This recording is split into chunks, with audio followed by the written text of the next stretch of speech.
Hi, hello. Metroid Prime 4 Beyond. Start game. Well, I finally have it. About 9 days later, but I have it. Graphics? Put me on 4K. I won't be able to see this at 4K, but I also don't have a 120 hertz monitor, so it has to be quality. That's fine. If I want to play 4K, I do it on my own time.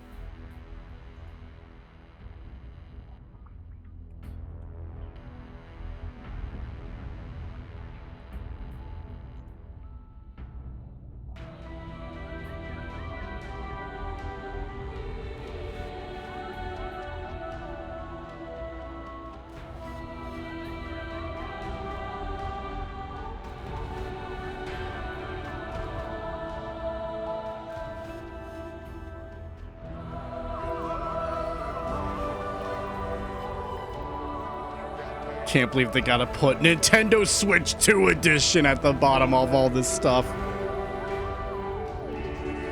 So yeah, Prime 4. This took a while to come out. Oh god damn it, a brightness setting? I'm not touching you. You're fine.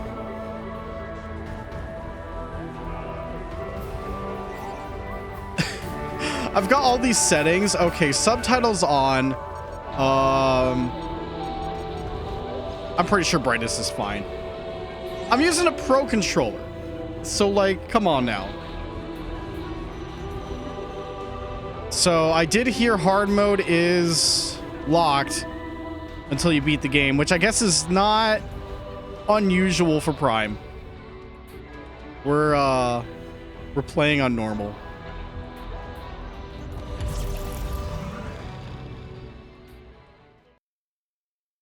Oh, it just sends it right in. That's like a non-standard main menu then. It is Cosmic Year 20X9. Determined to defeat Samus and the Galactic Federation, Silex and his army of space pirates launched a series of attacks on Federation research facilities. It is believed the space pirates are being controlled by Metroids that have the ability to fuse with other life forms and control their minds. Now on planet Tanamar, in the Desolin system, another Federation research facility is being attacked.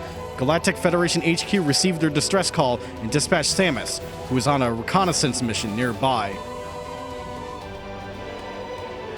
Samus reluctantly went, fine, again with the Galactic Federation.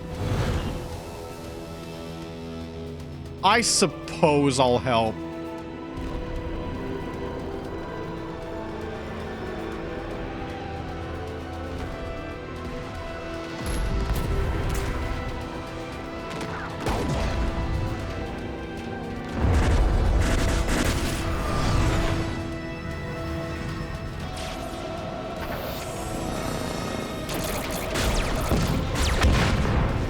Still love that we're using the same power beam noise from like 2002.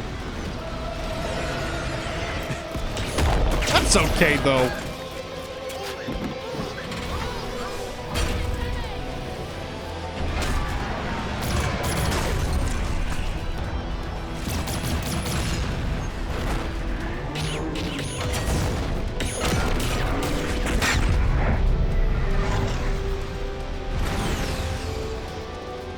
But where's the Federation force? That was one of their mechs, right?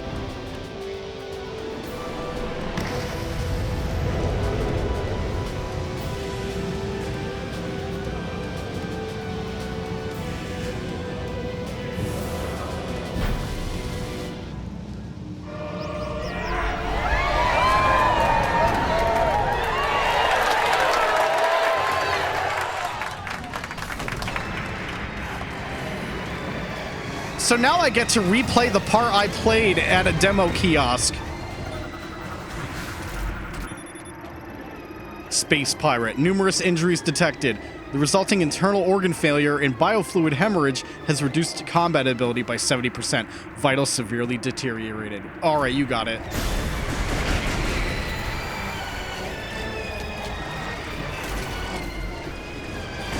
to get used to the fact that the scan visor is on a face button and not the D-pad. Space pirate, ruthless, brutal, and bellicose intergalactic marauder. This is one example of the diverse alien life forms that make up the space pirates. The space pirates, an army of marauding warriors who aspire to control the galaxy, are made up of a number of different aliens, and the various species fulfill roles in alignment with their respective strengths. For example, the numerous rapidly reproducing insect-like members serve as rank-and-file soldiers and are usually used to defend space pirate bases. They have powerful legs and can march extreme distances. They are typically armed with quantum assault cannons on their forearms for ranged combat and concealed photon energy blades for use in close quarters. Oh, we get a little look at the logbook. So under Silex forces, we have 3 more to go. I bet Silex is his own force.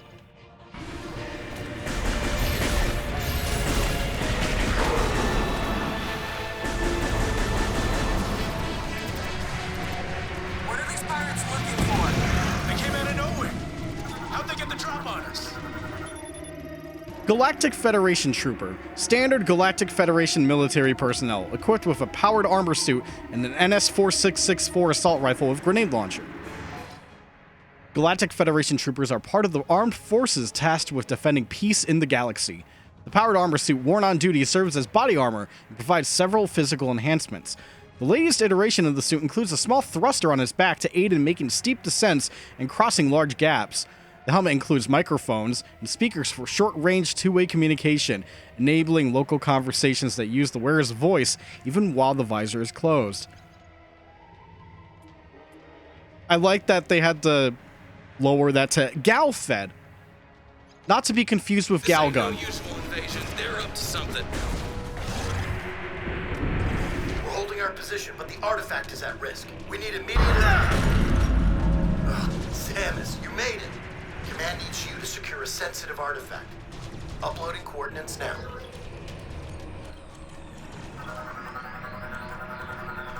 When you're ready, scan the door and head through.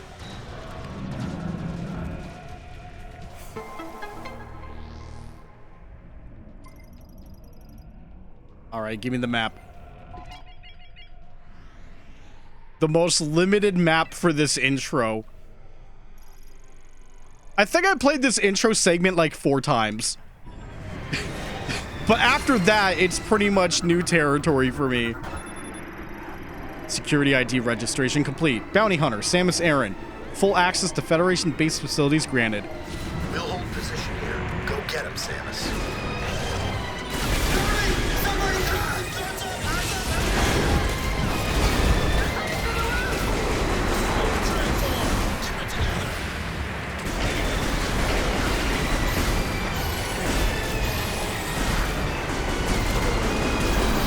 Yeah, I'm gonna be sticking with like the Pro Controller the whole playthrough. I would like to mess with the mouse, but that's gonna be on my own terms. Yes, I played the intro to Metroid Prime 4 times, Blondie.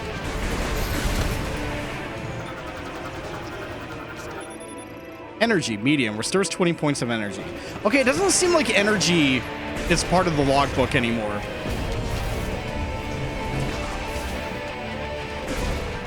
So I don't have to worry about that.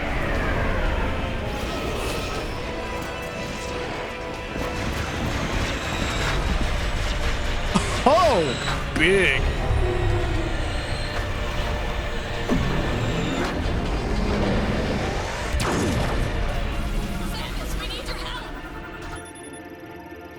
Galactic Federation Heavyweight Class Golem Mech, MK99 Bipedal, Manned War Mech. Right arm loadout includes a charged particle cannon with a max output equal to a frigate's main battery.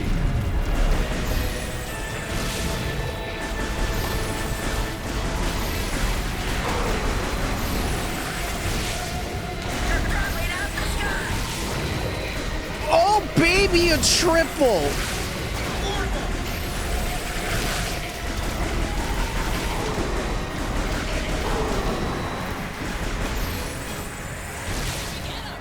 Are we clear? Stay sharp. Could be more on the way.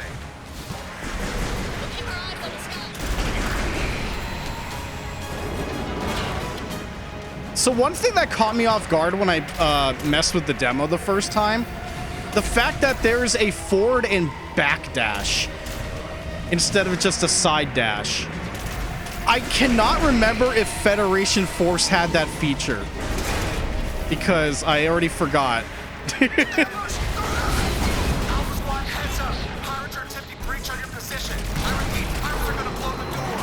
Do you copy? Inside. Get the artifacts into the hangar. All right, give us an energy tank.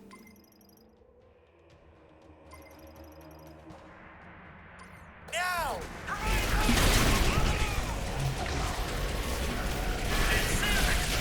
Friendly, check your fire.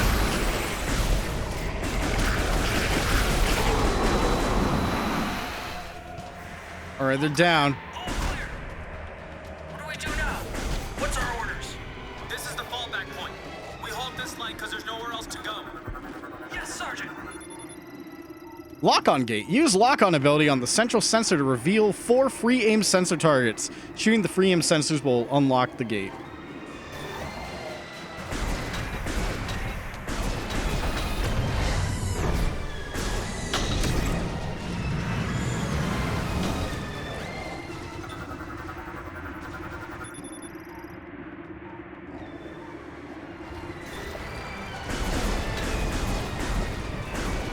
All right, I gotta get used to a little bit of that because I could also use the right stick for that, and I never really like determined what felt better for me after experimenting.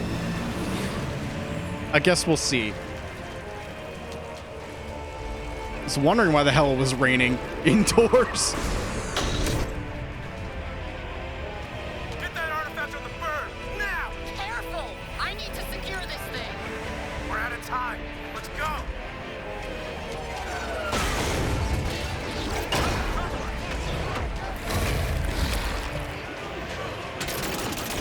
Protect the artifact. Get down! It's a Metroid.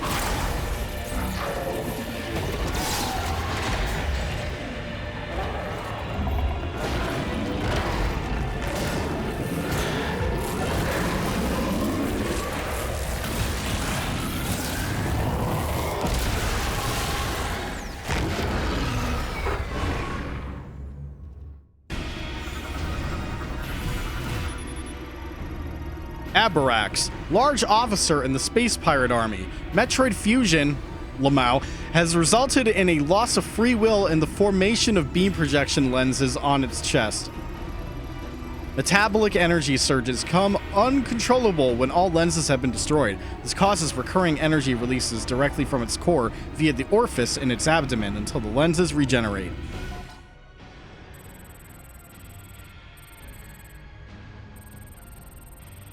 Even among the diverse ranks of the Space Pirate Army, Abarax is considered especially large. They are capable in combat and are often employed in a command role. They share several traits with beetles, such as having a body covered in a tough exoskeleton. That exoskeleton, when combined with their heavy armor and retractable shield, allows them to negate damage from all types of beam weapons and explosives.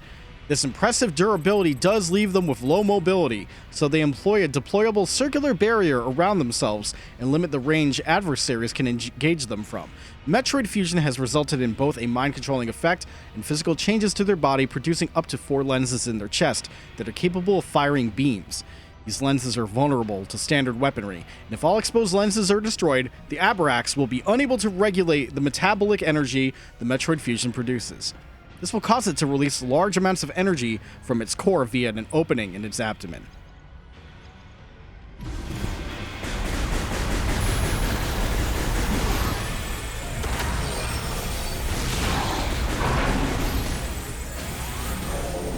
Open your Metroid!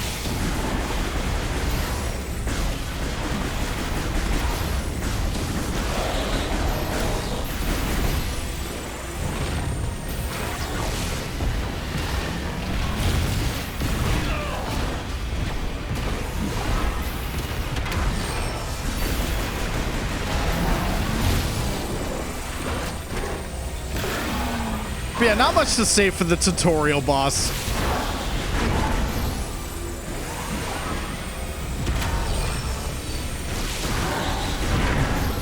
It is tricky getting a certain angle, though.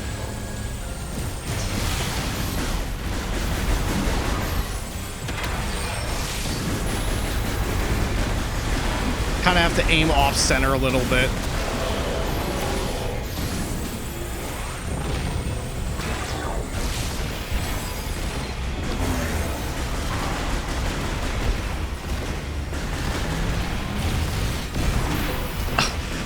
I tried to double dodge there, but eh.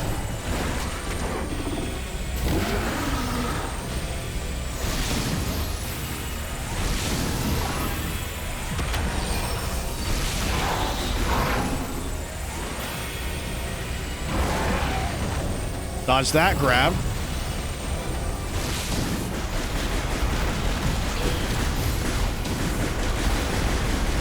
Oh, he's got the shields up.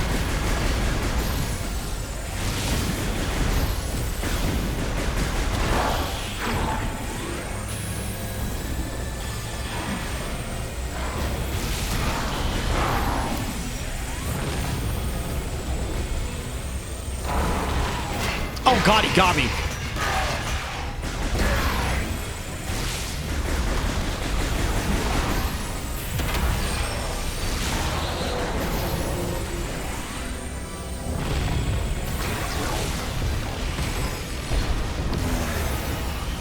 I like that change up there. It's like, remember, morph ball.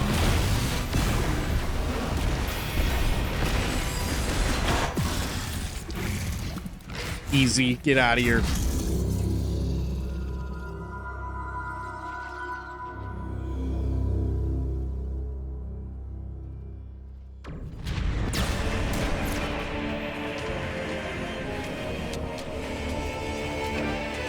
Remember me?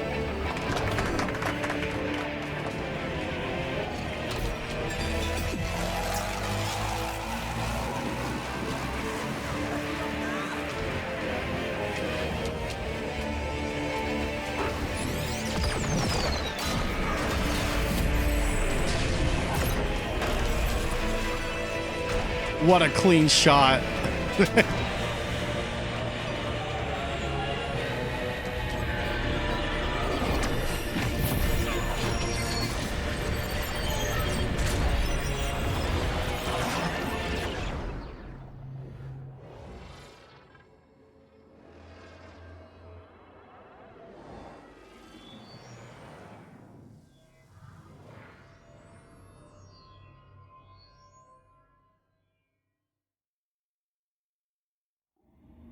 Yeah, Silex does think the Federation sucks.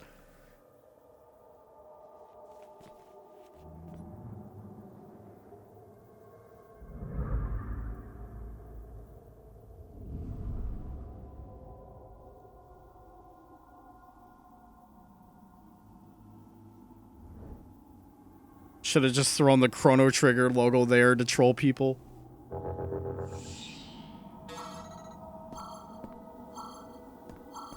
Uh-oh. What now? No missile. Space Jam. Morph ball. Oh, the bomb's offline, but I keep ball. But boost is gone. God damn it.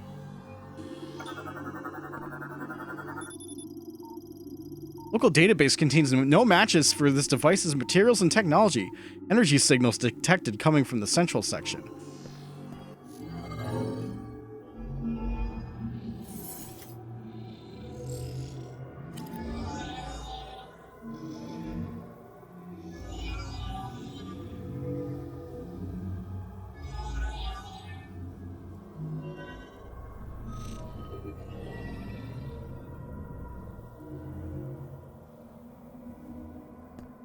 It was a pretty powerful wall slam, though.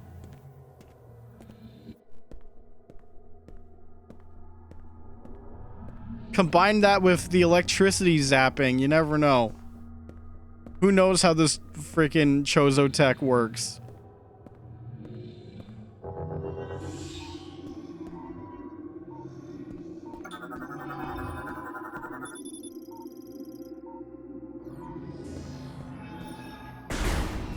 Well, that don't work.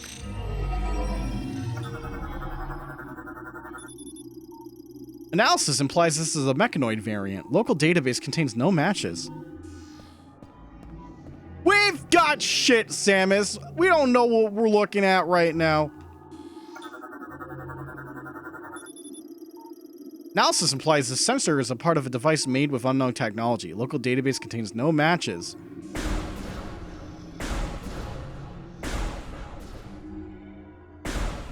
It's a pretty neat echo effect.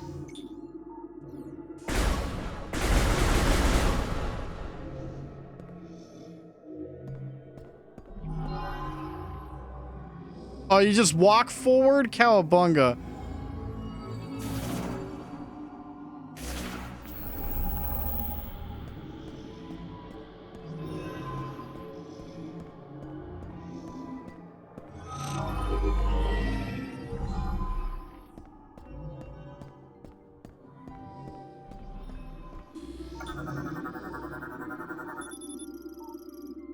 Analysis implies this is a slot for storing a mechanoid.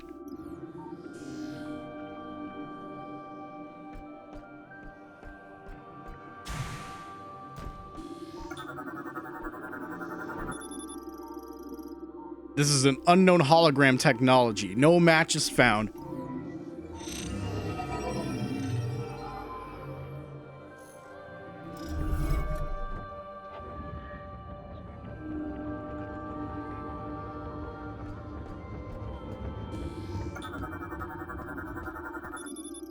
An android created using an unknown technology.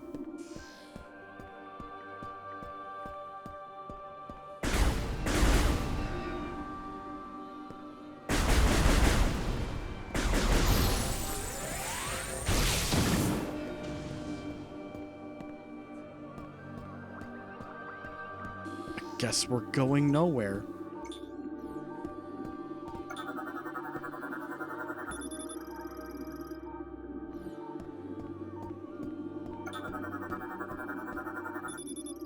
Statue of an unknown species composed of an unknown material.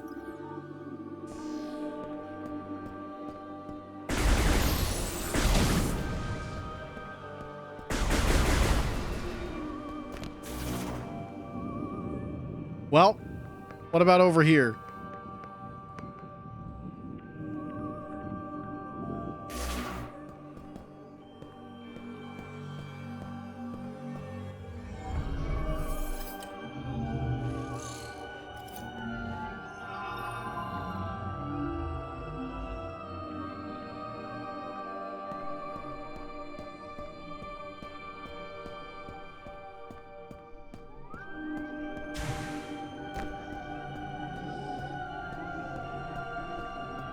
Where are you going?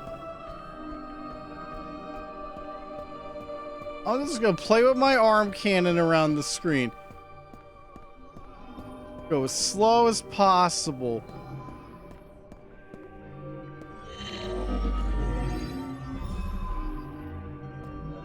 Whoa!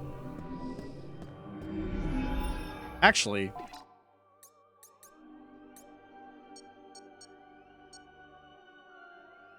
okay, there is sensitivity. Oh, motion. Oh, I did actually try this at the demo kiosk. It is basically full gyro aiming. Oh god. That could be all right, but I don't need that. I'm wondering if stick sensitivity would also apply to the lock-on free aim. Oh, wait a minute.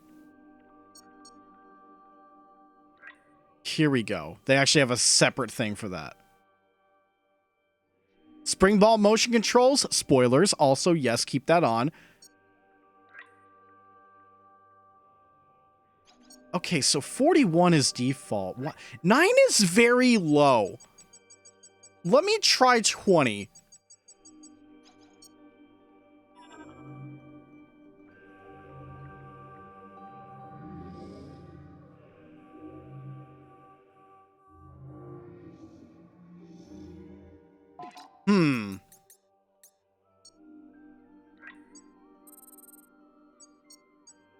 35.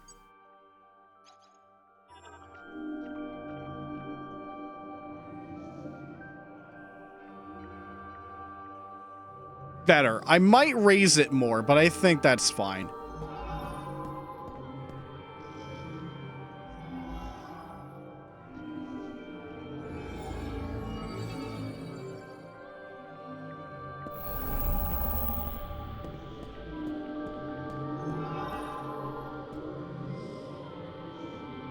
You've been playing this with the mouse and occasionally motion controls?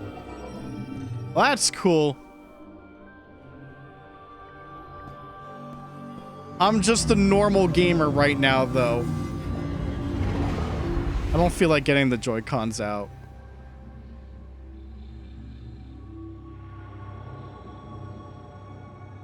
Aurora Borealis?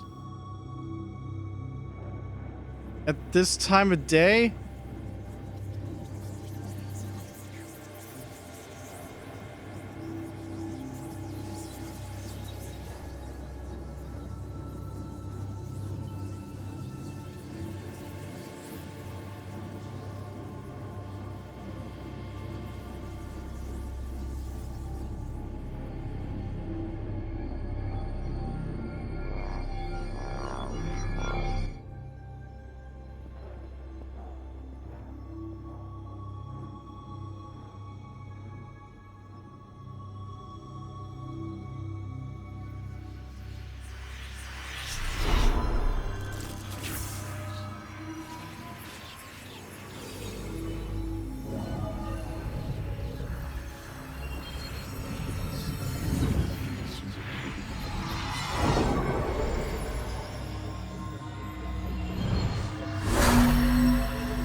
We give you Urple.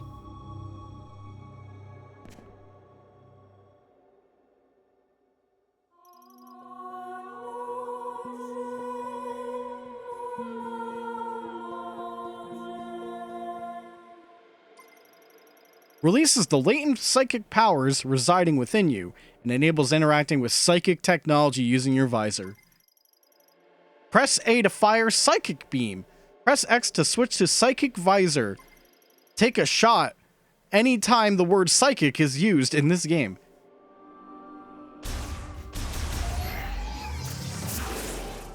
Alright, now our weapon is different. We've lost our classic power beam sound. We are now Urple Beam.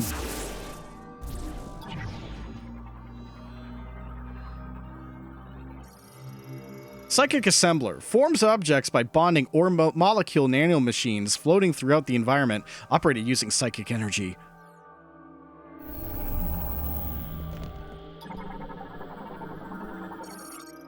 Statue made of umozonite, depicting a lemorn. Its forehead has a crystal design. Subject identified as a priest able to manipulate psychic energy. Just be psychic, forehead.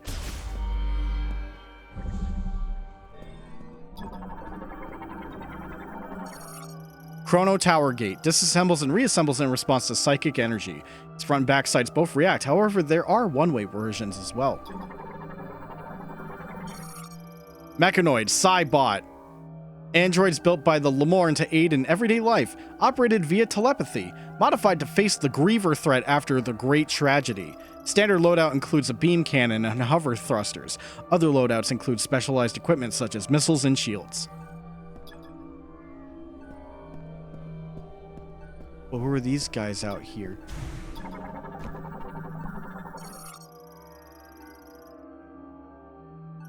They're just inactive. Okay.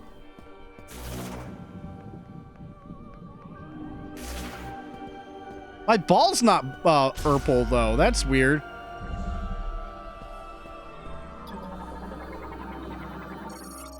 Elevator to Chrono Tower Pinnacle enabled. Touch hologram to activate.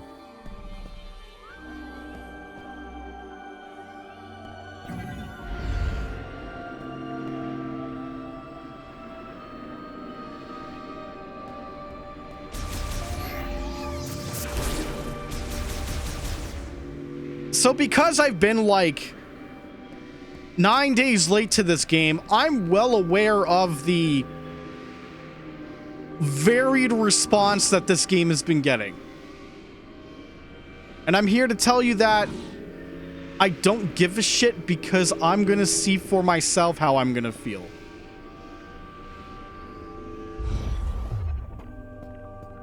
All I know is if anyone comes into this chat, like, out of nowhere and starts doom posting, I will shoot on sight. I will not allow that for this kind of stream. You.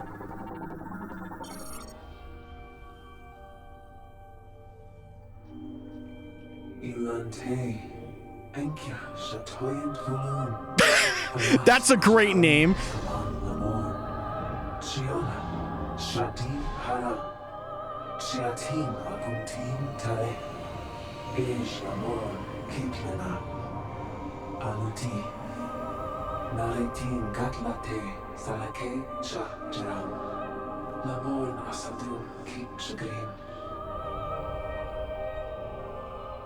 Shati haram, dunshit salate, javiros, sege osam.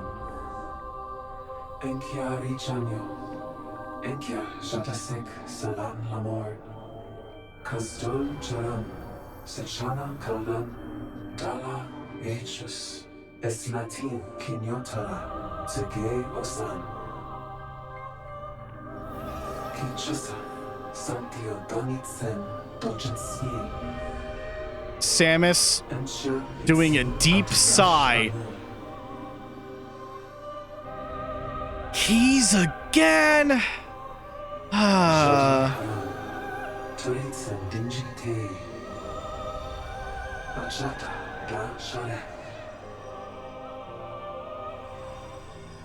What if I don't want to?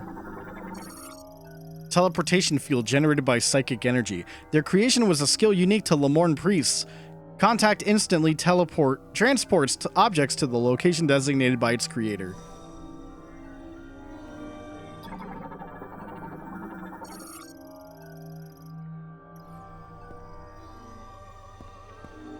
Touch hologram. No. Okay, well, I guess I have no choice.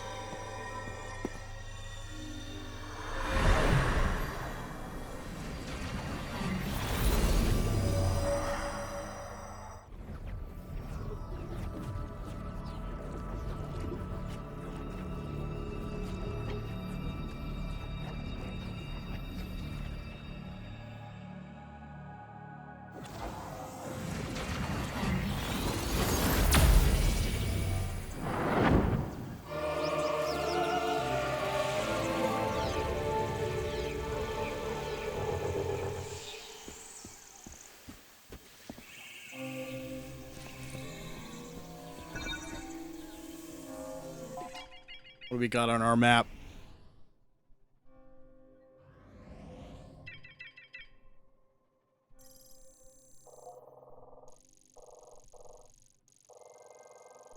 That's a decent ways away, I'd say.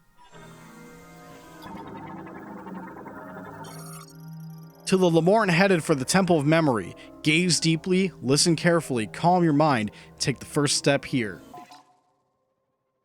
To my Lamorne brethren, you are welcome in this sacred land, full of greenery and life. Visit the Temple of Memory, kneel at its altar, and honor all those who came before. The thoughts, wishes, and dreams of our people come together at the base of the sacred tree. We hope one day that the bounty reaches far and wide, excerpted from the first slate.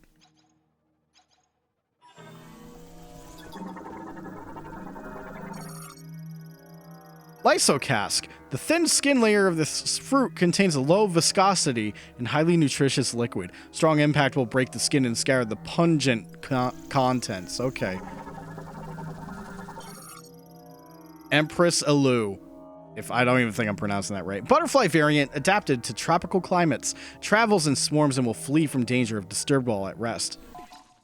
Empress Elu are the type of butterfly that have adapted to the heat of tropical climates. Their wings appear as a bright, vibrant blue, but this is not their actual color. It is the result of a complex phenomenon created by the way of light wavelengths reflect off the scales covering the surface of their wings.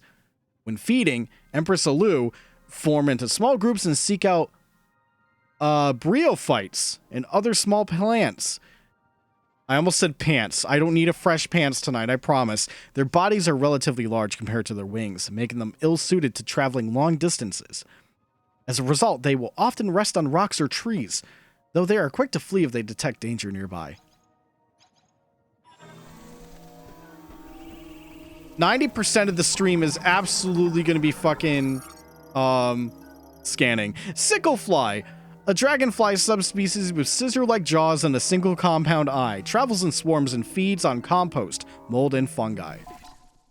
A dragonfly subspecies adapted to hot and humid environments. They have large scissor-like jaws and a singular compound eye. Their four long wings and evolved musculature. Their four long wings and evolved musculature. Okay, yeah, I'm pretty sure that's how you say that. I had to comprehend that for a moment. Make them very capable flyers. By using winds and air currents, they can remain airborne for long spans of time. They form swarms consisting of several dozen members and move in a group when searching for food, primarily compost, mold, and fungi. Very pure water is essential for larval survival, with spawning grounds most often found along freshwater shores. The larvae subsist on aquatic plants and moss during development.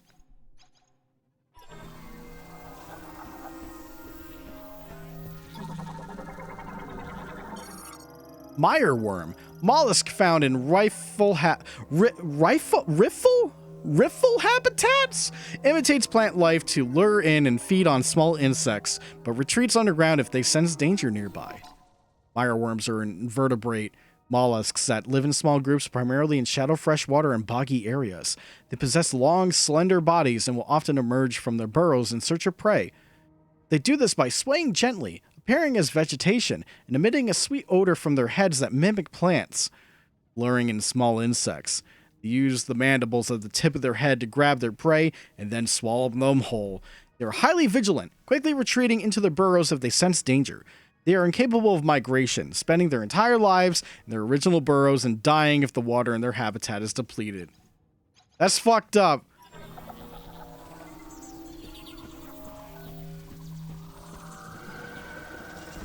Remember, you're here forever. Red relic ant. Primarily eats leaves from broadleaf trees, using its rear pincers to carry them. Forms a line with nest mates when traveling. Acute senses help it locate its nest across great distances. Red relic ants are arthropods that are often found in hot, humid regions. They prefer to create underground nests and typically live in groups of several dozen. Their bodies are red-brown in color. They use the large pincers on the back of their torsos to both harvest the leaves of broadleaf trees and to carry their bounty on the back into their nest. They are known to travel great distances, sometimes up to several kilometers, in search of food. In order to find their way home, they will secrete pheromones from their abdomen, creating a trail they can follow using their olfactory senses. After collecting leaves and returning to the nest, they will shred the leaves and mix them with yeasted soil, ferment the combination, and then consume the highly nutritious result.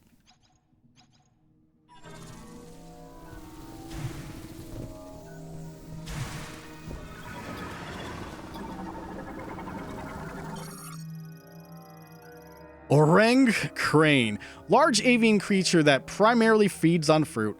Overdeveloped chest muscles allow it to fly for days without rest. Orang cranes are large birds that have adapted to hot, humid environments. They prefer to feed on fruit, sometimes forming large flocks and traveling 1,000 kilometers or more in search of it. To endure such long, continuous flights, they have developed powerful chest muscles.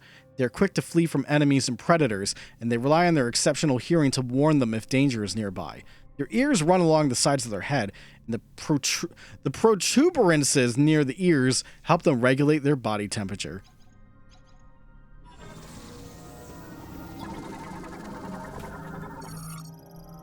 Ancient statue carved from single stone. Analysis implies that surface cracks were caused by strong impact. Item detected within.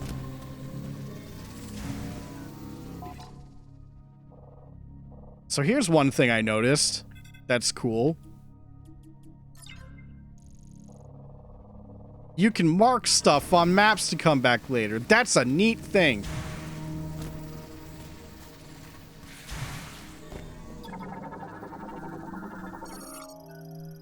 Giant spiral. Vegetation primarily found in trees and caves. Its leaves extend in a spiral and display a response to any impact stimulation.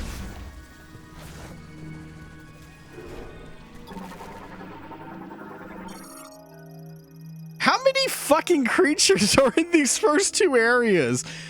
Shimmerstrap, variant of terrestrial crustacean parasites that live on wood surfaces. It is immobile and primarily consumes sap. The tip of its tentacle is a luminous organ. Shimmerstraps are terrestrial crustaceans evolved to live parasitically fixed to a single location. Anchored to tree bark, they grow by absorbing nutrients such as amino acids, protein, and sugars from sap. Lacking eyes, they explore their environment by extending a feeler with a bioluminescent organ at its tip through an aperture in their shell. Able to sense its own light emissions, the feeler will retract into the shell if it senses danger, closing the aperture in the process. Shimmerstraps live as long as their host tree remains alive, with some specimens found to be hundreds of years old.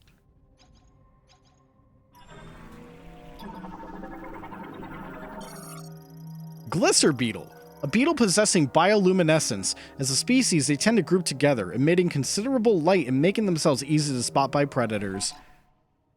Glisser beetles are insects that have been classified as beetles due to their rigid forewings. They possess an internal photophore and are known for their extremely docile disposition. They tend to gather in groups and share feeding grounds, using the mandibles on their head to peel away bark and harvest the sap beneath. A chemical reaction of photoproteins and the enzymes allow them to emit light from the photophore in their abdomen. They use this luminescence as a means of communication within their groups. But when several of them are emitting light at once, it also makes them easy to spot by predators.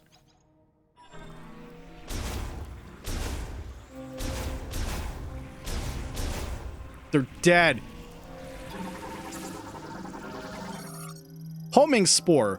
Sporangium of a gas spore. Floats in the air and senses the heat of nearby organisms. If threatened, it will extend thorns, approach, and then explode. Sporangium, that gas spore, a type of mushroom, eject at irregular intervals, are called homing spores. Homing spores. They contain spores as well as a lighter than air gas mixture with their pouch-like structure. This gas allows homing spores to float in the air, waiting for creatures to approach. If they sense that a creature is nearby, they will grow thorny tactile receptors across their outer surface and begin pursuing their target. If they make contact with their target, the internal gases instantaneously compress while the outer layer heats up, causing the gas to explode.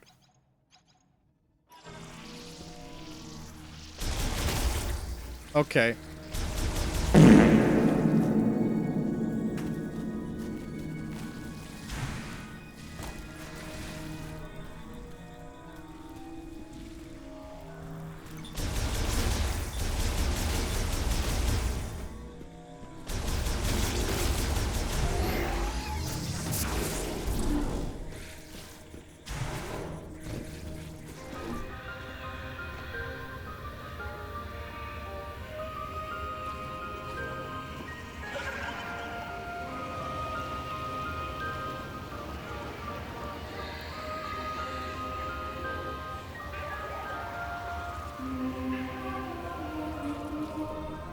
There's that music.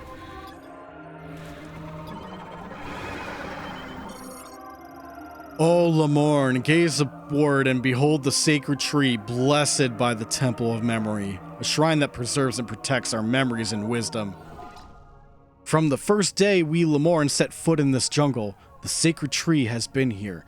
It bathes in the light breaking through the treetops, reaching high into the air, appearing to almost strain against the sky, yearning to carry the thoughts and feelings it holds ever higher. Open your heart and your mind to the sacred tree and become one with it. Excerpted from the second slate. I can't believe I'm playing a Mana game. I signed up for Metroid. What the fuck?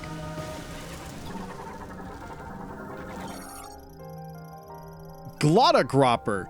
Carnivorous reptiles that move using wings and powerful legs. They burrow underground to wait for prey, then emerge when they detect vibrations. Glottograupers are carnivorous reptiles who primarily feed on other animals. They are ambush predators, burrowing beneath the ground and waiting for prey to approach. When they sense the vibrations of prey through the ground, they will swiftly emerge to launch sharp needles from their mouth. They have 2 extremely powerful legs, which they can use to launch themselves into the air, up to 3 times their own height. They can use their small wings to control their mid-air positioning, making it difficult for prey to track their movements. We'll see about that.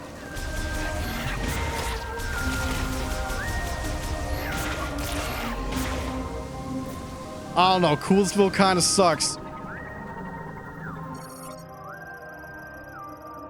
Highly flammable and removable. Okay, well, not doing that right now. Epoxid. If it senses an approaching organism, it closes its petals and hardens to protect its ovaries.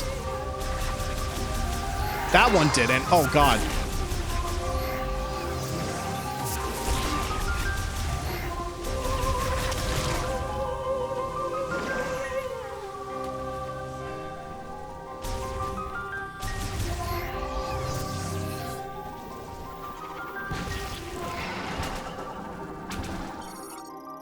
Root spur, a mobile tuberous root plant variant with an autonomic nervous system. They usually live in mud underwater and will surface if a creature draws near. If their territory is invaded, they will attack with their vines until the intruder is defeated or driven away. Despite its hard outer skin, even a single shot from a high-powered weapon can defeat it. Root spur are tuberous root plants. They typically live below the water's surface in rivers and marshes or beneath the ground in bogs and will defend their territory from intruders. They have a thick, swollen stalk and also possess an autonomic nervous system.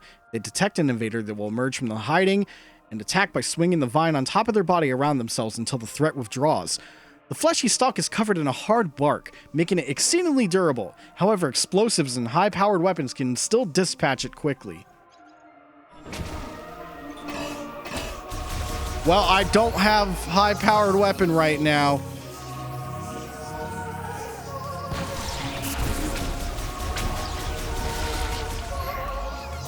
That's good enough.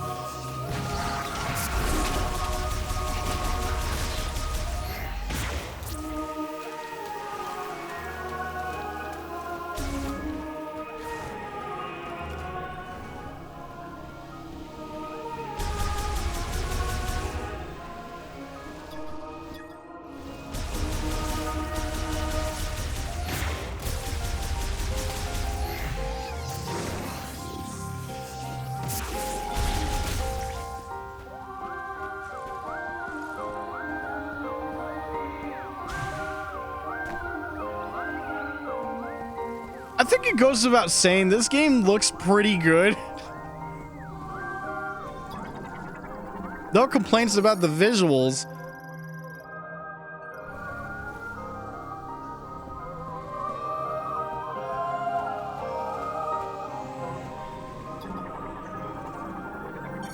Missile expansion. Increases missile capacity by 5.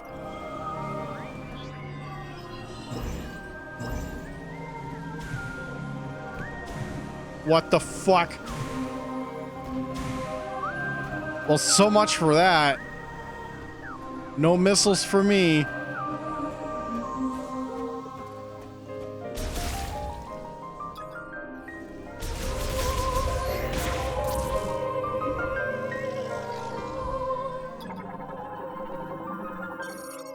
Scout bot.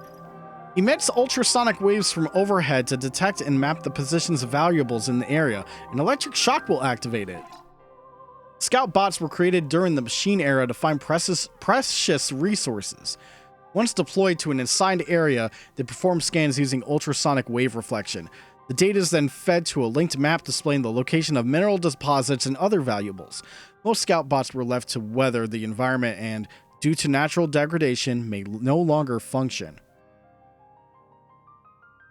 But it said I just have to zap it once. Just one zap. And I don't got that.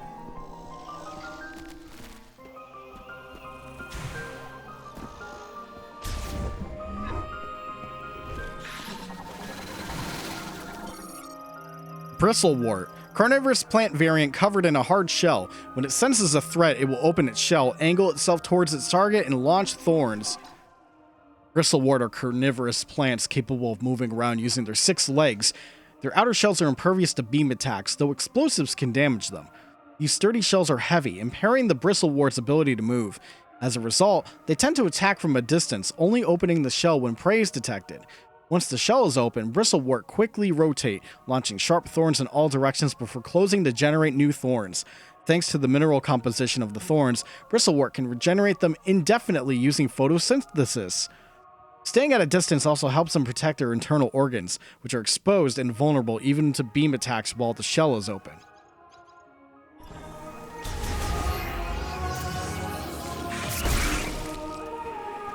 Stupid. Coneberry. No logbook entry, I don't care.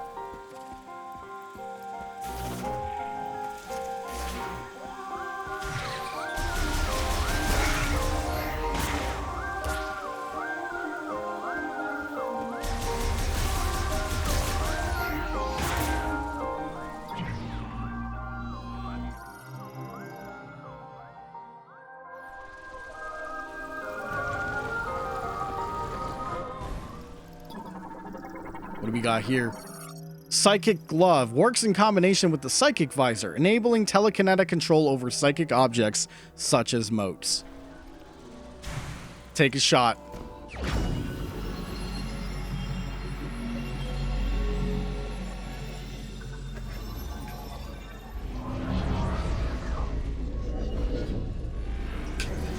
Not me, I'm just having some water.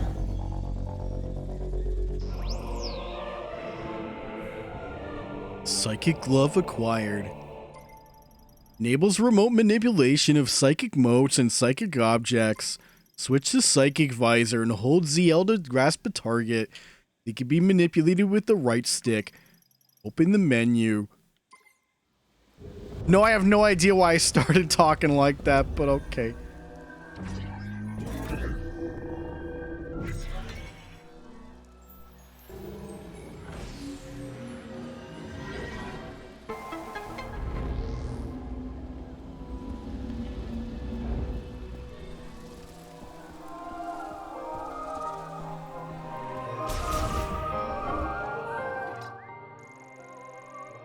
So I'm pretty sure the door we went past was pretty much the next step.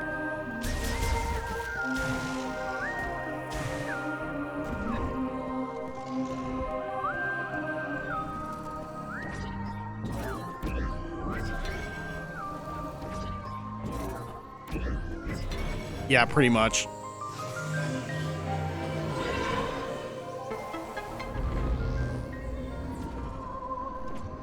Oh, wait, hold on.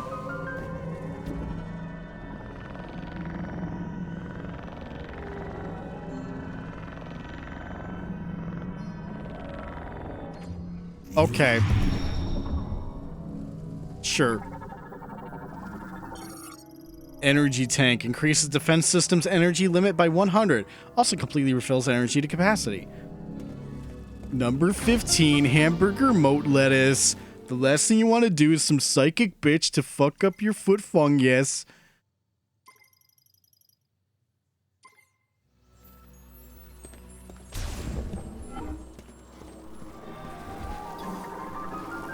B? Shren. Flying insects that build nests on vertical surfaces such as rock walls. Lives in swarms and will shoot acidic spray at organisms that approach the nest. Pretty much a bee. Shren build their hives high off the ground, usually on rocky cliffs or against tree trunks. Both adult and larval Shren typically share a hive. If something approaches one of their hives, the adults will quickly emerge and protect the nest by spraying their acidic venom at the intruder.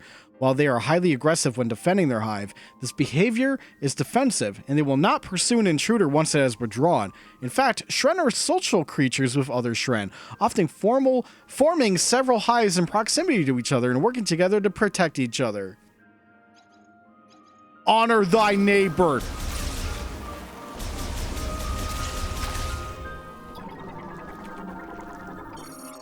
Shren hive. Hive opening formed from a mixture of chewed up plants and ore mixed with Shren's saliva.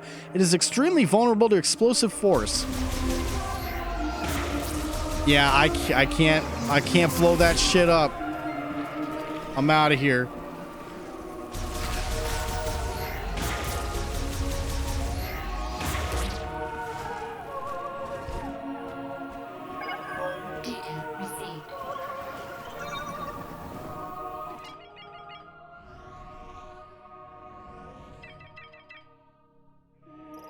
Who could that be? Who could that possibly be?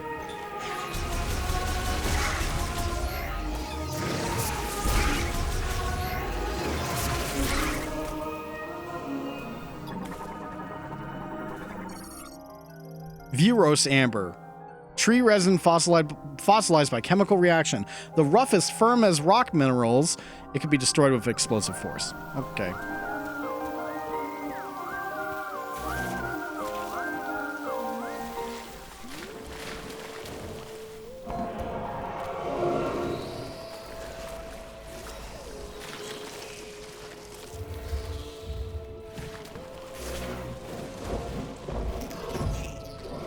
You! Crustacean morphology isopod glides atop a slick mucus which they produce. Their diet is primarily glow mold, causing their abdomen and mucus to glow.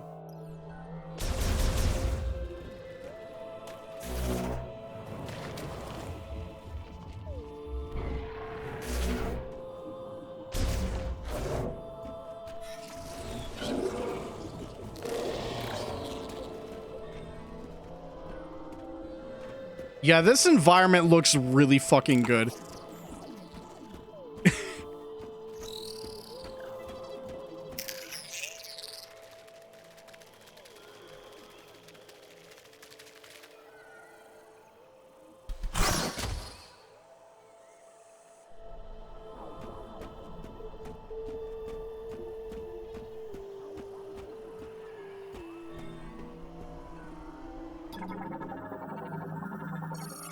Isopod antenna. Life signs diminishing due to severance from body.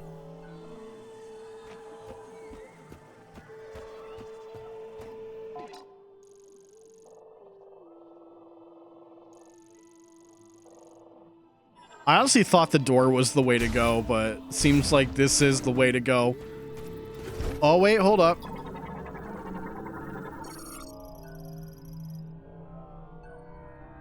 Single powerful blow. Okay, no missiles required for this guy.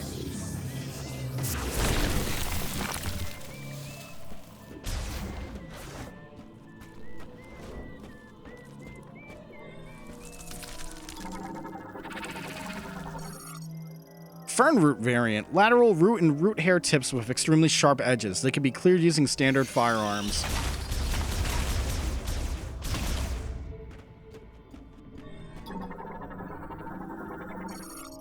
Isopod corpse. All life signs have ceased.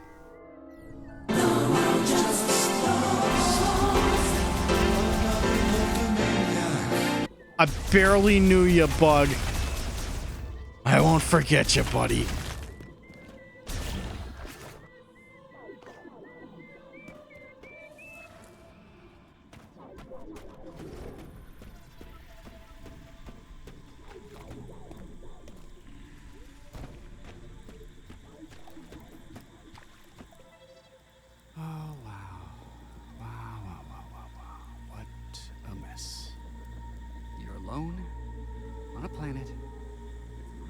Survival. But you're also not sitting next to Phil anymore in that cubicle, so... Win? Ugh. Okay.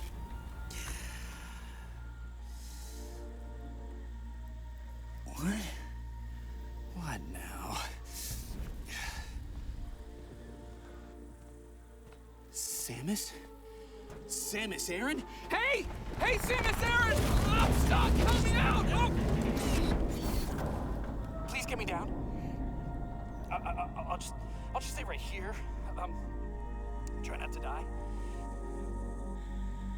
You know, with how many people have been talking about this guy, you make me believe he's the greatest character ever made. Galactic Federation Technician. Individual who performs maintenance tasks on electrical equipment. This also includes maintenance of computer-equipped airframes.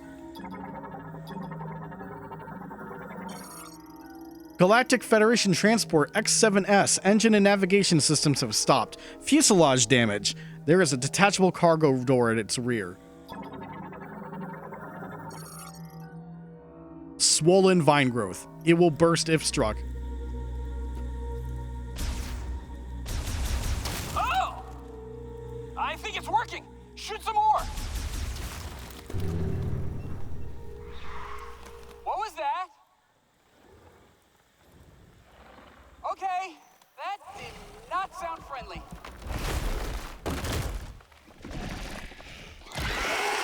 Ah, okay, I got it. Oh,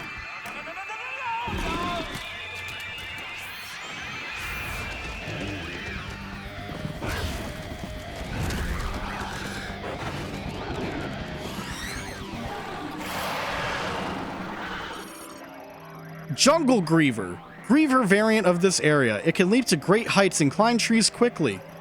It has an extremely aggressive disposition and will use its arms and claws to attack its enemies at close range.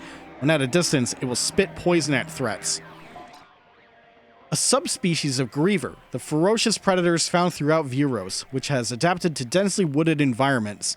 Their exceptional jumping ability allows them to quickly traverse treetops and rock cliffs. They often hunt in packs and are known to attack other creatures indiscriminately. Once one pack member strikes, the others will quickly join the fray, either by leaping up close to slash with the sharp claws on the two pairs of arms, or by spitting a viscous mass of venom from a distance. Their skin is thin and unarmored, making their bodies vulnerable to standard beam weaponry, and light enough that the shock of a direct hit from explosive weapons is enough to push them away.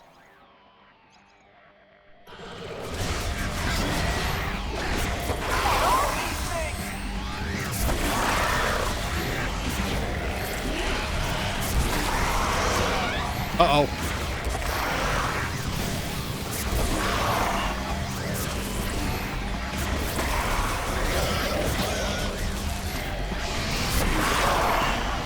What a shot, Samus. Oh no, many of them.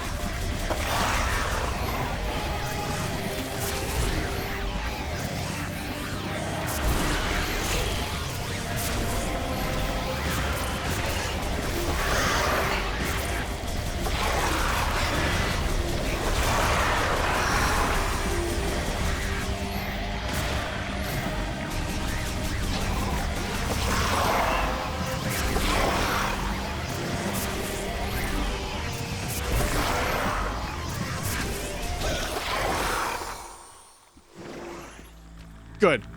Oh, great job. Now help me down. Ouch!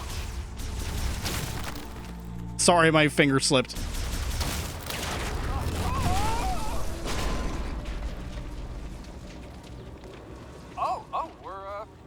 We're good. Okay. We're good. I'm coming down. Thank you, Samus. I'm Specialist Miles McKenzie, Engineer Level 4. I have something for you. Hold on, I gotta manually override this. These X7s tend to stick a little. Come on.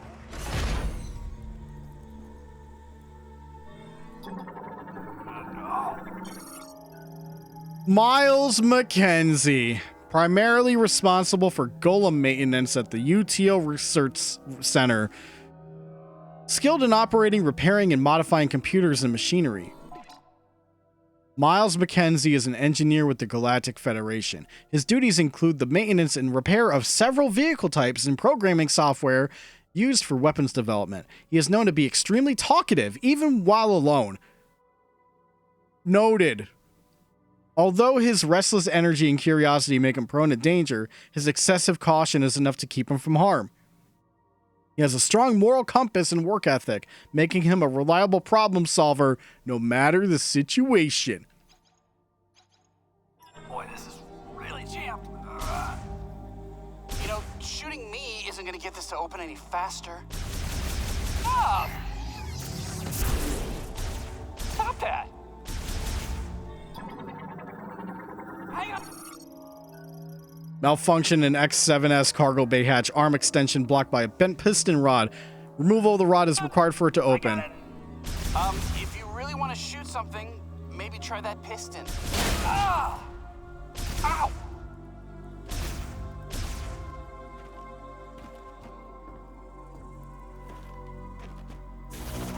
Dynamic reconfiguration of a suit. Oh, fascinating. Ball.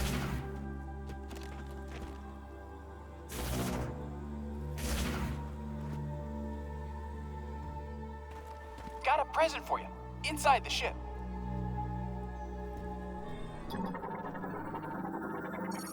Missile launcher. Explosive combat item developed by the Galactic Federation. Restores the missile launch function of the arm cannon. Cannon. I can't speak. I'm not good at speaking. I'm blaming Miles for that one.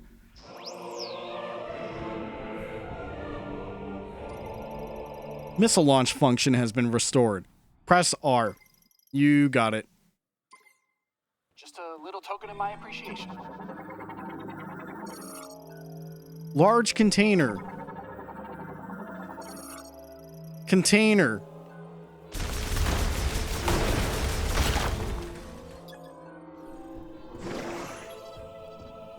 If it's okay with you, I'm gonna tag along. So, where to? It might be a good idea to check the map and get our bearings. I'm not checking the map. I don't need to check no stinking map.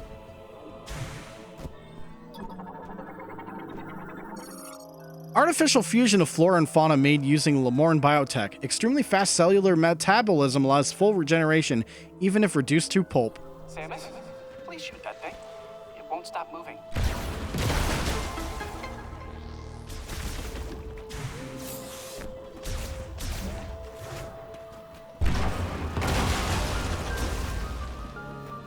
Time to get to work.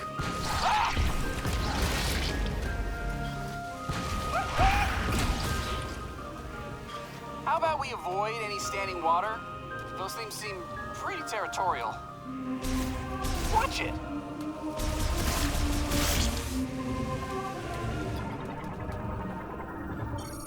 Large missile replenishes 20. That's excessive because I have a capacity of 10 right now.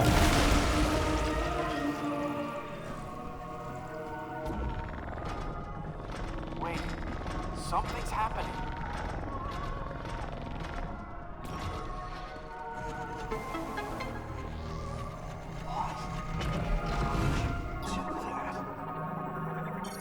Save station. Lamorne device for saving behavioral records. Also fully restores energy and ammunition. A device for backing up the status and condition of a subject, as well as a log of their actions up to that point. Once recorded, the subject's health and supplies are fully replenished. Using a save station requires a suit able to link and transmit its wearer's records to the station.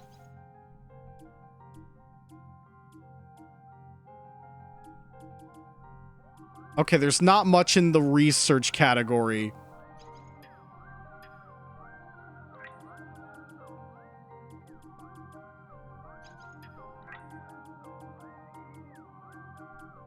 There's a lot in Vuros.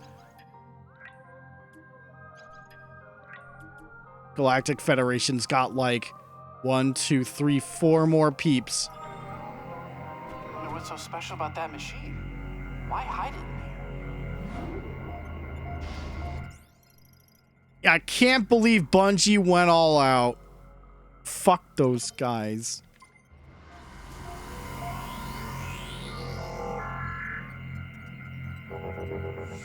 This technology, it's not as old as the rest of these ruins. What do you think it's doing here?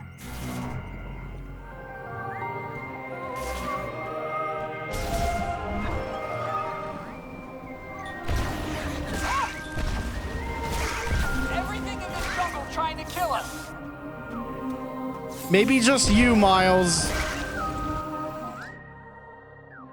Okay, so we already went that way. I could go back, but I think Miles will complain if we go that way. Let's see.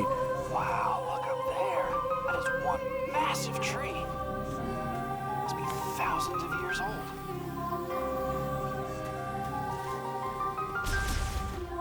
Wow, look at this tree. Oh, we can't go back. Because we can't jump good. But I could blow up their stinking nest. Yeah, it sucks I can't play Metroid 4. Oh wait, I already did. That was called Metroid Fusion. That actually is just Metroid 4. But Prime 4... Damn. Can't believe I'm not playing it.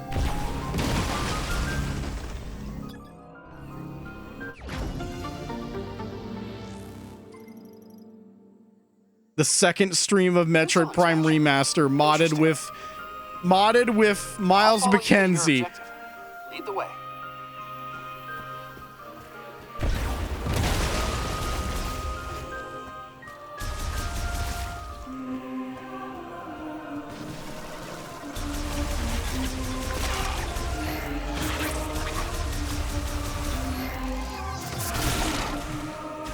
Miles, I'm stuck! Miles! No! Stop! I'm actually stuck! Fucking goddamn it!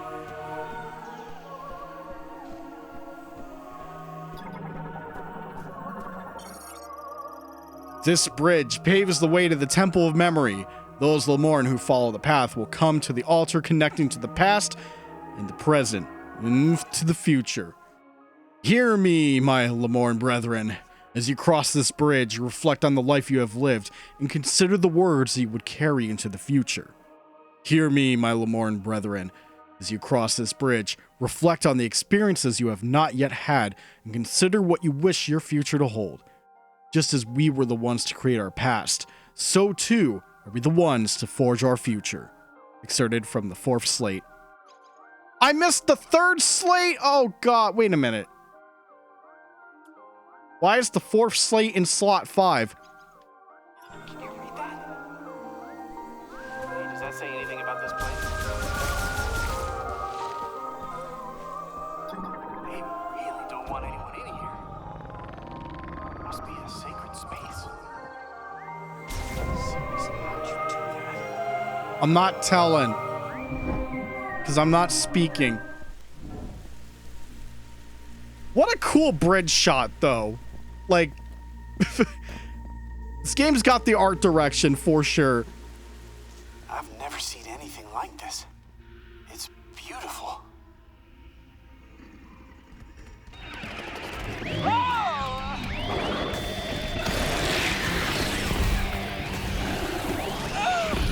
I'm just gonna stay out of your way. You let me know when it's clear.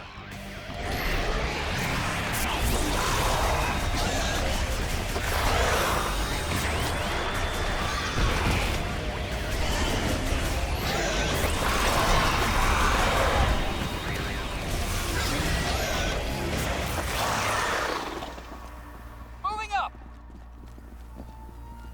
We got John cover-based shooter now.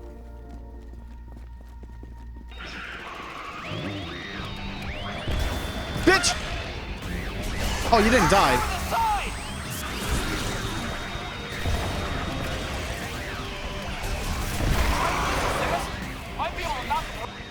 Miles, I'm using them as we speak.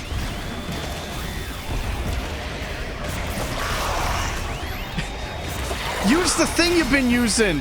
Samus, please. I miss Big Bo. Where is he? You're super right. We're due for a binary domain stream. This is the last stretch. I'm going for it. Cover me. Where's my French robot?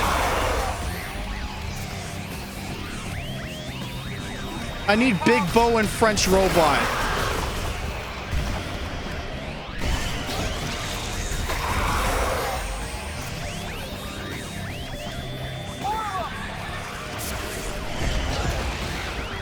Oh, baby, a double.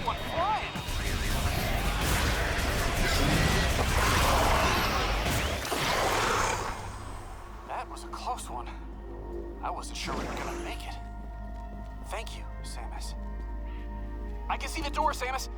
Let's get out of here.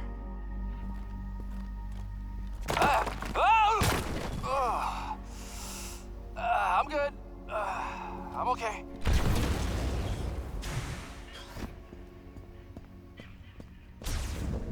Is he really okay, though?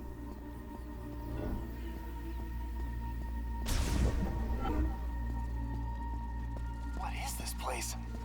What? What is this?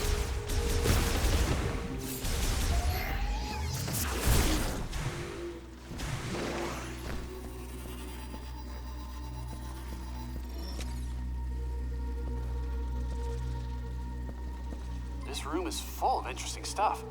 You may want to use Scan Visor to get more info.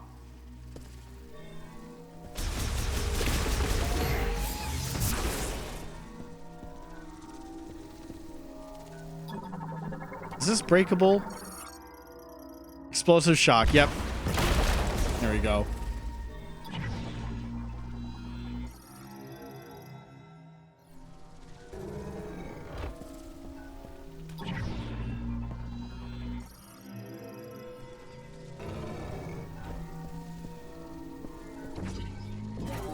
Throw. Grab. I have no idea what we're doing, but it feels like it's working. Well, I'll be. It did work. Easy puzzle. That one's sealed up tight, huh? Throw moat, Samus. Control beam generates a charged psychic beam that can be controlled via telepathy. Time slows to a near standstill while the beam is in flight. What is that thing? How does it work? Can I try it?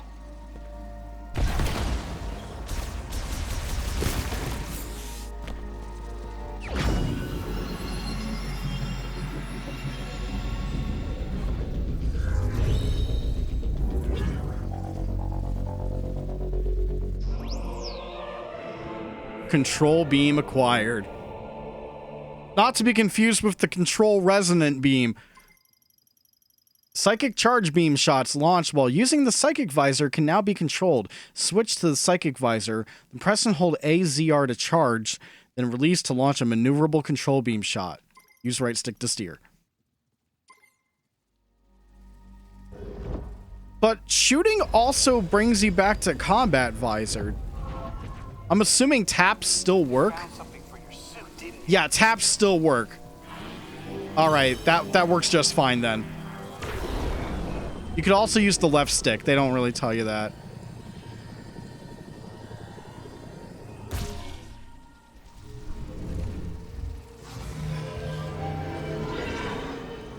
I can use R or L? What the fuck? That door just opened all by itself. Please stop.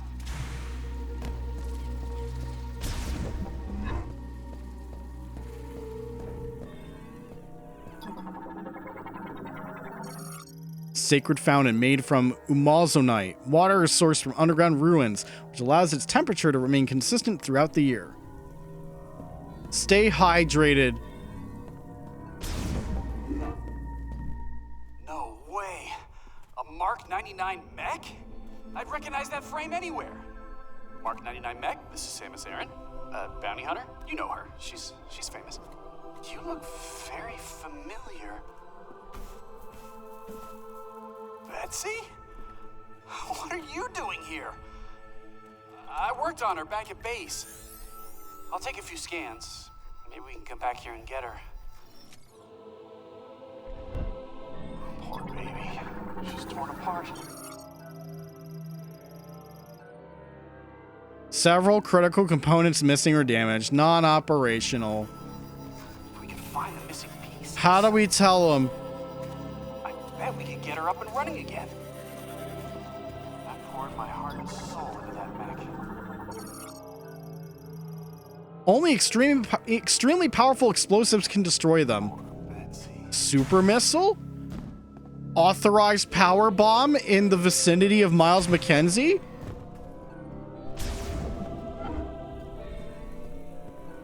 The Kyle Bossman character of Metroid? I bet I could upgrade my morph ball. Wait, I'm not that flexible.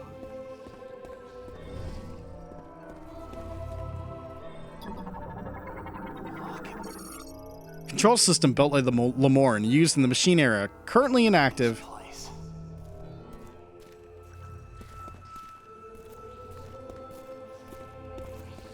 This planet's tech is a marvel.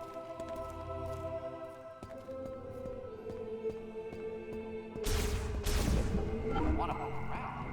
Decoding the language will take weeks without a translation key. He's still going, chat. He's still going.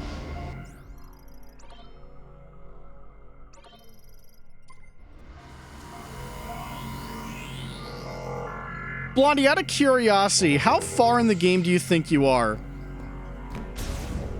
For reasons I obviously have not been able to keep up, because, I mean, look. Look on the screen right now. This is why. I'm just gonna push buttons and see what happens. Push button. Open door. See? The button pushing strategy always pays off. But I do not know what to do next. So, Samus, would you give it a try? Ouch!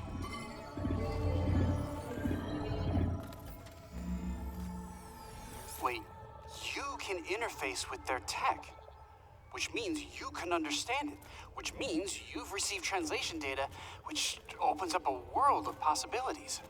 Once I get this working, we can use this tech to our advantage. I just need remote access to your logs. You have 4 of the 5 keys, but you still think you have a bit for getting all the items. Understandable. Oh, this data chip.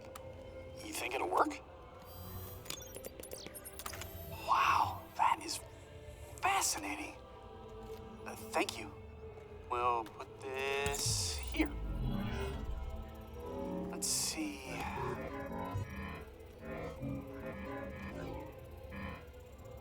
This should do the trick.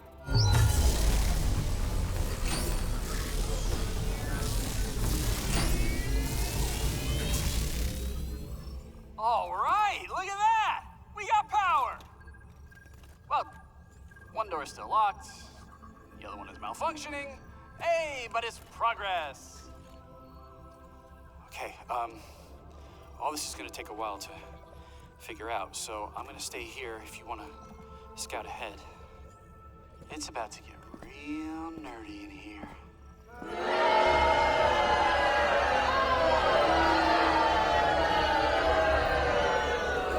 Sure didn't make this easy. Okay, no, we can't do that. Can't do that. We can't commit to the bit like that. That's too predictable. Everyone's done it in their fucking life already.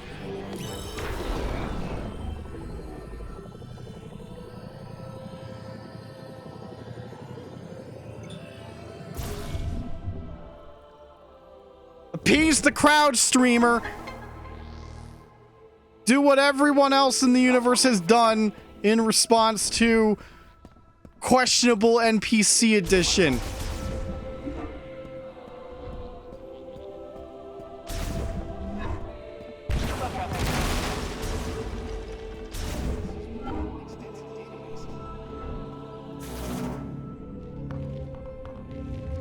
Gonna go to bed 1 year older because my birthday is tomorrow, and I'm gonna be like, sometimes I still hear him in my sleep as I go maj in my bed by turning 33 years old. My last thought will be, I think Coolsville sucks. An ancient era altar with a plant motif designed to unfold. Analysis implies there's a way to trigger it to open.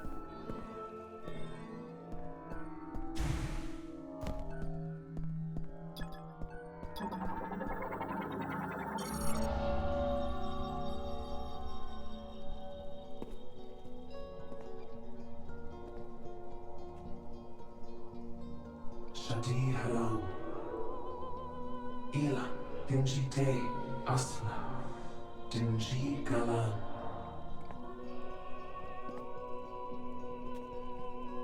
Algodina. Lamornalas. Indanish Gathulate Sadebenek Anchantigas. Agadis. Chisanate Maranonga. Streamer, your next playthrough shall be Visions of Mana. Chisana Shakatun Adebelek. Great Galanche. Galanche Kigatha. Shadi Haram. Iskalagan Gedijaka. Siatin Virus. Kalagan Gedijaka. Sihalashast.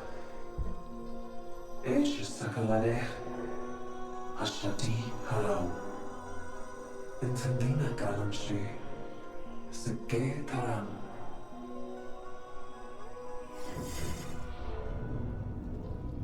Oh God. Oh God. Oh God. Oh God. Oh God. Oh God.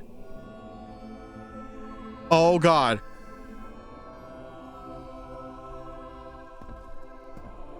Oh God.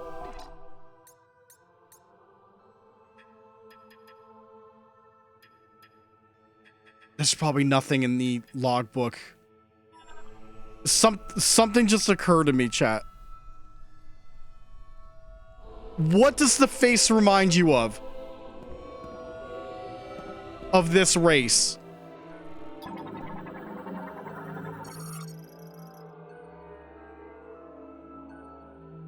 Calvanda. I'm loving these names. I don't know why. I have no green crystals. Eventually. No, seriously. What does the face and the tentacles remind you of?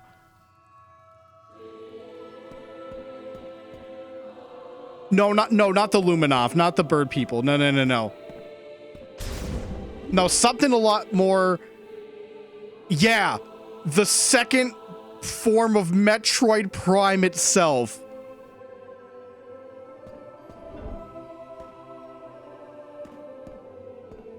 Do you think they would?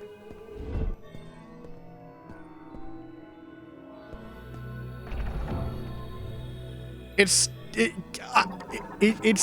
oh no. Now I'm gonna be like probably disappointed by the end, no matter the result.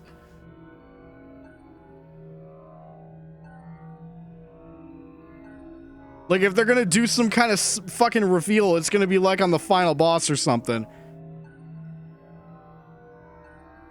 All right, triple target. A lot of extra stuff. Okay. Fire.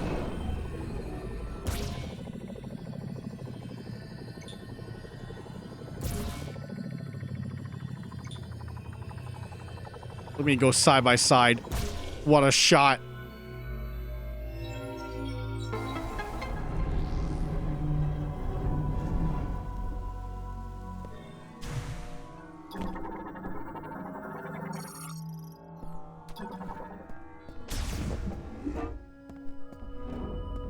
You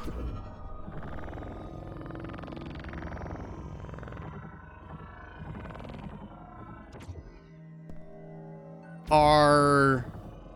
You're nothing, it seems.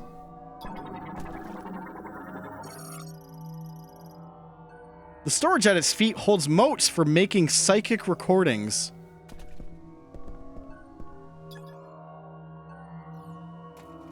Okay. Psychic recording data playback device emits images and text recorded within a mote. These signals can be interpreted, but only by those who have psychic abilities. Big psychic.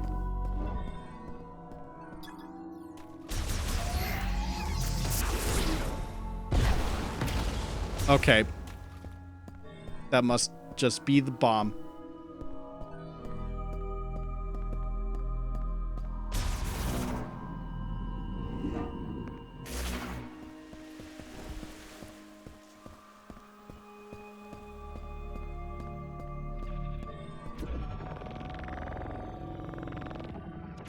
Oh, god damn it.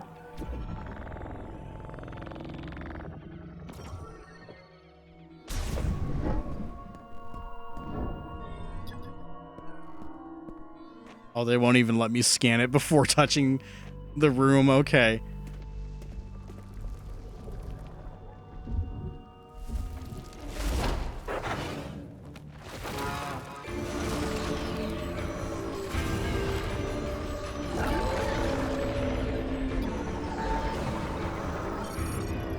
Carvex, a giant carnivorous plant possessing consciousness, intelligence, and considerable physical strength. It is unable to communicate due to fusion with a Metroid. Destroying all tentacle-like vines will cause its protective leaves to briefly drop, exposing a body enveloped in only a thin mucous membrane. Note that the tentacles quickly regenerate. The only way to delay their regeneration is to destroy them all at virtually the same time. A giant carnivorous plant that possesses self-awareness and cognitive thought. While it once coexisted and communicated with Lemorn priests using telepathic waves, one of the effects of Metroid fusion is a disruption in its thought pattern, preventing it from communicating. It now sees everyone as enemies and will attack indiscriminately. It primarily attacks using its tentacles. These tentacles can be destroyed, but individual tentacles will grow back quickly through rapid cell proliferation and cell transfer from any remaining tentacles.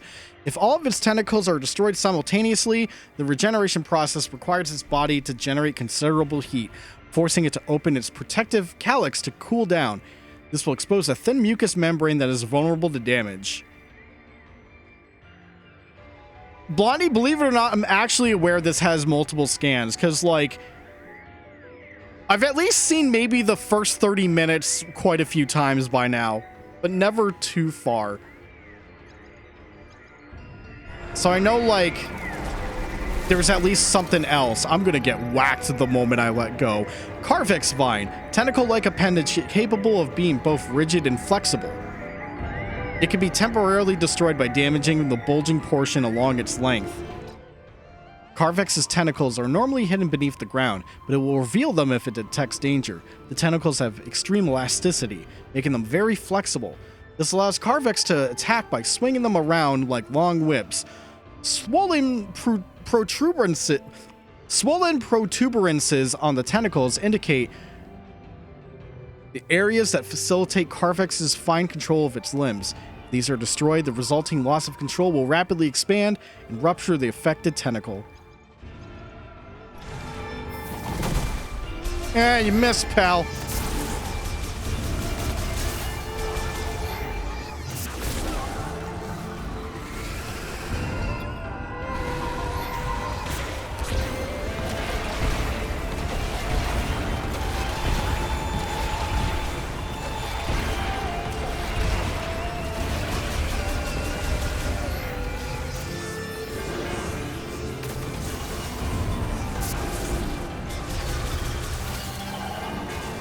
Yeah, this is the third one I was thinking about. Carvex's pollen sac. Pollen bags are released from the ends of Carvex's tentacles. They possess propeller-like wings and fly by riding wind currents. Carvex is capable of ejecting pouch-like pollen sacs at will. These sacs have 4 wings that function like propellers, allowing them to move slowly through the air and home in on targets detected using a natural thermal sensor. When a pollen sac lands on a target, the sac will rupture, causing damage. This behavior indicates that the sacs primarily serve as a means of attack rather than a method of pollination.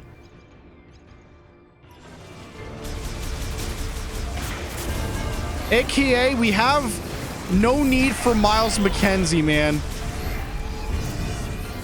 We have the logbook. We've always had the logbook. I did not mean to do that. I'm still trying to get used to the fact that I have to go to the visor first to do this.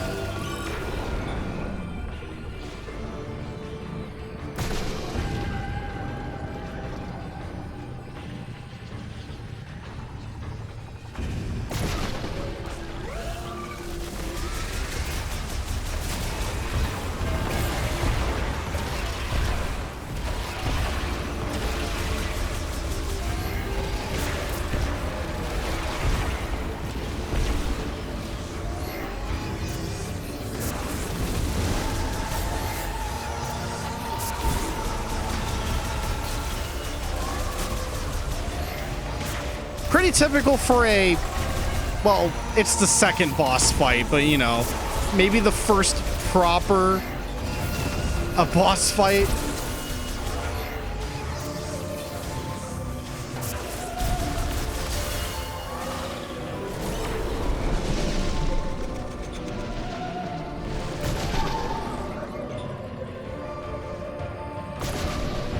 Oh, here we go.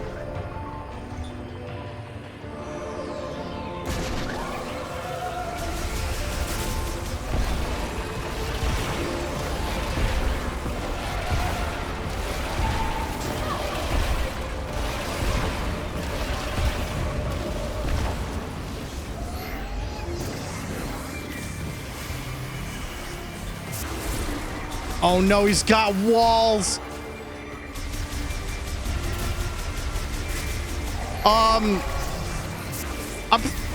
It's only 3 scans on this boss, right?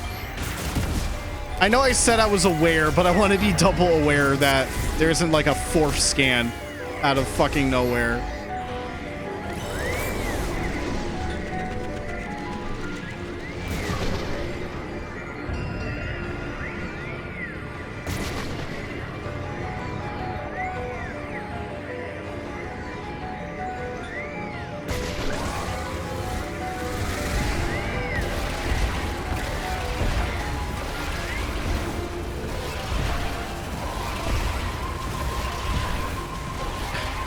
All right, well, I'm gonna check the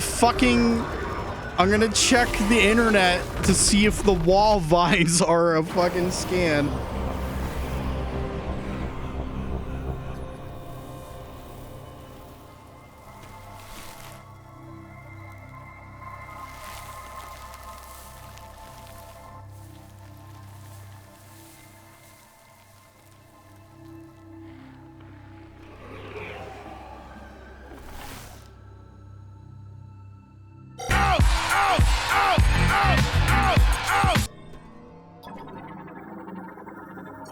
Psychic bomb compresses a large amount of psychic energy into a sphere, which then disperses as a concussive blast.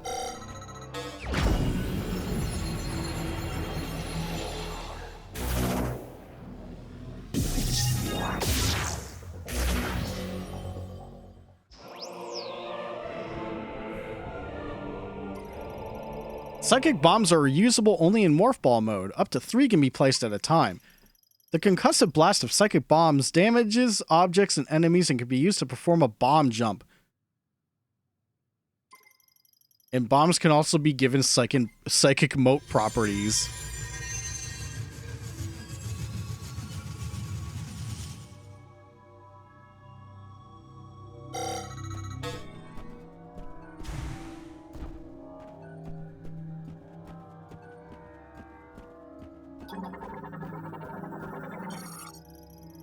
Sacred Shrine teleports the Chosen One to an alternate dimension that houses a teleporter key, activated by gazing at the statue's forehead.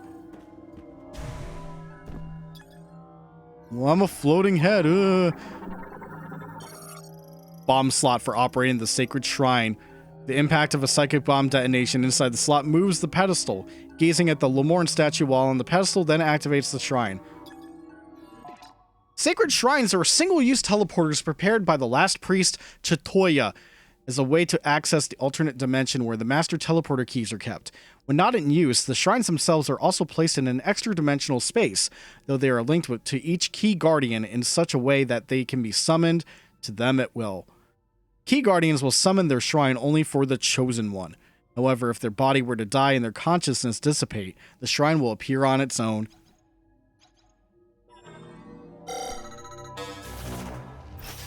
All right. It's back. Also, when I was watching earlier streams of like early game, people pointed out that X button also does the jump, not just the motion control. So that's good info. Because they don't tell you that part. At least as far as I'm aware, they don't tell you that X button also works.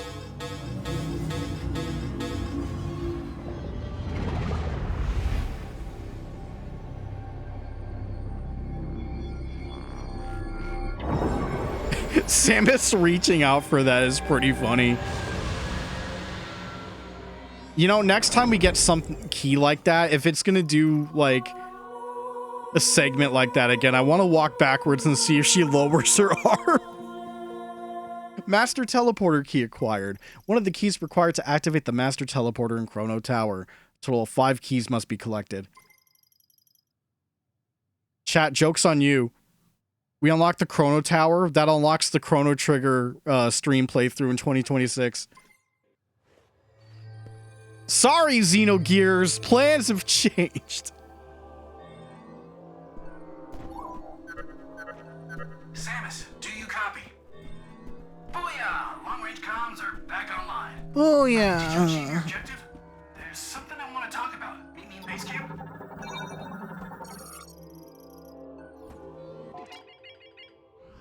So wait, which statues were you talking about earlier, Blondie? Were they like in these hallways?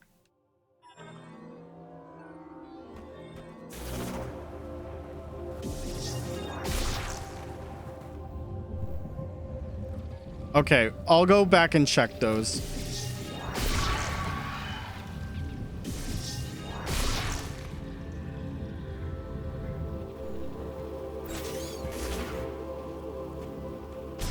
Xenogears is not going to be Cthulhu Saves Christmas.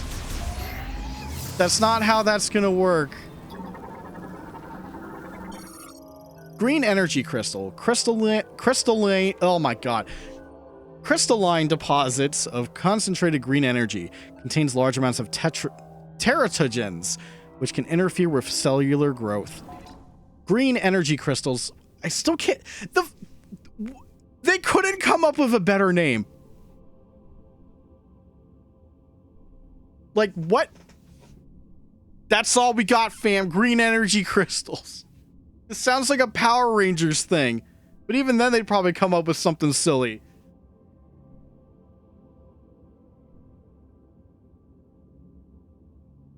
By the way, chat, it is not my birthday yet, but because I have Prime 4, and I don't want to wait any longer on this, I have my final Mountain Dew can of Summer Freeze that expires December 22nd. Can't wait much longer. Fuck it.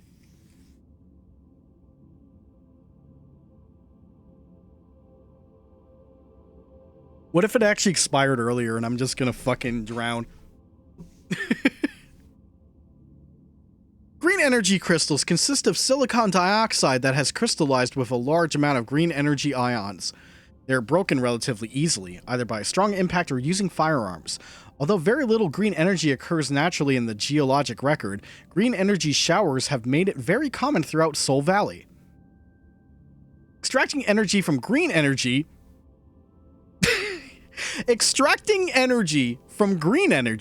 crystals can only be done by using the device on the altar at the Temple of Memory. Green energy extracted here is then sent to the sacred tree, where it is consumed to grow memory fruit. Yeah, the Lamorne are pretty stupid calling it that. But all I learned from Power Rangers is that too much pink energy is dangerous, so I'm glad that it's green energy instead of pink in this game. We would have been, like, probably fucked.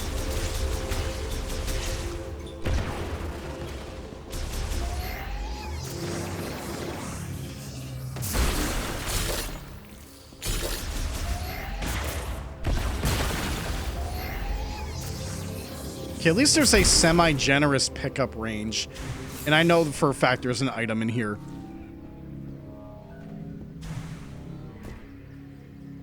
In fact, it's right there.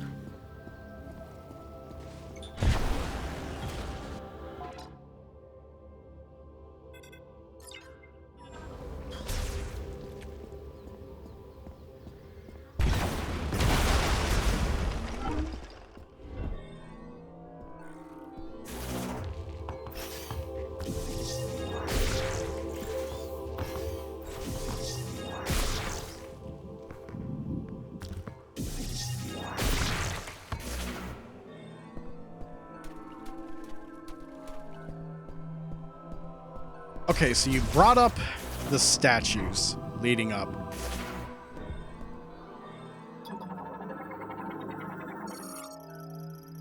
God damn it. Logbook entry.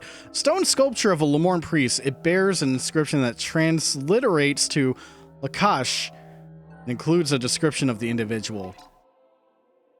A sculptor who loved solving mathematical equations. He discovered several equations that could be formed into psychic objects, leading to the design of a unique sealing mechanism as well as its keys.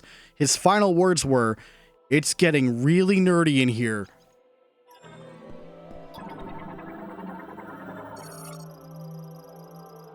Vakun! Inventor of the mote-operated psychic lock. In accordance with the prophecy of the Chosen One. Excuse me. Oh my god, thanks, Mountain Dew. That was gross. I apologize. He built the shrines now hidden throughout Soul Valley, filling each of his mote-related devices.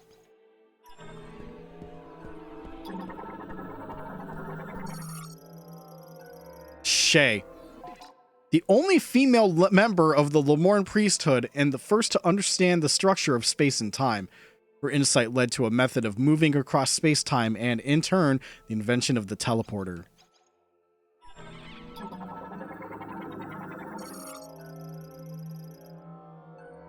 Thasar. Thasar, the first priest who communed with the sacred tree and founded the Temple of Memory. He is said to have been gifted at conveying thoughts without the need to speak and at understanding others without the need to hear them. Alright, well, thanks for pointing those out. At least that looks like it's something that wouldn't be, like, missable. Unlike probably every boss in this game. But that is appreciated, at least.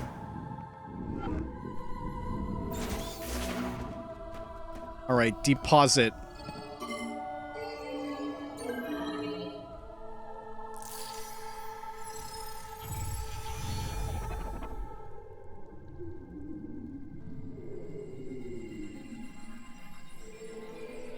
You know, I think they couldn't call the green crystals Energems because that was probably copyrighted by Power Rangers Dino Charge, but the green Energems.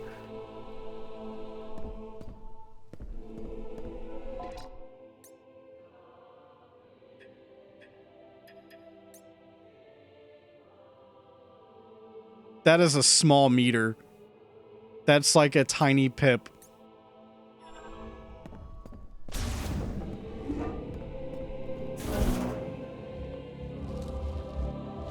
Oh, hold up.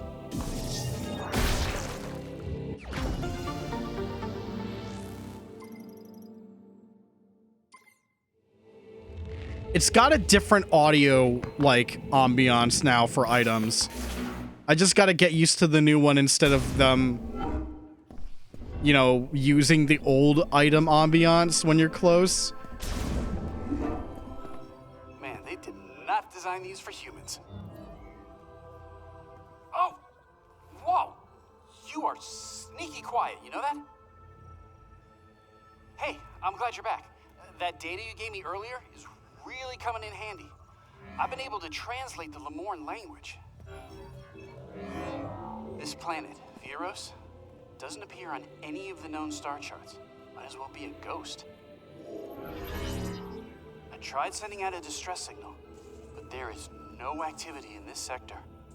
It is eerily quiet. We could be anywhere, or we could be nowhere. According to these maps, we shouldn't even be here. From what I gather, the only way off this planet is to retrieve 5 teleporter keys. Now, I'll do some digging to see if there's any way I can support you. Now that our comms are working, we should be able to share data. I can provide you with intel from here. What do you say? Teammates? Don't nod. Hey, stay safe. Don't nod, Samus. Be here if you need me. You're better than this. Where's my boy Anthony Higgs? I miss him already. I miss him every day. I remember him. Does he remember me? Bomb slot activates any linked devices with a concussive blast When a concussive blast is detected within, the illumination indicates it is online. Bomb slots are switches used to activate connected devices and are triggered through the use of concussive blasts. Though maintenance tanks do not use explosives to perform their duties, they are able to trigger these devices by charging up a concussive blast. Bomb slots require energy. Indicator lights show if the bomb slot is connected to power and operational. You want me to go back to the psychic table?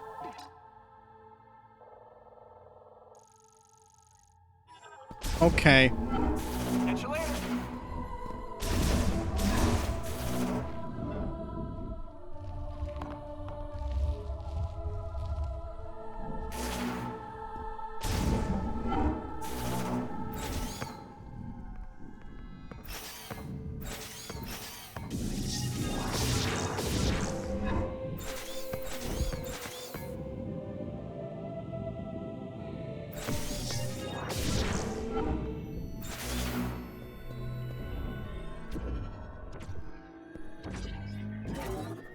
Okay.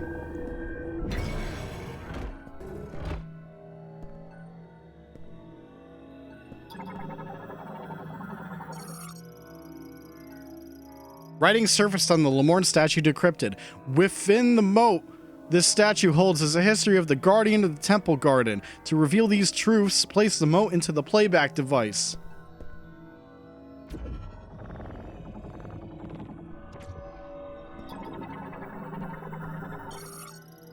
In the distant past, a mass of burning rock fell from the sky to the jungles of Vuros. Once this rock, which was itself poisonous, had cooled and hardened, a small carnivorous plant took in the poison it carried. The plant did not succumb to the poison. It thrived, growing to rule over the jungle. In time, the priest Thasar became the first the plant could convey its thoughts to and named it Carvex. Later, at their urging, Carvex eventually relocated to the garden within the Lemorne Temple of Memory. There it ruled as it did in the jungles, and it came to preside over Lemorne funerals. Okay. That's neat, but that does not solve the problem of these two guys. That's not a fix. It's not a fix if you partially do it.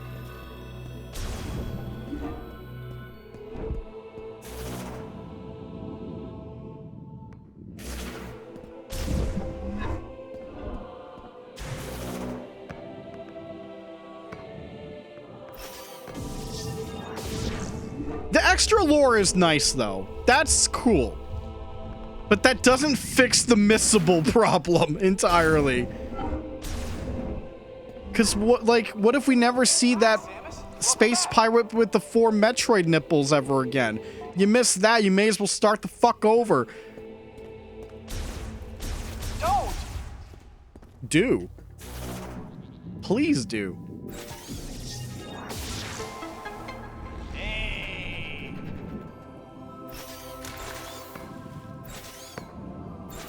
Go save before I forget.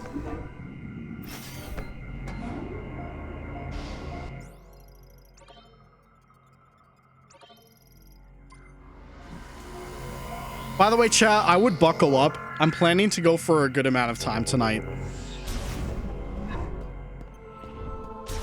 And I still have the birthday stream tomorrow, which might just be more of this game.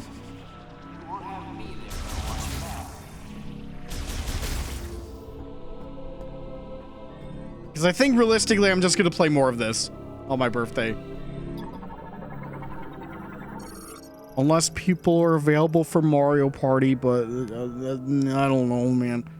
Lemorne storage locker made of extremely durable Ikustan steel, making it impervious to even to powerful weapons. It will open if a current is passed to the electrodes at both ends. Okay, that's weird. Oh, we have to come back for that one.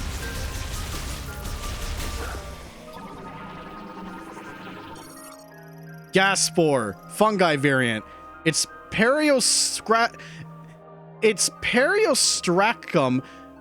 Periostracum? These are words. Its Periostracum is extremely hard and cannot be destroyed with a standard beam, but it will open up to release homing spores. Gas spore are a type of mushroom that mainly inhabits hot and humid jungles. George of the Dungle. Growing on surfaces like tree trunks or rock cliffs. Their periostracum remain closed until sporangium is generated, at which point their periostracum opens and ejects the sporangium into the air. The periostracum is extremely hard and cannot be destroyed with beam weaponry, but the soft tissues beneath the periostracum, which are exposed when a sporangium is ejected, are vulnerable to damage from beams or other weapons. Gas spore can be destroyed even when their periostracum is closed using high-powered weapons. That is the most I've ever said that word in my entire life. Just use a missile, dummy. Lock unit, heat. Lamorne-made locking system. Lock can be removed only if exposed to extremely high temperatures. Well, I'm out of luck right now.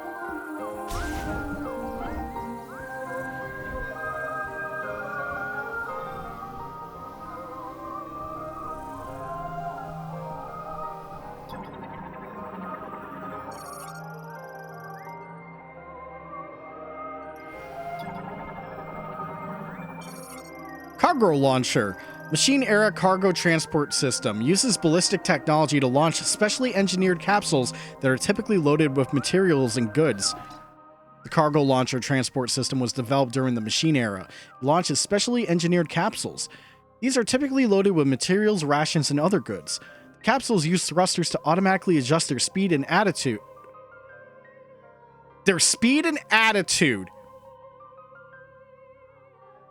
Rangers, shoot a Samus with attitude. And they are equipped with a system for ensuring zero-impact landings, making them safe enough for moving personnel if necessary. The system enabled fast transport between Soul Valley and Fury Green, but was never deployed elsewhere.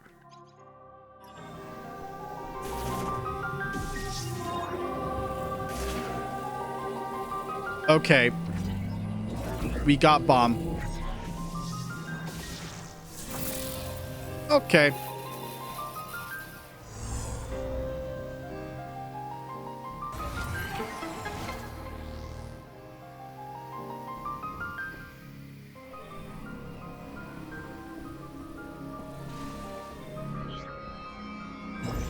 Another platform. I'm not going to be able to do this.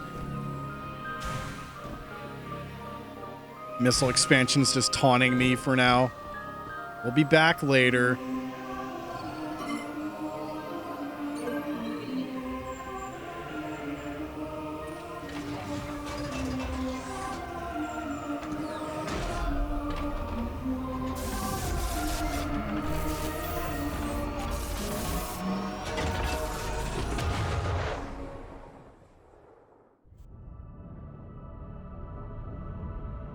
Uh-oh, it was a little off target.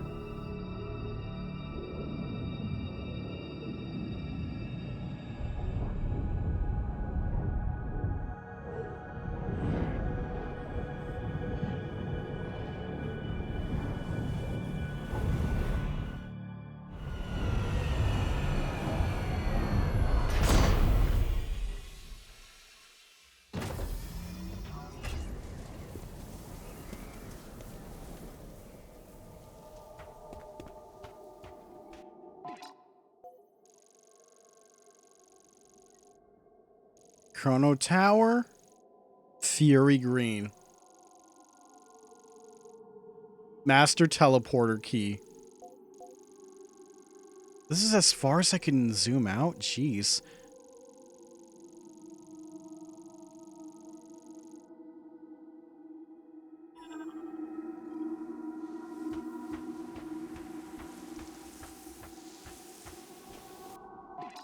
Something tells me the game won't let me go all the way out in the desert right now. As tempted as I am to just go and say, fuck this obvious area, I'm going.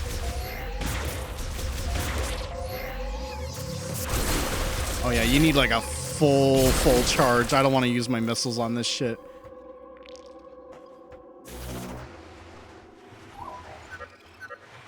What you see in front of you is the entrance to the closest area with a teleporter key.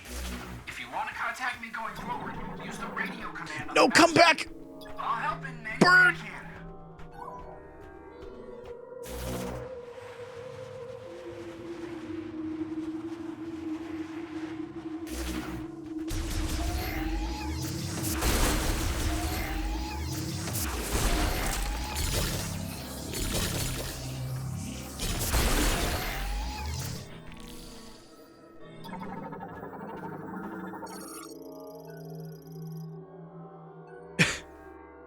Rock Riching Gibardaum. Green energy traces detected within. Only psychic energy in the form of a diffused oscillation blast wave can pulverize it. Okay. Gibardaum. Named after my boy from Baten Kaido's Gibari. Harder! Harder! Harder! I still need to get that fucking soundbite. I need that voice clip of him saying that.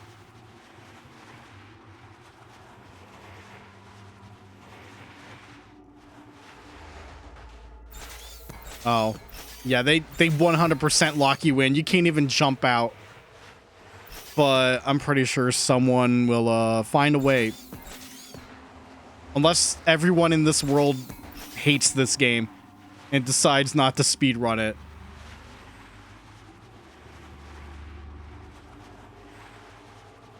Gamers hate this.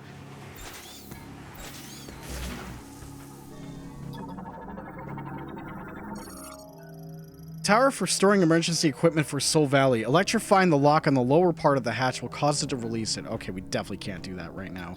You!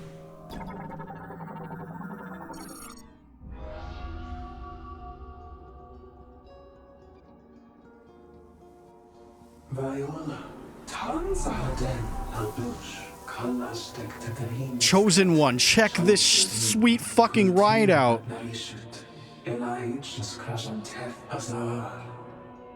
Viola Arutsen Vanda, Karushusik. Kasarech Abelen, Shukich Ansuti. Nanten Tashent, Kasarech Dastil. Abelen Elder Sitan, Shalif Atzarin Safar, Tashantir, Gamma und Darenit.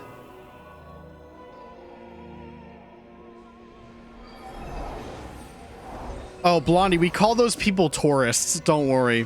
I'm not counting those.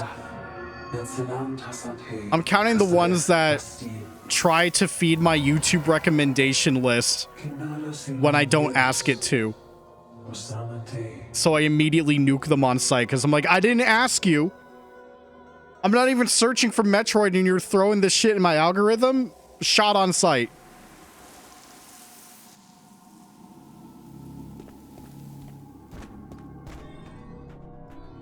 Just send me the video of Rick Moranis playing Michael McDonald again.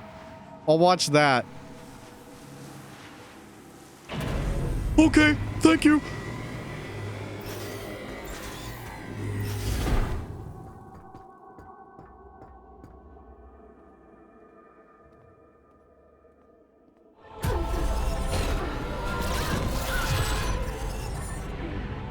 Why did Samus download Halo 3 footage in her brain? That was just Halo 3 cutscene.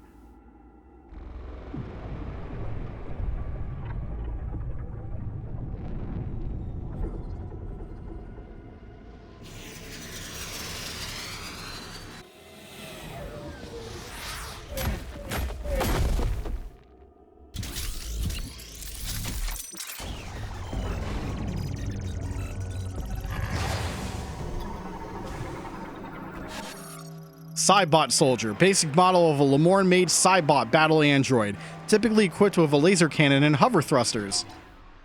This Cybot model was originally created to serve the Lamorne. Following the Great Tragedy, the surviving technicians modified them into an anti-Griever battle mechanoids.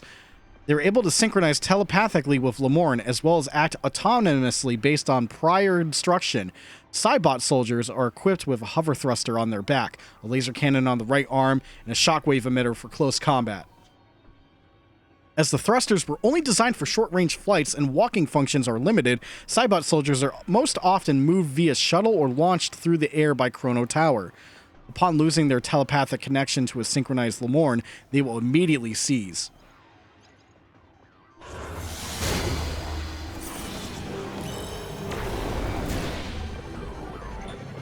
You know, this was an accident, but check this out. That's pretty cool.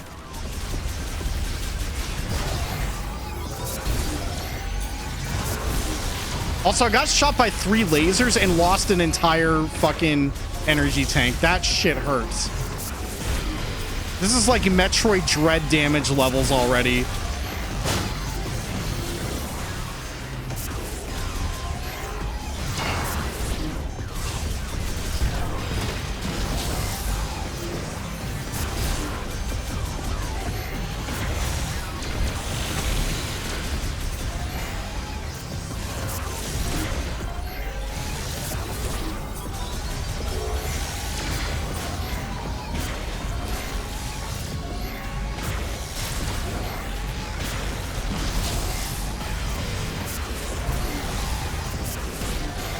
You know, I'm starting to appreciate Samus's more fucking dodge ability. It's pretty good. Just a little extra movement in combat. Chrono Tower's protected by a force field. But if you want to get in there, you need to find a way to remove it. I'll do some research while you look for the teleporter keys.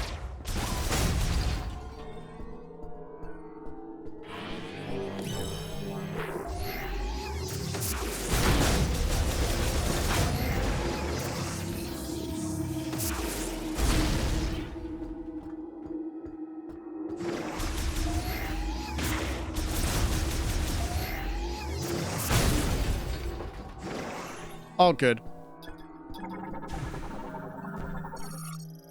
Fuel barrel. Contains fuel. Good to know that it has fuel.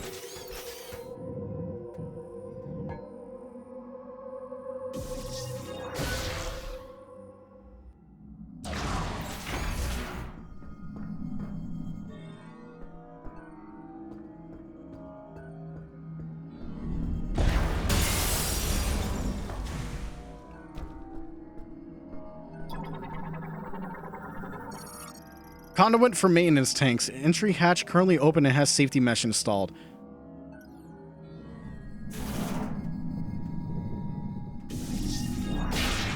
Nice.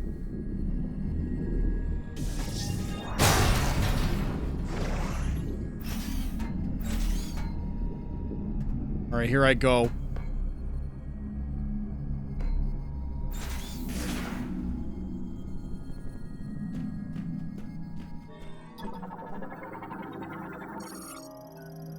Maintenance tank tunnel entrance with its hatch removed. Used both as an air vent and a passage for maintenance tanks to exit outside following task completion. Okay. No need to do that then. Viola tunnel door locked.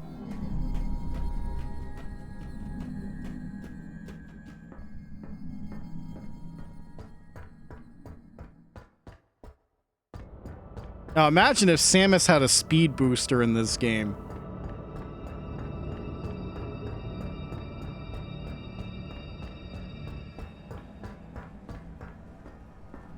That would make a big difference.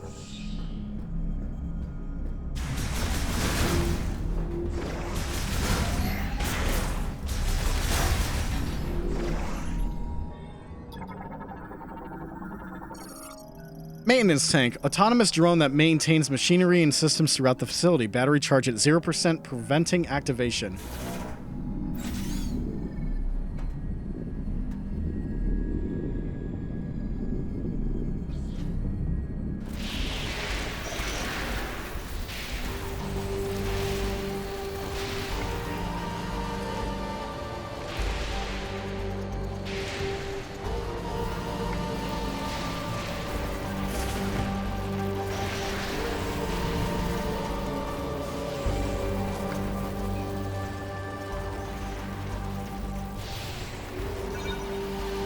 You know, for a while, I always thought this looked like a Halo 5 area. And I hate that was what came to my mind when I first saw this area in trailers. Halo 5 location? Fuck this!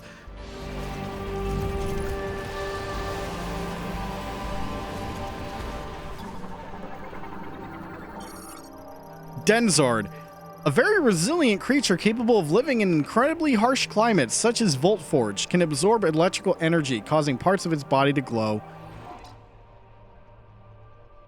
Denzards are one-eyed arthropods with thin shells and a pair of forelegs they use for dragging their body. The internal organs of a Denzard will not function without an electrical charge. Such a charge can be absorbed from their surroundings, however, which makes them well adapted to life-averse environments such as Voltforge, where even plants struggle to survive due to the constant harsh weather blocking all sunlight. Because Denzard organs circulate electricity, the cells in their eye, teeth, and tail glow. And they're dead. Samus once again, #1 threat. Spinner. Obviously, it's not working right now.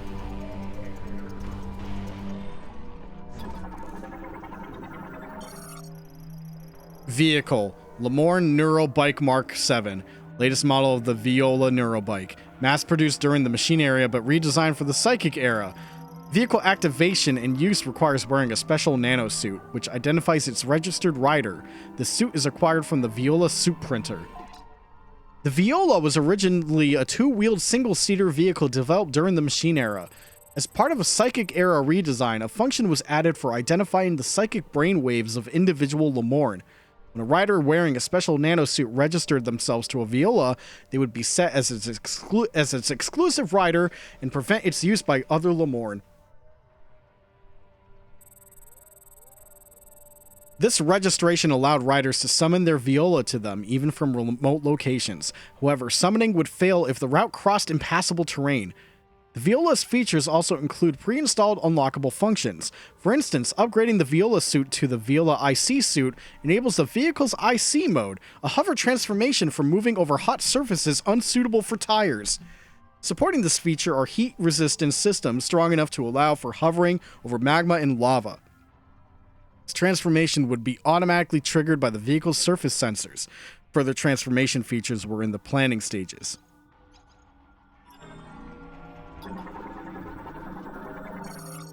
Viola Suit Printer produces the suit required to ride the Lemoorn Neurobike Mark 7, currently offline.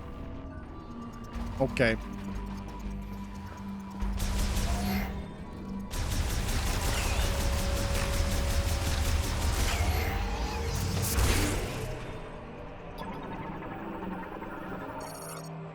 Okay, that leads to Tower 2. Access code approved. Displaying vehicle manufacturing Tower 1 hologram. Data download authorized.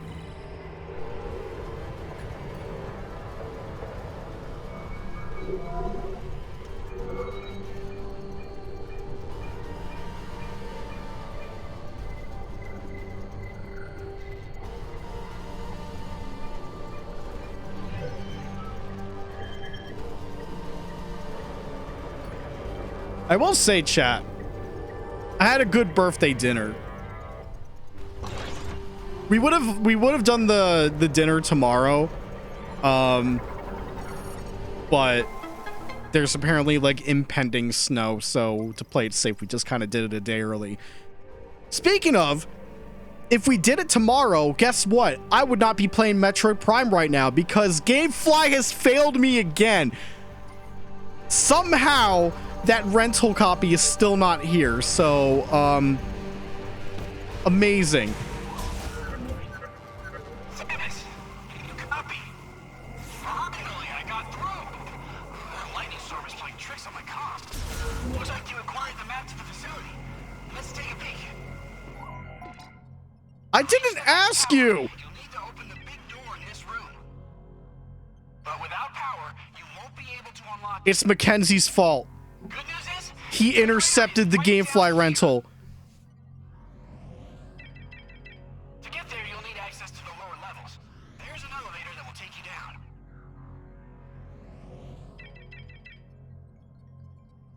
Would you like to hear that again?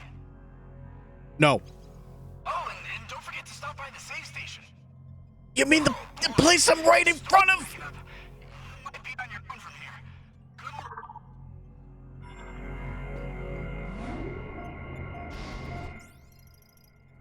All right, chat. I need a prediction. Will SCR even bother playing this game? Reminder that he loves Metroid. Will he bother playing Prime 4? Is Miles McKenzie that much of a turnoff that he would have to refrain from a new Metroid game? I'm just under the blind assumption he's waiting for Christmas to get it. Did he play other Metroid Prime games? I think he's played pretty much every Metroid game. Except Federation Force. Oh no, that bug's gone. Missable scan.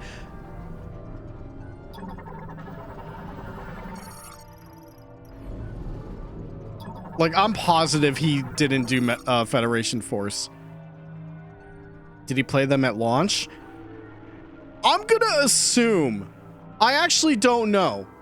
I never bothered asking him. I just know that he loves Metroid. He played Other Rem because he did a video on it. Well, a video in terms of just like kind of a vlog style thing. He even brought me up by name because we were playing it at the same time, and I was having frustrations playing that game from the gameplay standpoint. Two notable examples in said vlog.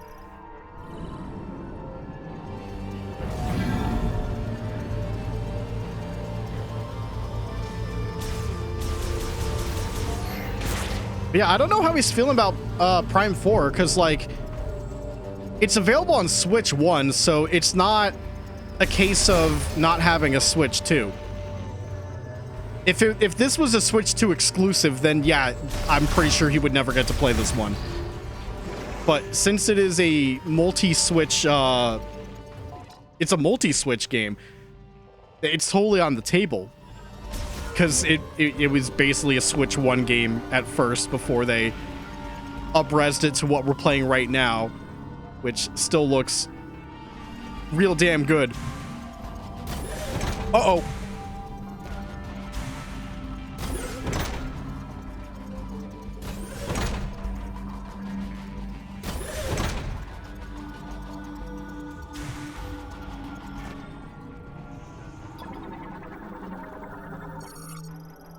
Uses batteries to power systems if the facility's main power supply becomes unavailable. Powerful burst of energy will cause it to briefly activate.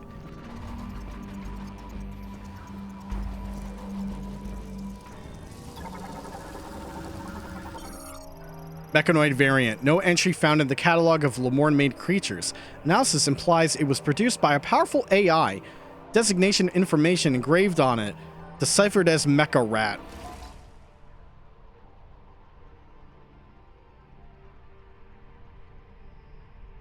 Is he the kind of person who would complete a game if he started?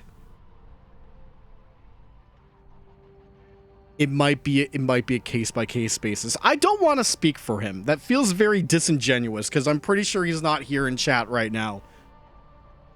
I don't want to speak for him.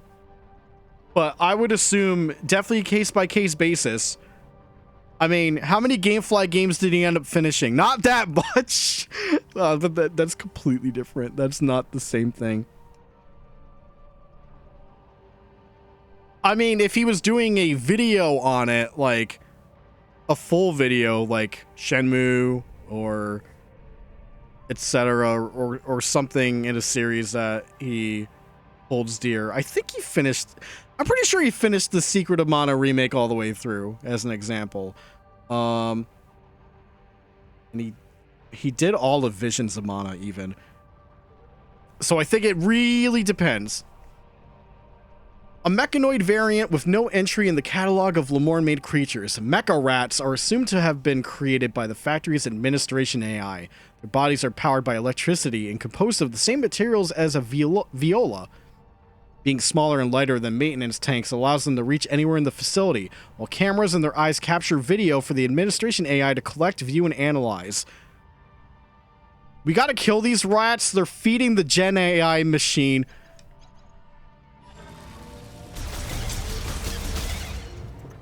All River City gamers seem like they would give any game a fair shake, but finishing it. Is that a call out to Zero? No, that can't be.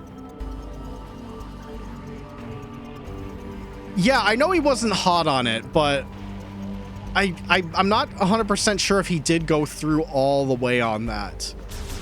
He wasn't hot on Visions either, but he played that to the end.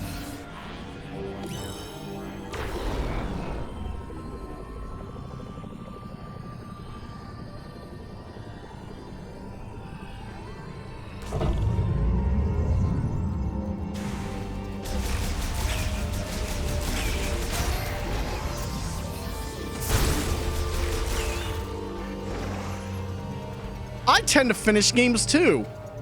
Sometimes. Grab bags don't count. Those, we always go into grab bags with no intention of finishing them. Except for the time where we went back to play the Karate Kid because I actually wanted to. And then we beat the game like 5 times in the same stream. That's different. That was when we decided to return to it.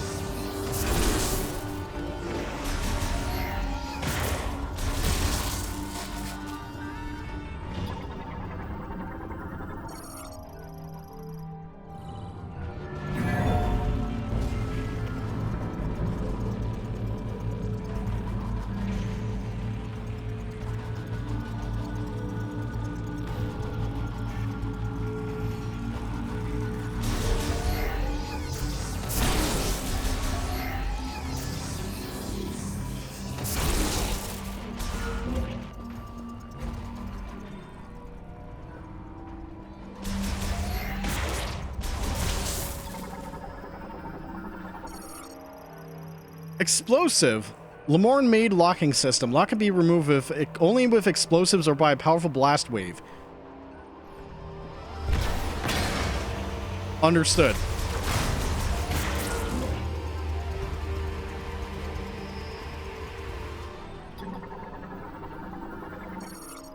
Viola, assembly line stage 2, currently offline. Stage 1, fucking nothing.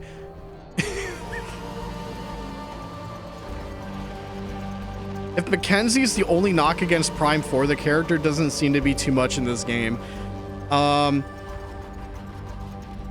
I've heard more knocks for other reasons. I won't talk about them because I'll see how I feel about them. But right now, Mackenzie's stupid idiot, and it's honestly a head scratcher.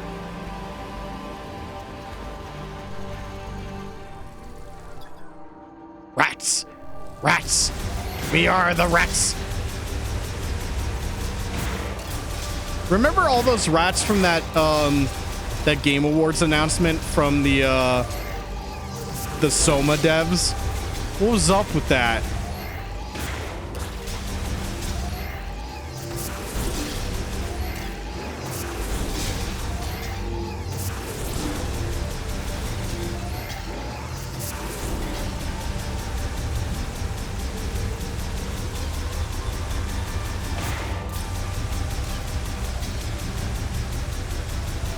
I'll get them all. Got him.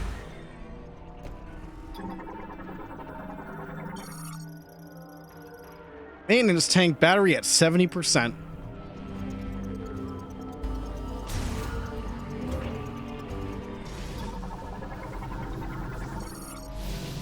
All right, don't touch the zap. Zap hurt.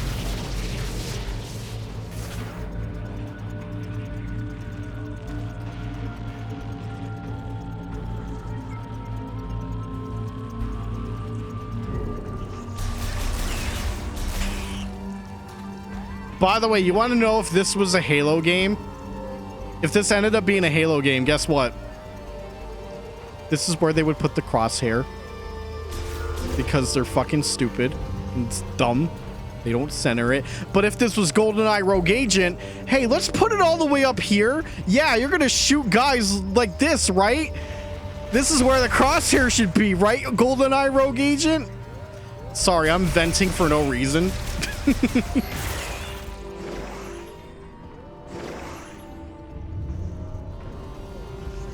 I'm just saying. Center is best. I can understand different crosshair placements in a third-person game.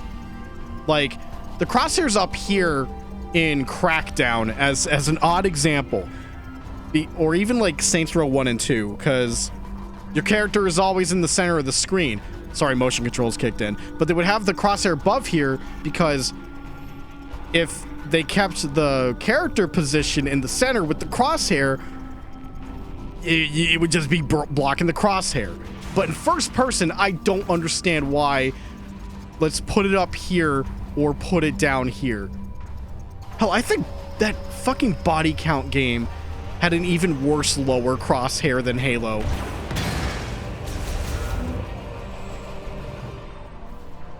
At least Halo was smart enough to put it back to the center eventually, but that was after Bungie left. So once again, I could blame Bungie for something stupid.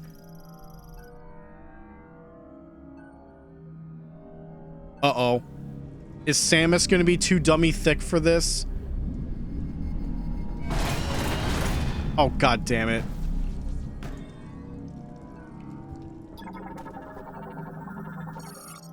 External flooding has caused a cable support brace to separate due to corrosion. Shit, Bork.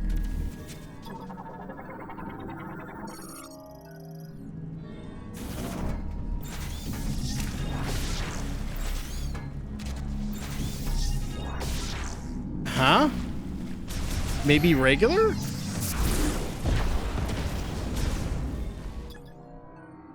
Oh, you gotta pull it. Okay, we can't do that then. Grapple node. Secure fixture for attaching a wire. Used by maintenance tanks to quickly ascend and descend.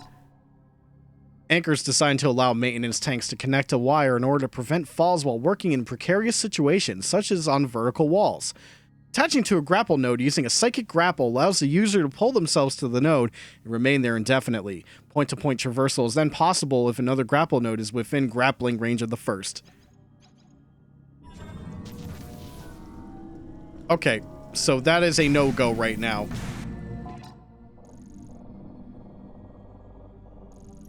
Okay, there's a morph ball hole. I keep messing up my button presses. I'm hitting X when I want to go into morph ball. Big mistake.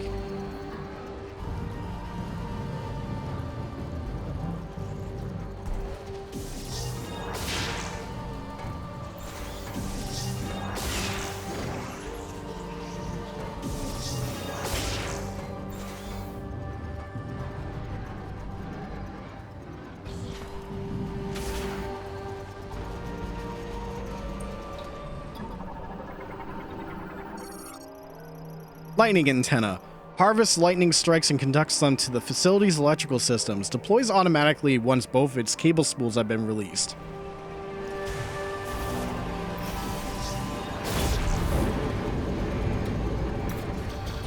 That looks like a stupid alien head. You see? Like, if you look at it from the front... Oh, fuck! Okay, you don't instantly die like hunters. So that means they're not as stupid as the DS game. Good to know Retro's still smart about that. But, like, yeah, it looks like a stupid face.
What are these guys?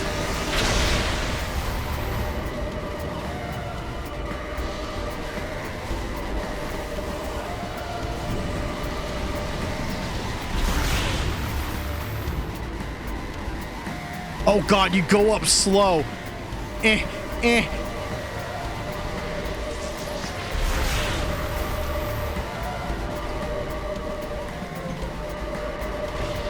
Yeah, that makes sense. Oh, good. We're back online. The facility's power has been restored. Once you return to the top floor, you'll be the next step.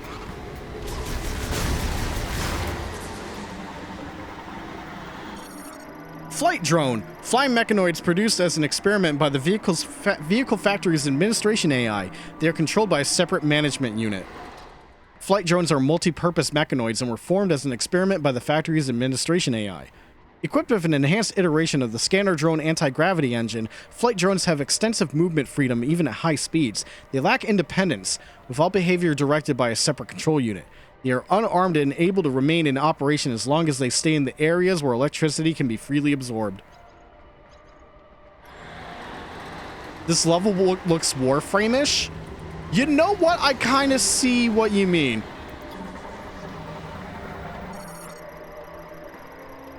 Lightning rod. What about this? Grapple point. An insulated secure fixture for attaching a wire, used by maintenance tanks to avoid electric shocks. Grapple points are anchor points designed for use by maintenance tanks while performing repairs or inspection. While attached to one, a maintenance tank can extend and retract their line to adjust height.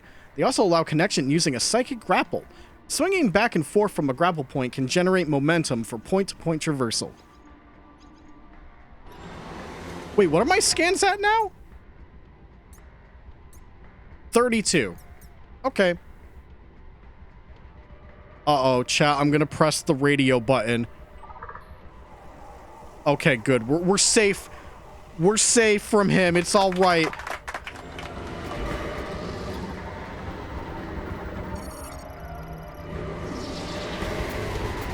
By the way, you want to see something stupid? Yeah, that does a lot of damage. Okay, we're not doing that again. Told you it was stupid. Psychic Boost Rail, a track composed of psychic energy, often set along irregular curves. Once materialized, they can be traveled using the Psychic Boost Ball. Psychic Boost Rails are tracks of psychic energy for carrying objects between two fixed points. First, they must be materialized. Then, by activating the Psychic Boost Ball at the track entrance, they provide high-speed transport to their terminus.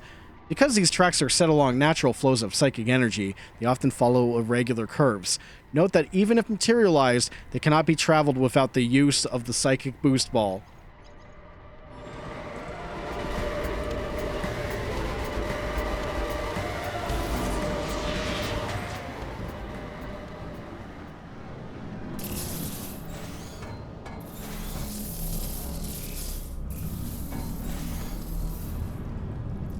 Yeah, Spring Ball.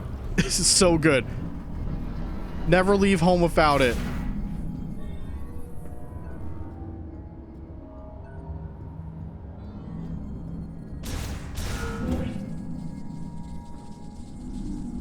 Oh, now it's even worse down there. Yeah, no.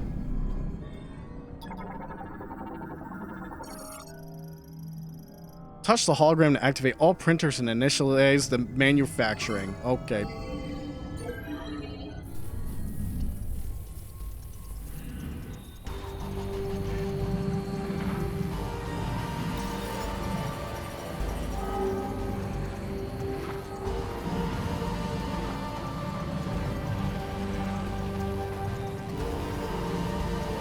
Must build bike.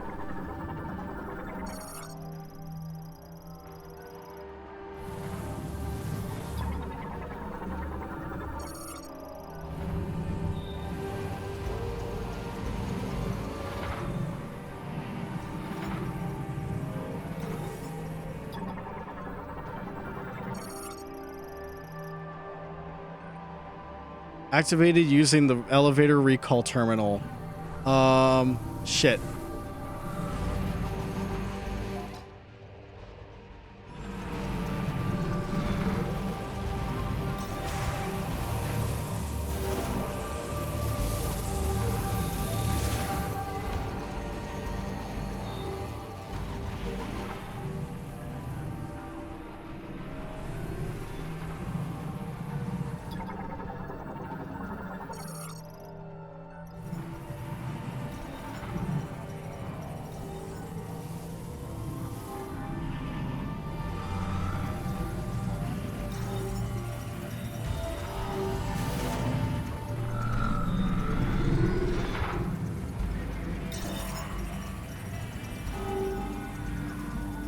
Will this work?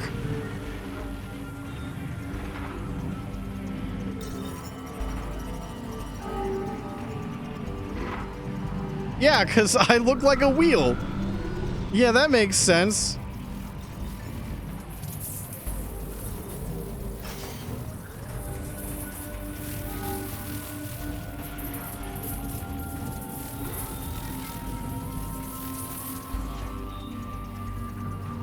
Yeah, she becomes the new wheel. Didn't think this through, huh?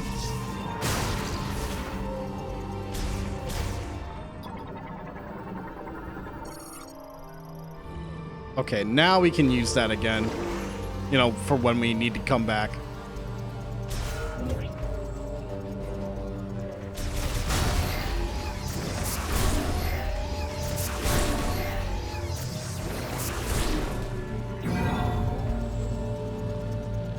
Those workers don't get paid enough to care. What workers? It's modern day. They fired everyone to pay AI instead.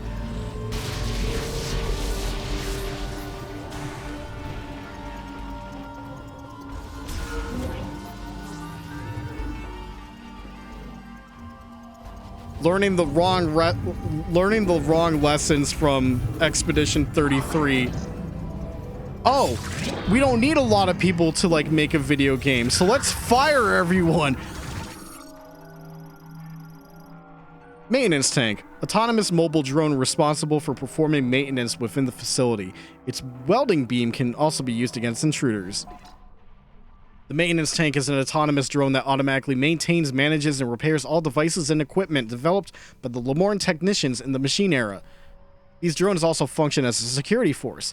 If unauthorized individuals are detected in the facility, these drones are permitted to engage and eliminate intruders with their welding beam. Larger and smaller types have been developed to help carry out their various responsibilities.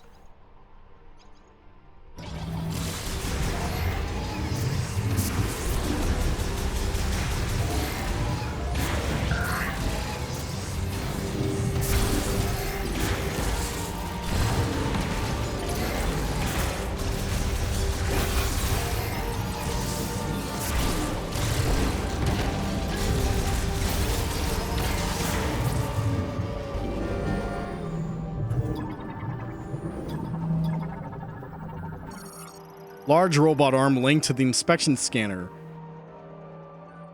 Engine cores that pass inspection are moved to the assembly line. Those that fail are placed with other defective components.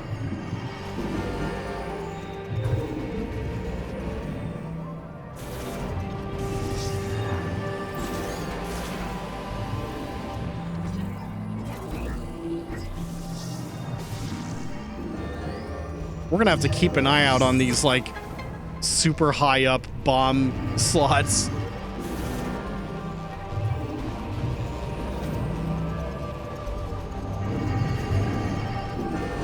All right, here comes the new wheel.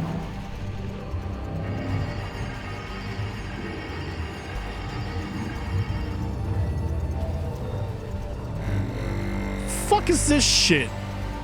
Yeet.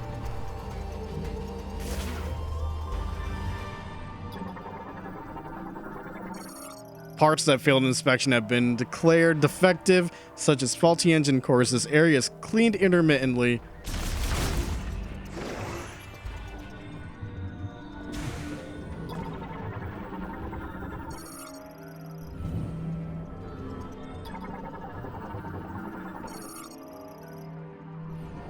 Okay, we don't have the terminal for that one.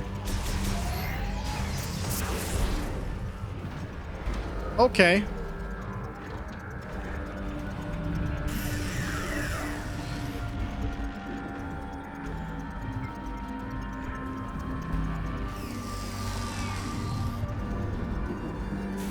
I see, game.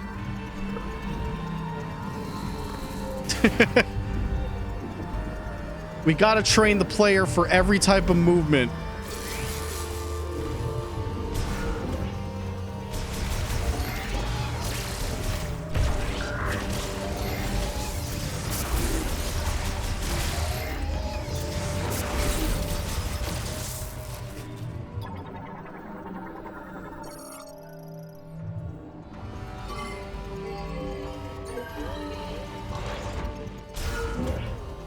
And that's our shortcut. Okay.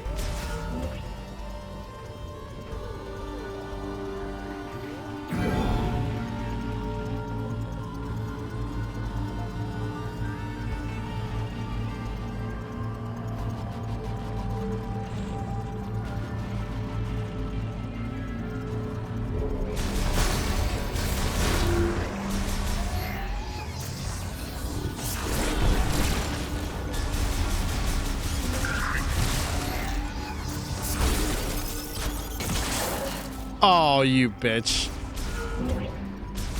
Don't be at 1 HP when that happens.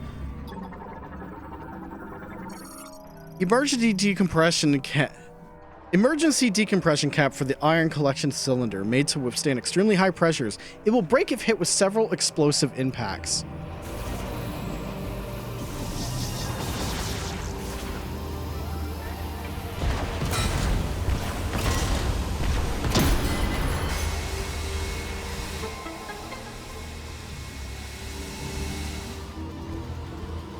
Okay.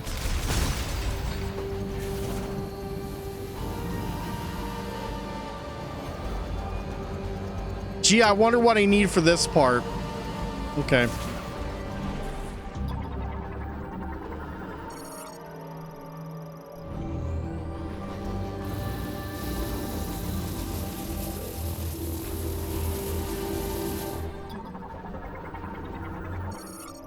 Negatively charged electrostatic platforms. Positive charge is emitted to its connected viola in order to fuse its materials using a form of depositioning.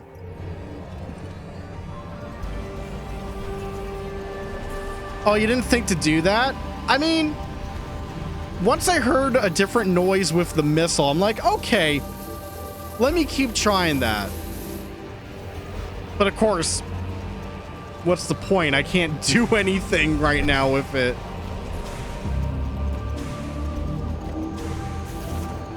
Oh. Okay, that don't work.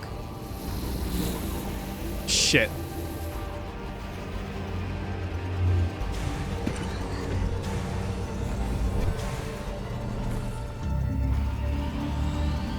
Unless... Hold on.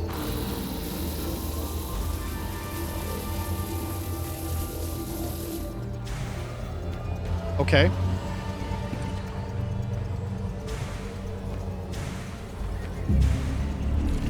I gotcha.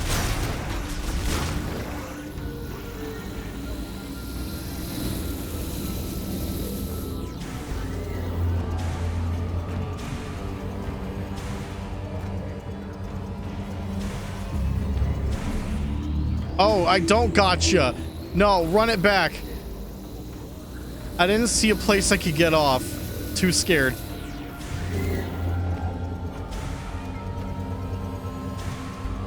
Over here. Wow, I blinded that big time.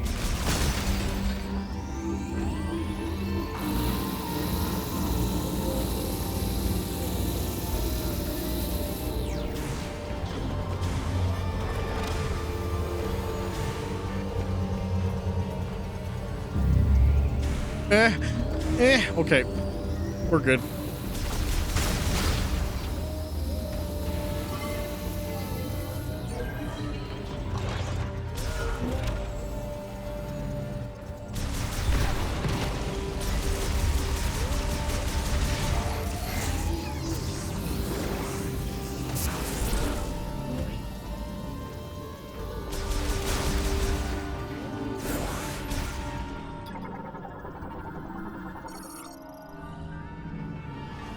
Well, there's our missile. An elevator, so we don't have to do that again. Okay. Be back in like 6 hours, I think.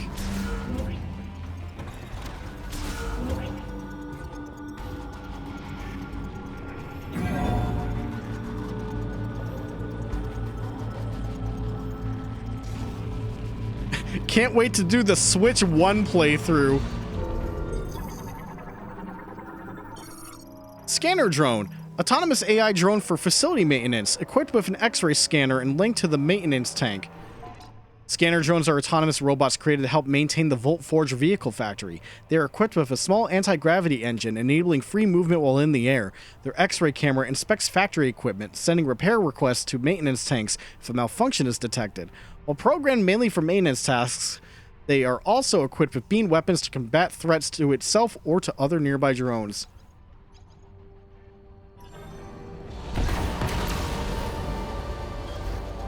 Just not risking it. If I didn't fire first, it was gonna fire first.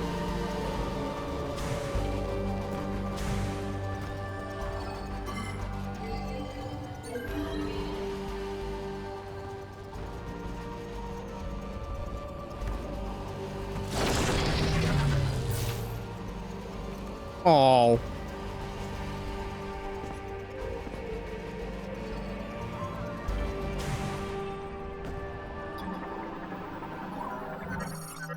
Viola Suit Printer scans the target and produces a body-appropriate suit. Currently online, touch the hologram to operate. Are you back on the top floor? Anything you can activate now that the power's back on? To clear the way to the next tower. With this storm, we might lose signal, but... Good. Keep it that way.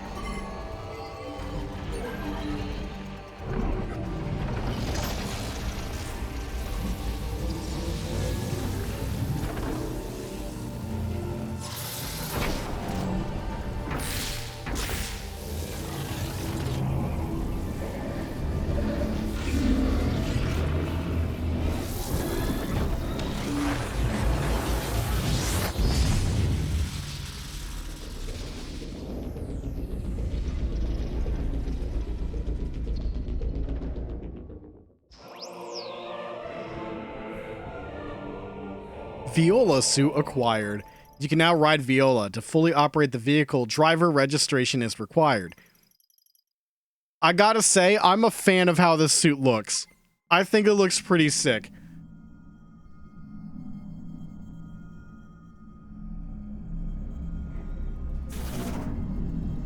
Now our ball Urple.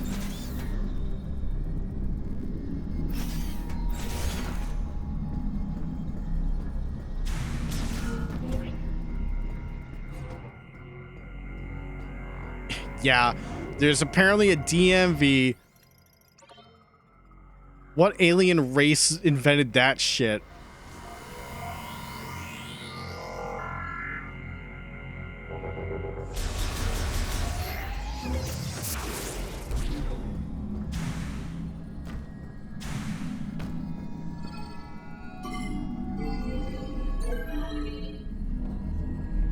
Now I have to be forklift certified, right?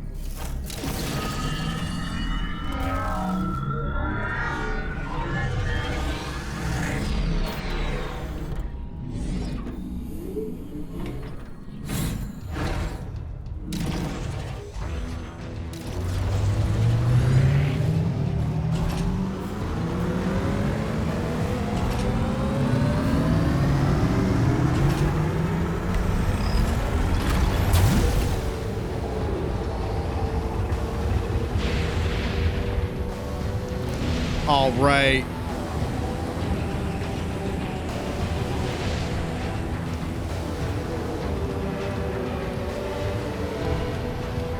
It is for sure a bike.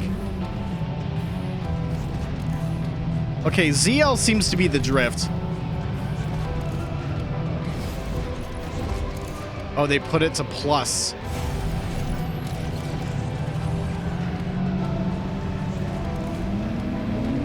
Let's give it another ride. Whoa!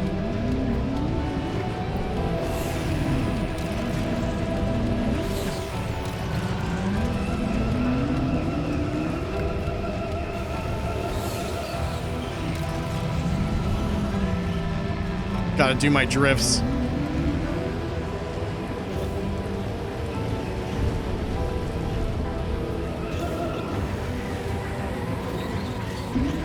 Yeah.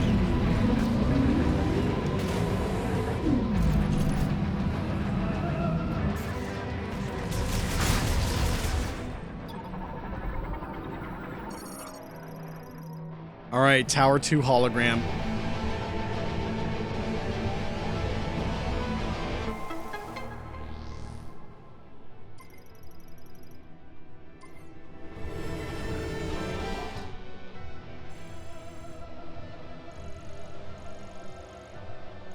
Okay, so that's Tower 1. We got Tower 2. And then there's this big boy tower. Doesn't look like there's a Tower 3 unless Big Boy Tower is Tower 3.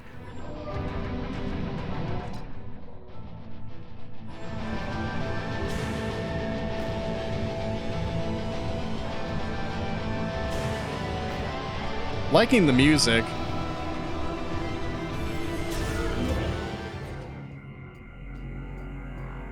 I've had no real complaints about the music so far. Then again, how do you top Phendrana Drifts? You can't. You can't top the best snow music of all time. Not possible. They peaked too early with that.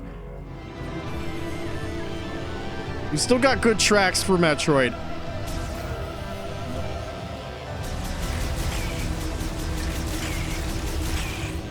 Can't say the same for Federation Forces soundtrack.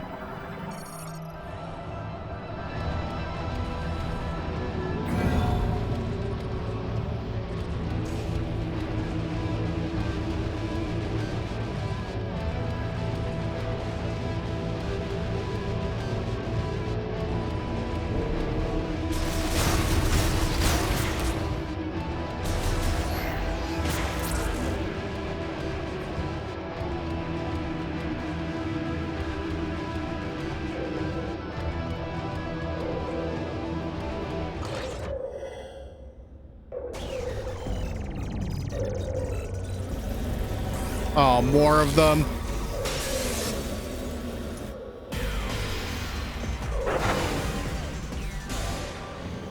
I mean, Federation Force didn't hurt me.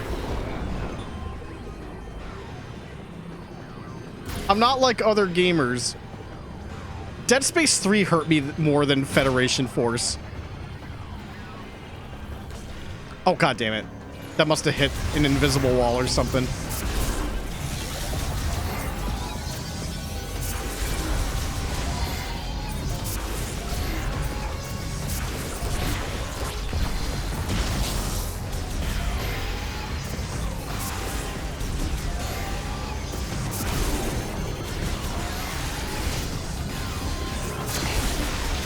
Oh, that hit? God damn.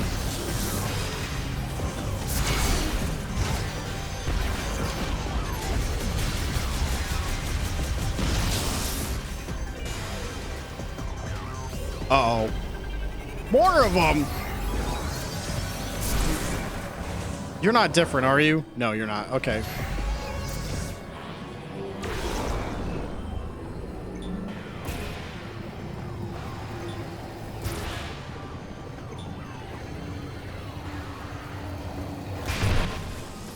Yeah, that psychic shot's pretty good.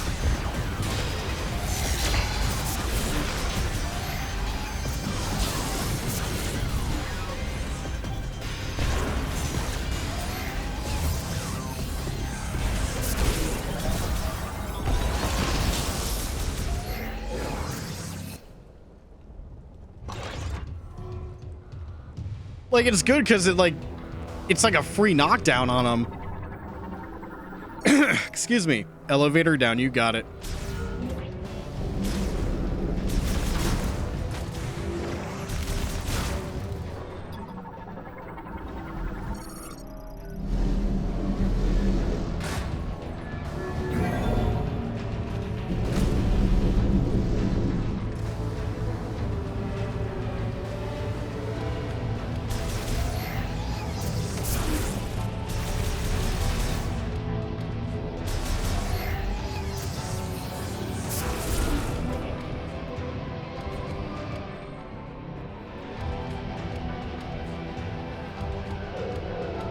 Oh no, not again.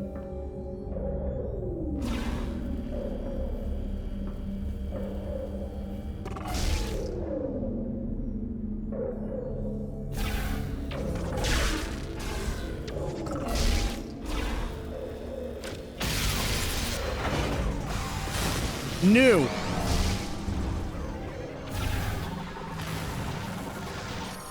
Cybot teleporter, equipped with a short-range teleport device and blades on both arms. It attacks using an X-shaped beam and rotational slashes.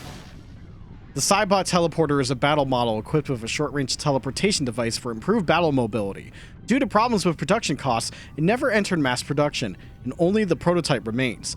Both arms are equipped with plasma blades. During combat, it will cross its arms in the air and launch an X-shaped plasma beam, then teleport near the enemy and spin its upper body to slice with its blades. It can also send combat instructions to maintenance tanks.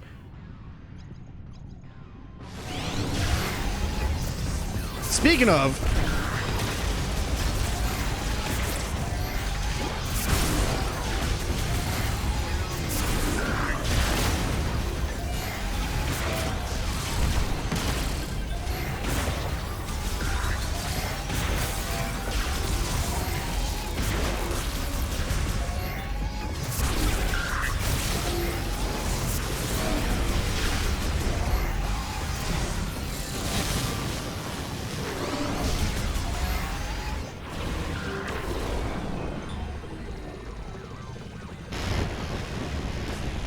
Oh, that didn't do shit. Uh-oh.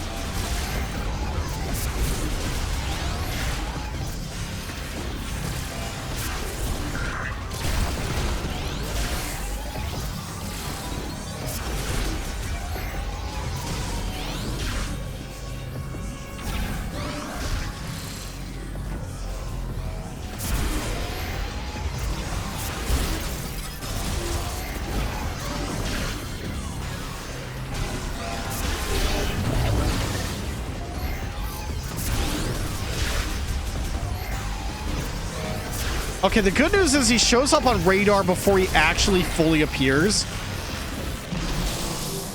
So that actually helps. It's like cheating.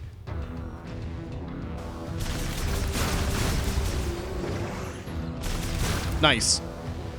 Nice HP, Samus.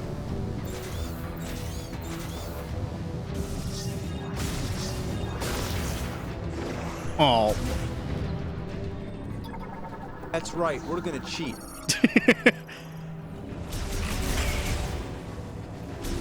Oh, look at the hungry boys.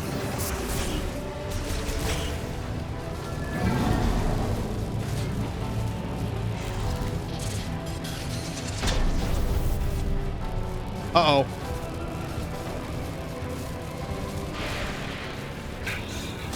Oh, fuck.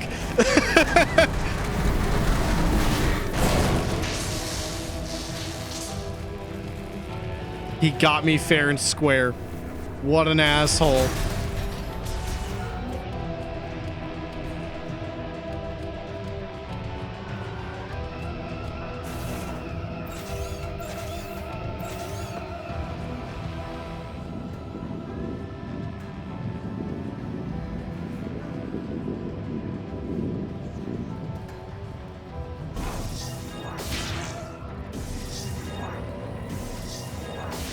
Blow up manually. Damn it.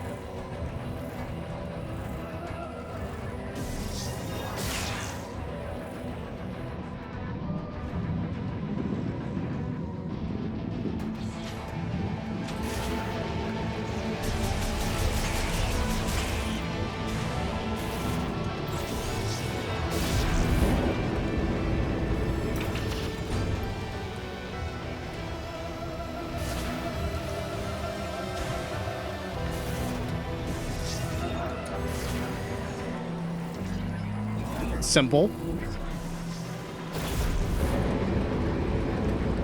Just gotta teach you the mechanics a little bit more. That's another boost reel, right? Yep. You're Spider Ball. Lamorne magnetic track, traversal system that utilizes magnetic adhesion. Maintenance tanks use these to travel during tasks. Magnetic tracks are traversal routes built to be used by maintenance tanks. They were created to enable navigation through difficult areas such as along curved building walls where platform installation was not possible. When a maintenance tank enters a track's magnetic field, its metal body frame retracts or reacts, attaching it to the track. Those with access to the psychic spider ball can use these tracks by magnetizing while in ball form. It's really psychic everything. Scout bot emits ultrasonic waves from overhead to detect and map the positions of valuables in the area. Electric shock will activate it. I'm pretty sure I already scanned one of these, right? I did.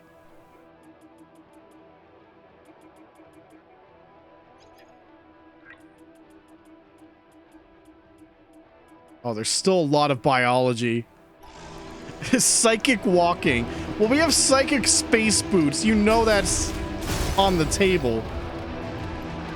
It just reminds me of that one fucking stupid, like, that one video that we kept quoting back in the day.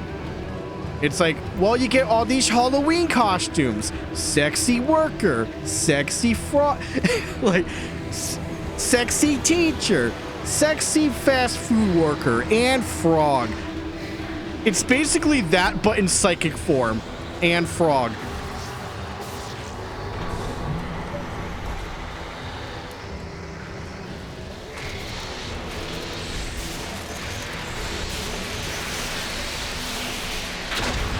Oh no! That boss fight looks like a limp dick!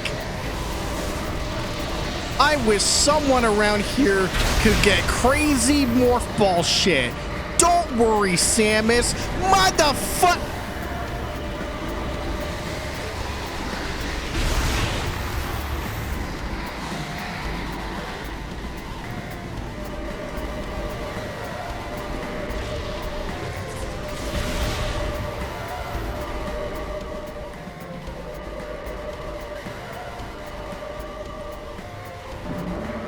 Uh-oh. Matrix bot.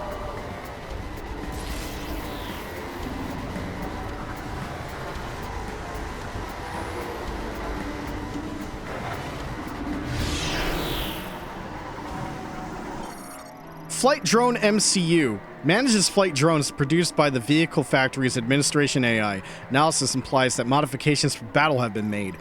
Its core is defended by 3 energy spheres. If all are destroyed, the MCU will briefly malfunction.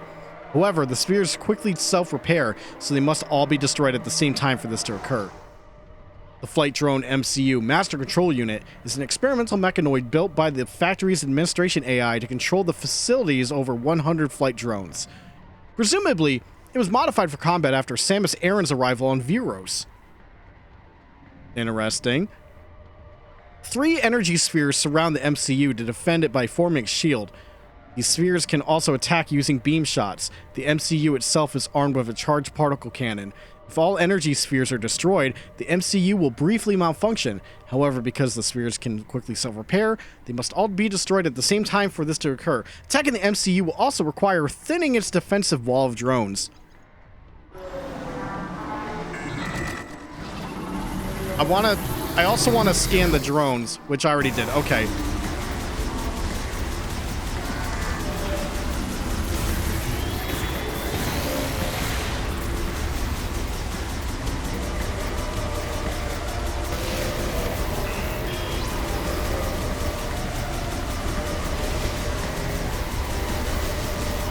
Wow!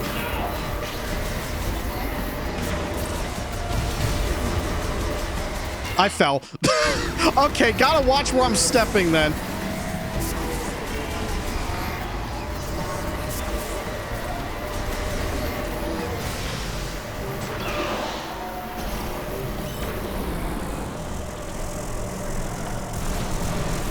Okay, this is gonna be a little difficult. You really have to get rid of all this shit.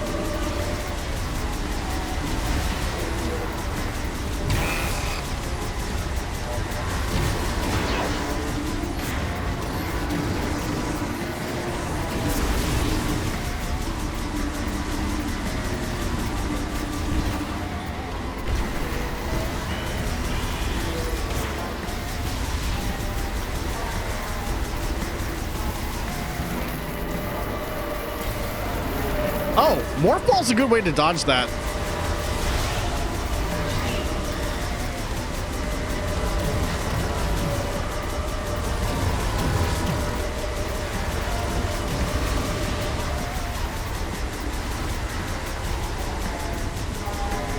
I wish I could fire faster than this, but there is like a shot limit.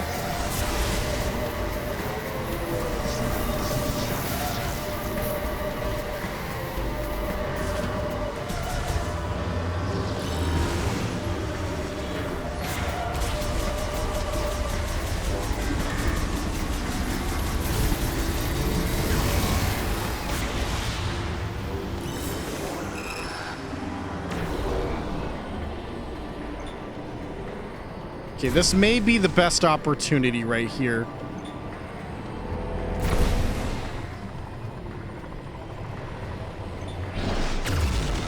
Got it.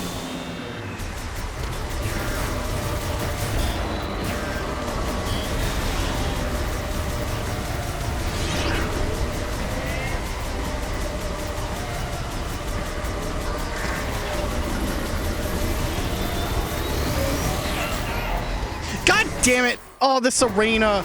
It has to have like the 2 off-kilter fucking spots on it. It's fucking me up.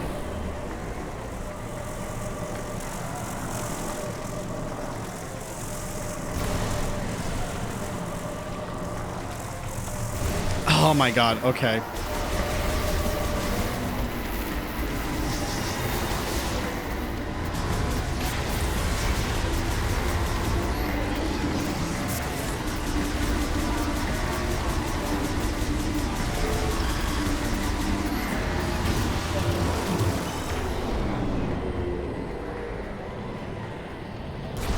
Yeah, I think this is by far the attack to do it on. Otherwise, like, they're too fucking enclosed together.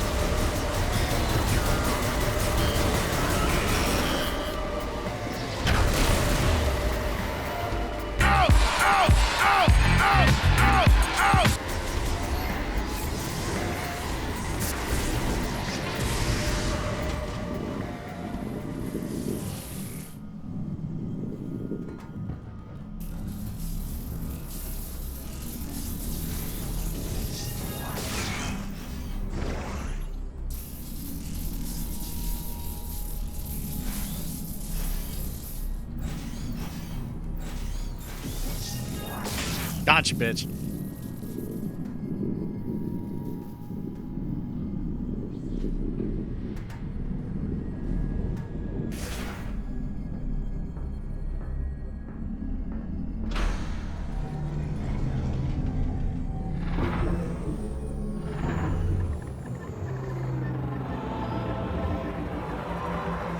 Oh, he's here. Okay. Hang on, let me get my DS out.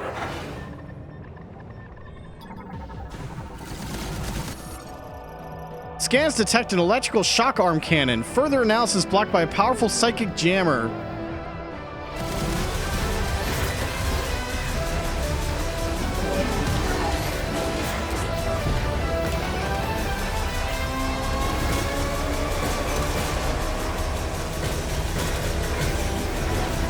Stupid Silux. Stupid me jumping early.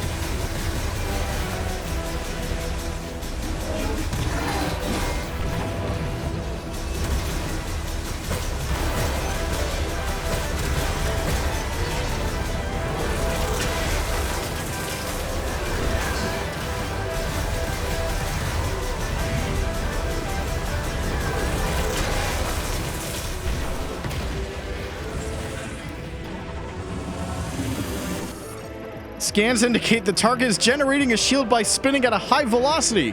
Physical contact is dangerous, but the spin may be disrupted by inflicting concussive damage at the base of the target. Oh god, you know what that means.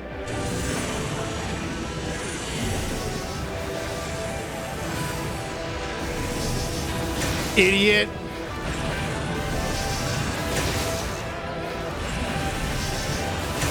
Fucking doofus. What an idiot.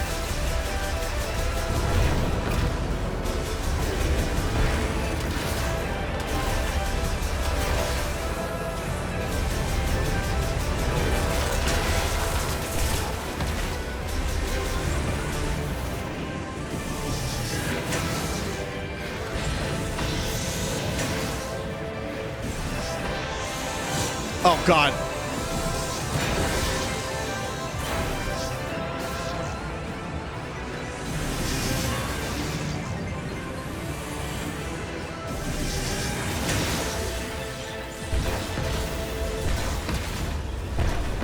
Missiles aren't really doing that much.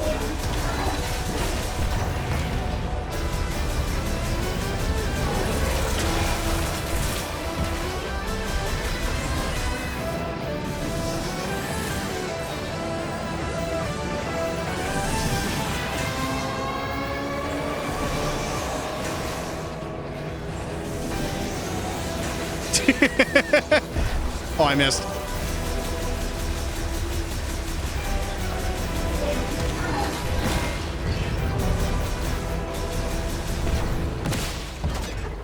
Easy.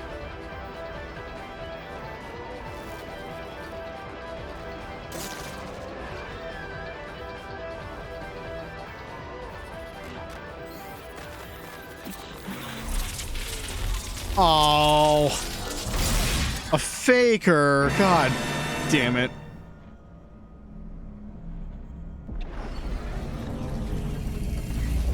But he was convincing. He spun. And that was a really cool boss theme. I quite like that.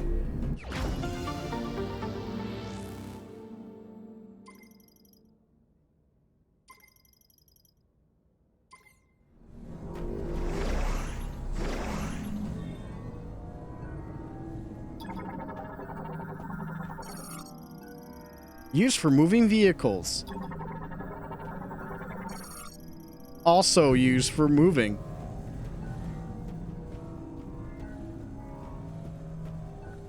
Why does it also seem like there'd be like an item in here or something?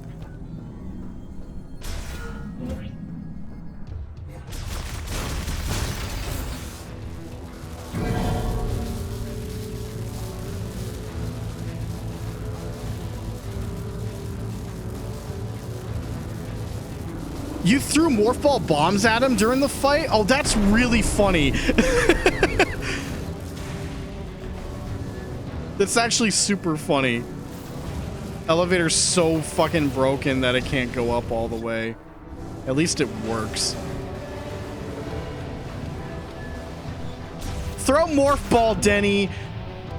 Morph bomb, Denny. Yeah.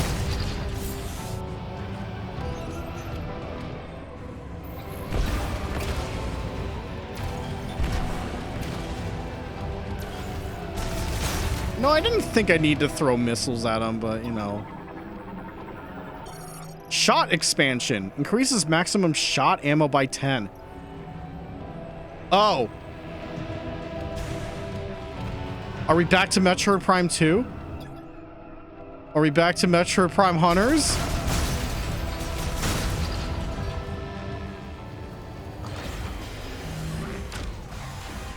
Not a shield. Cybot shield. Cybot with an energy shield equipped to its left arm that reflects beam attacks. Shield can be removed with a forceful pull. Are motion controls back? I mean, there are motion controls in this game, but is my favorite thing about Prime 3 back? The Cybot shield is a soldier model battle mechanoid with a device on its left arm that generates energy fields able to reflect any beam attack. This can act as a defensive shield or be used as an offensive weapon by raising the device's output and ramming into threats with the strengthened shield. The shield itself can be pulled apart and destroyed with the Psychic Lasso.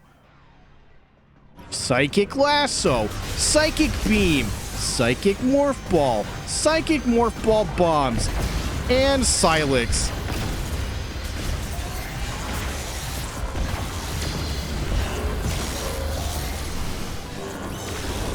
All right, let's go for it. Yeah.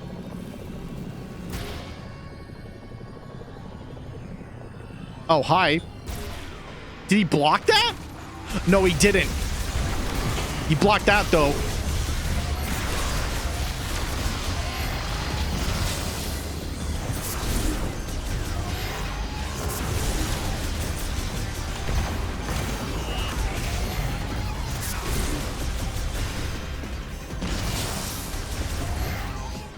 Hey, watch this shit. Don't shoot me. Don't shoot me. No. Hit him again. You know what? That's fine.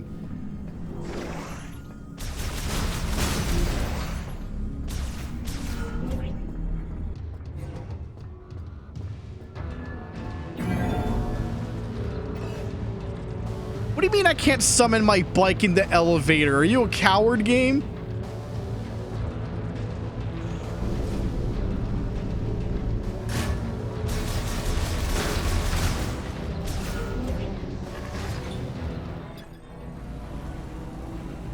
Are you regular? Yeah, okay. Oh, God!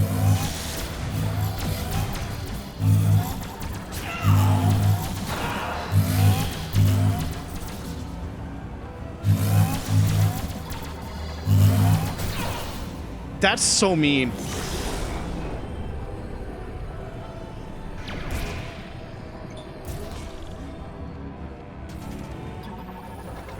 Okay, there we go. Lamorne Beam Turret, an AI-controlled beam cannon that automatically attacks intruders within the facility. It is vulnerable to cold and can be destroyed with electric shocks. Lamorne Beam Turrets are an autonomous beam cannons designed to repel trespassing threats and vermin. When their motion sensors detect a threat, they unfold from their standby configuration to become a gun emplacement, continuously launching pairs of electromagnetic beam shots. They are lightly armored and can easily be destroyed by standard firearms. Freezing attacks will disable the turret, while attacks that shock will allow them to be physically pulled away from their station.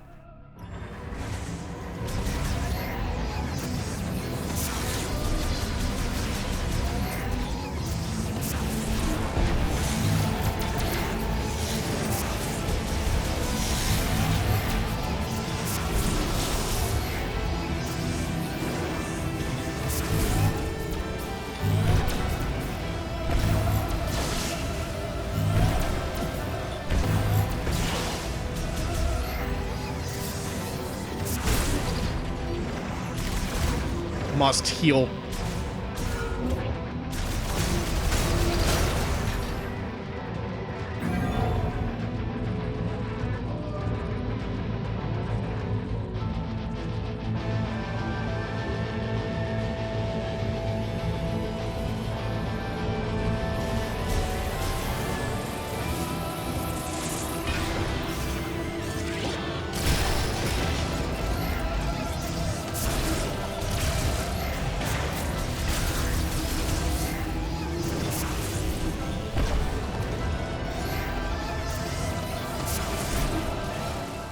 You know what?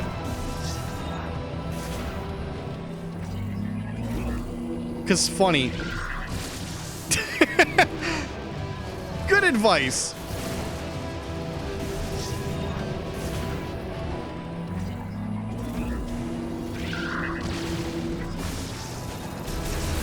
Oh my God, that just one-shot them.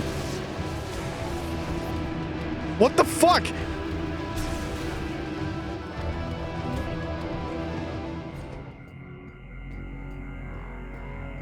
That legitimately just one-shot them. Incredible tech from Blonde Guy Gamer.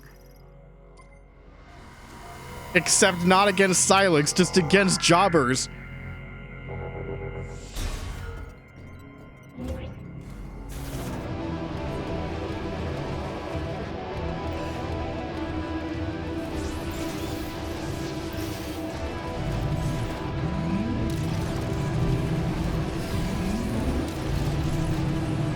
So we're good to go, right?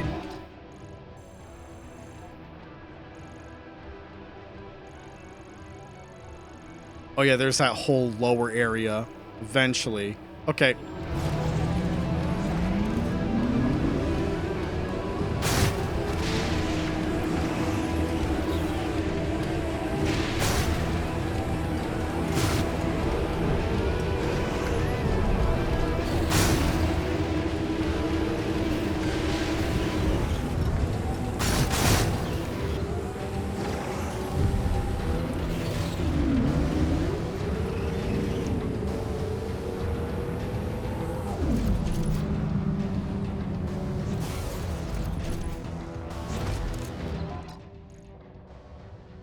Hold up a sec.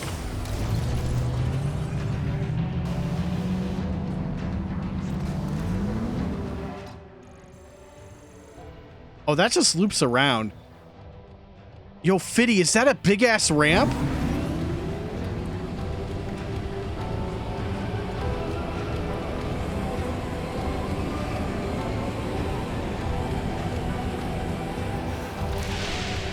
Yeah, Fiddy, that's a big-ass ramp. Whoa.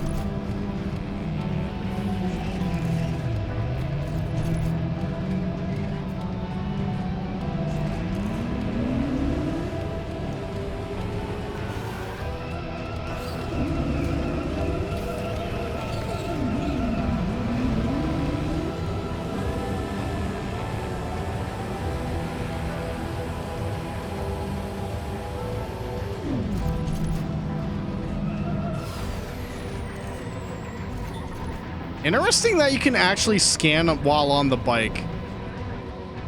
That's interesting.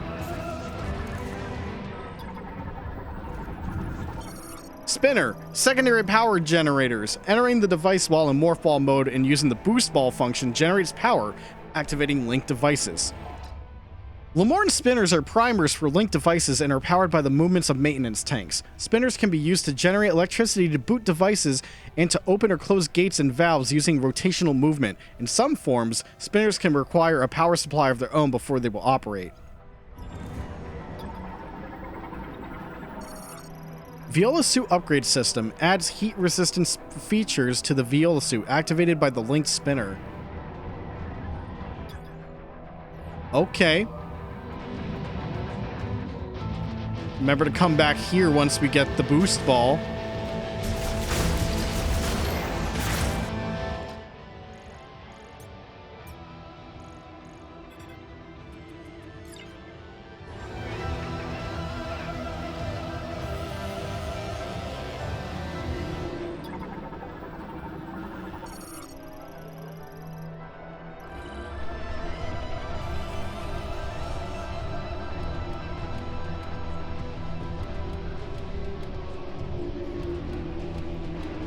Oh, those are racetracks.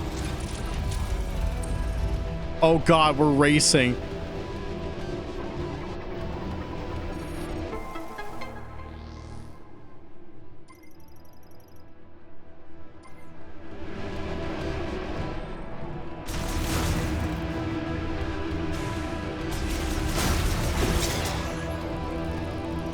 What the fuck hit me? Oh, those bugs. Oh my god.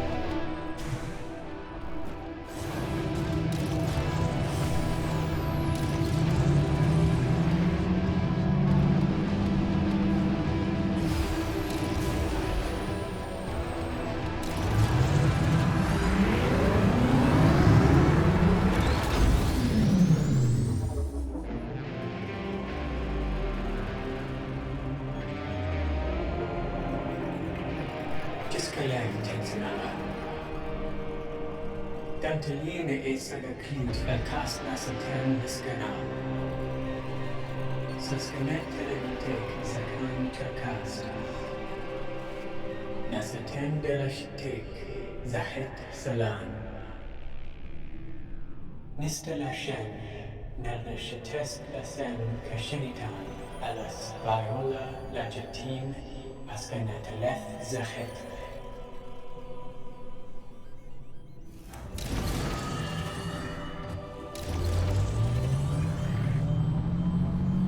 I can't believe we're doing VR training for the bike.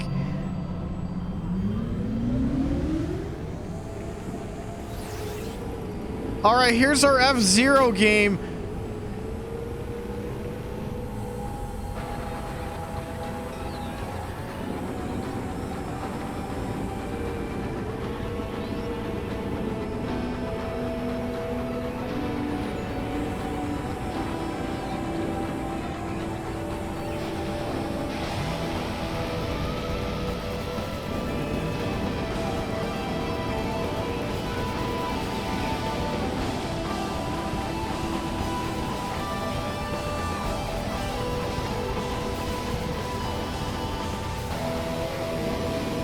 Was that not a full lap? Okay. Weird place for that. I thought it was more by the elevator. Right, press B to boost. Okay.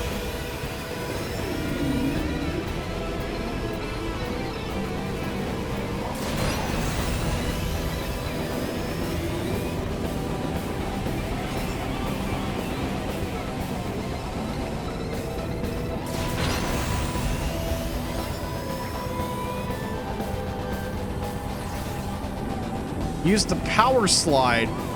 After boosting, press and hold B. Okay. All right.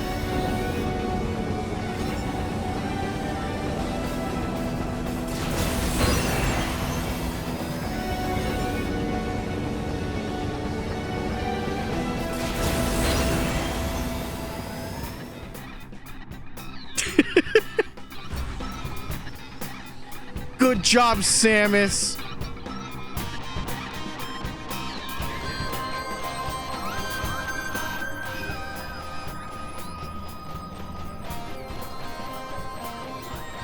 Oh, there's a little bit of the Prime 1 jingle in here.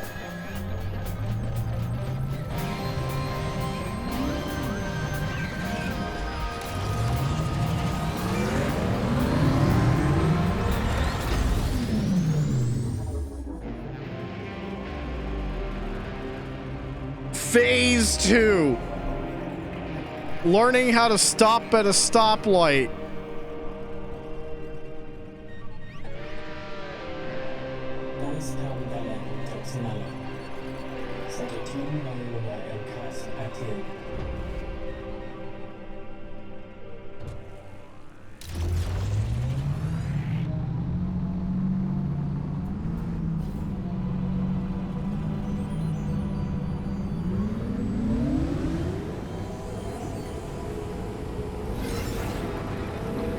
Scan flying target? Okay. Viola test hologram simulates a flying mechanoid.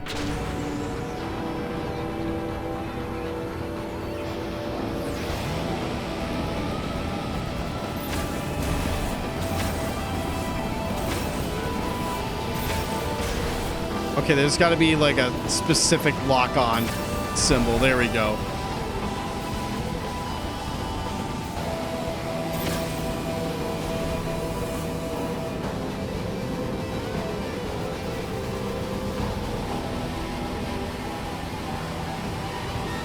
Excuse me, sir. Can I catch up to you?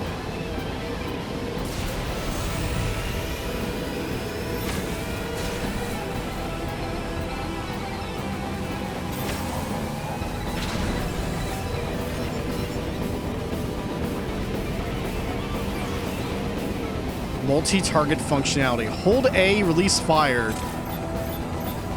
Oh, it's like Panzer Dragoon. Not really, but that's all I can think of.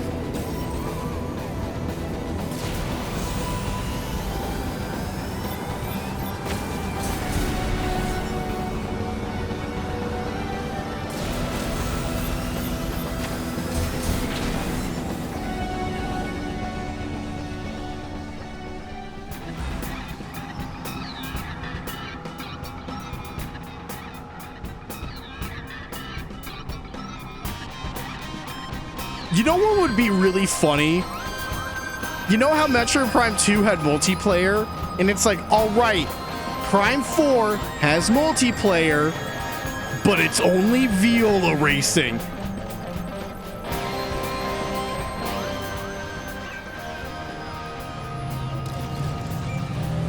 Would people be more mad at that versus Miles McKenzie? The world may never know.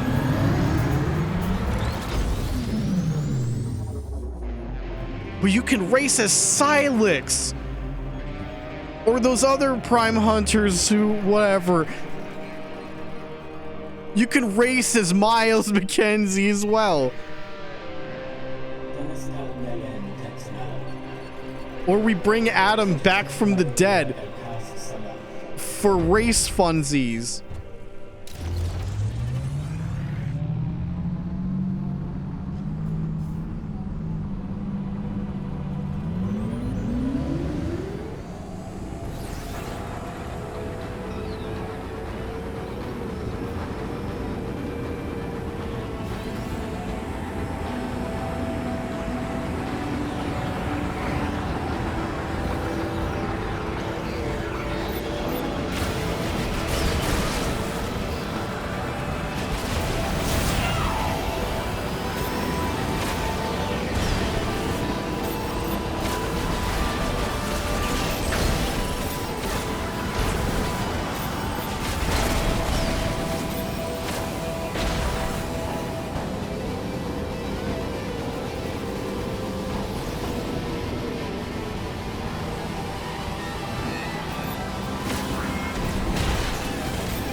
Come on, get back here.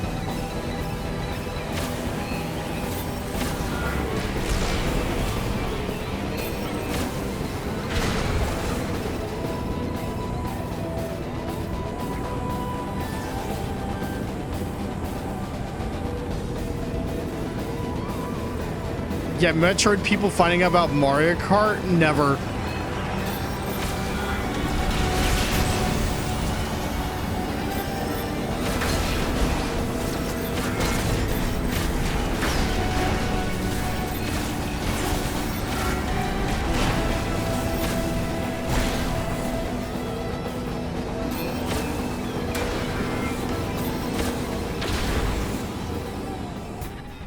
I had no opportunities to use the boost attack there. I just seemed to get knocked out of the thing I wanted to do.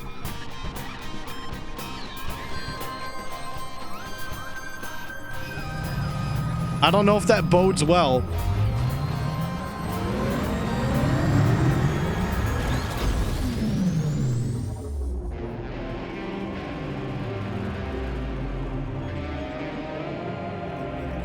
Driver, we actually have one more test for you.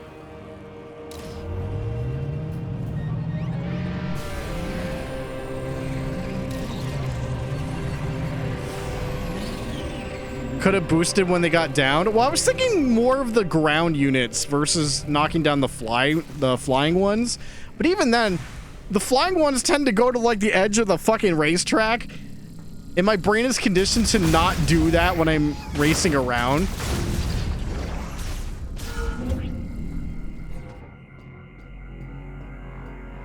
Don't touch edge.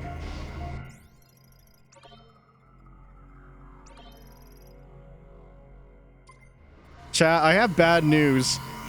In about, oh my god, you gotta be kidding me. In about 33 minutes, I'm gonna turn 33 years old and go Maj live on stream. It's nice knowing you. You're not gonna see the rest of this game through my stream.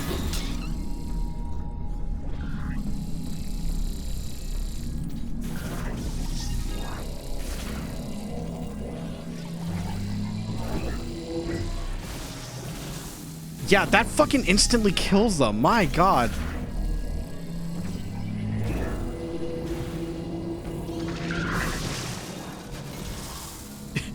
Get fucking psychic bombed, idiot.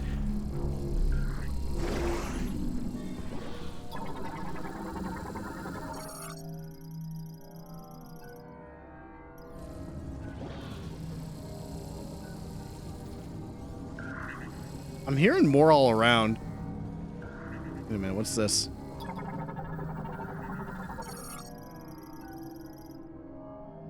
Okay, that just oversees all this shit. Ooh, what's this though? Power distribution service device. Administration AI connection severed. Stopping operation. Electric shock to its conductor plate will cause it to function briefly. There's some missiles in there.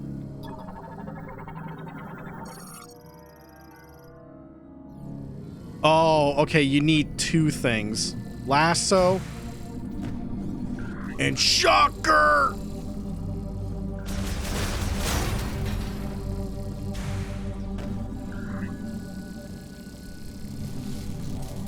Here, let me try something. Never mind. It's too late.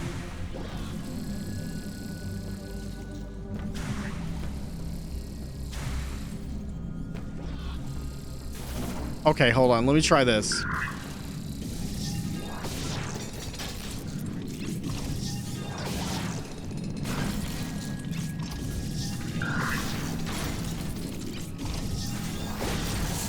Yeah, no, Psychic Bomb is just straight up way more powerful. Or rather, the Moat Throw is more powerful. That's crazy.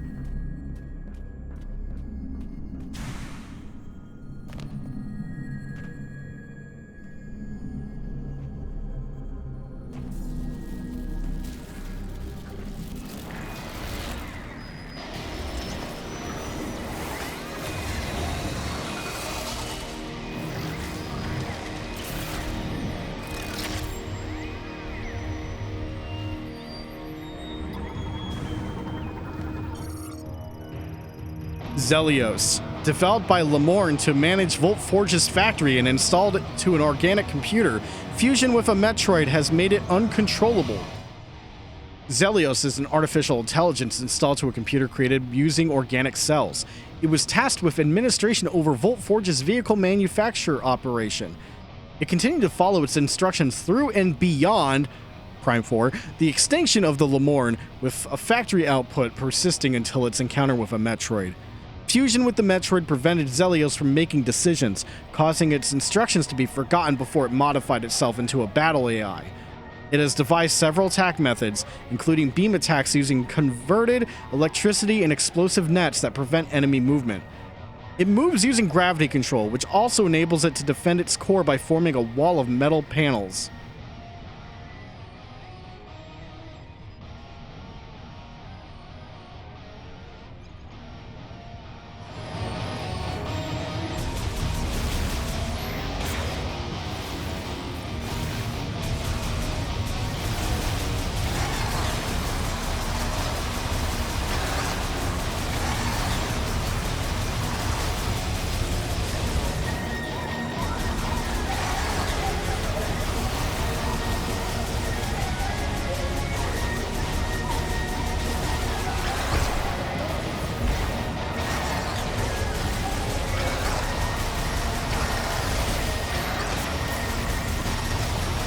I'm starting to doubt the potency of missiles in boss fights.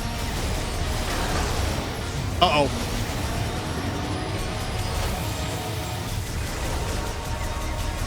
Like, it just seems better for me to just power beam it. You know?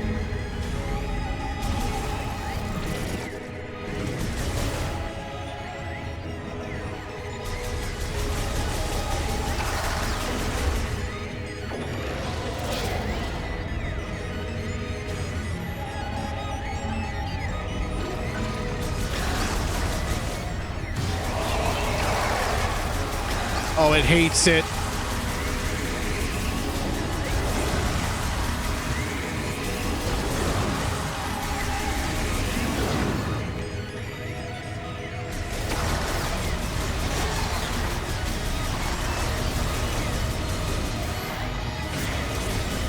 Hang on, did it heal a little bit? I can't tell.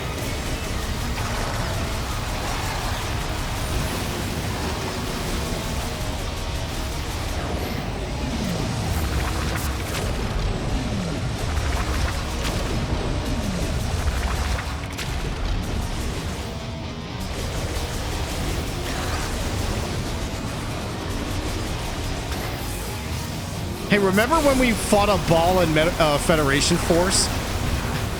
It was Samus! Now we're fighting another ball! But not Samus.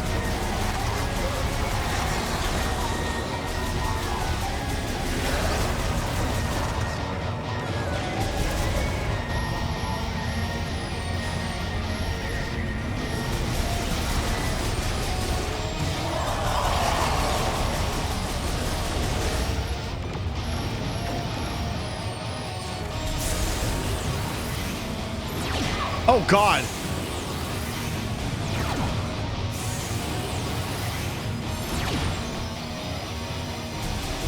Well, there goes the no damage run.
Psychic boots enables standing on surfaces materialized by psychic visor. Psychic boots also allow the wearer to jump a second time while airborne. We got the boot.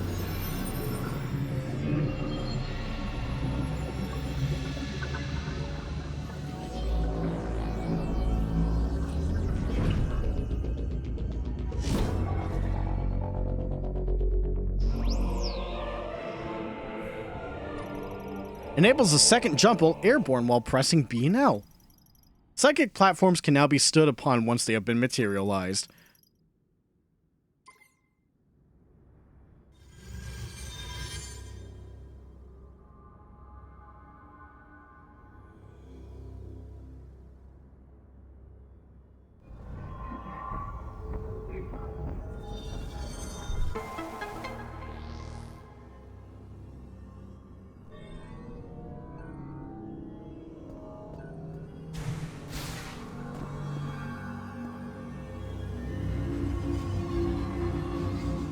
All right, let's try the thing.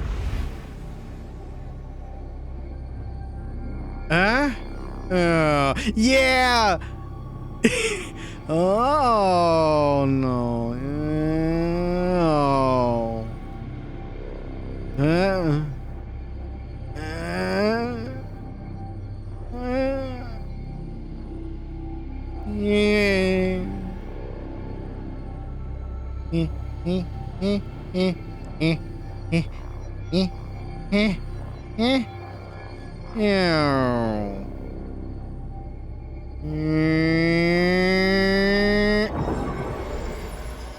What a silly fucking game.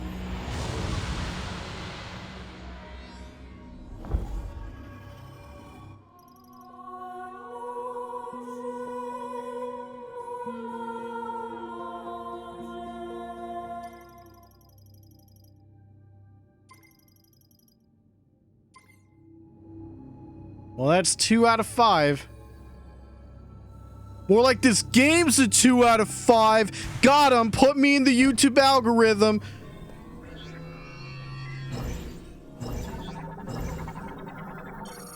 Psychic platform. Formed by compressing psychic energy. Standing on them requires psychic boots. Psychic platforms are ethereal formations of compressed psychic energy. They are formed when a psychically capable individual condenses a cloud of dormant psychic energy into a usable surface.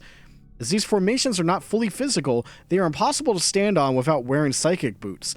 Psychic platforms function as a group. When one is materialized, its group follows suit.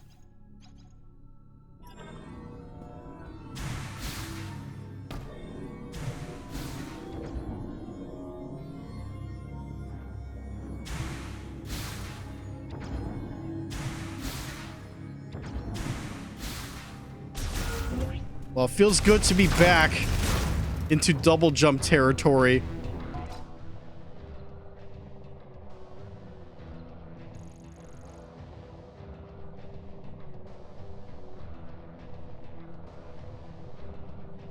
Sorry, the fucking map orientation's fucking me up.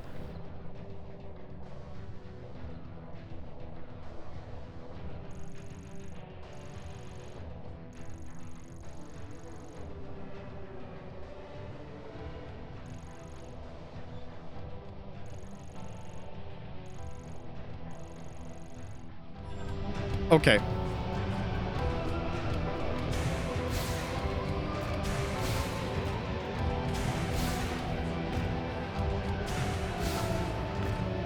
So, how's my current world record pace on this game? Asking for a friend.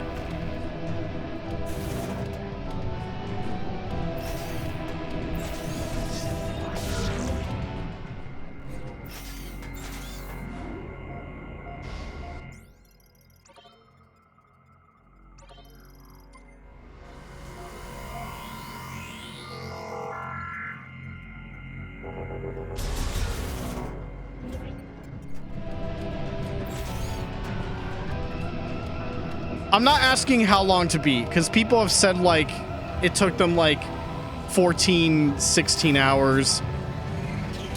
So, like, I already have a frame of reference, but I'm talking about, how am I doing? Bring me to security.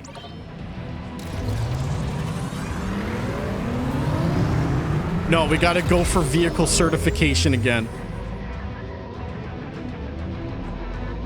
I'm going through this a bit faster than you. Even with all my fucking lore reading?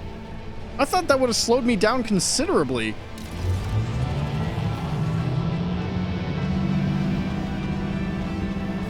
Maybe my hunger for this game and Gamefly's failure to comply early starting to, like, come into play.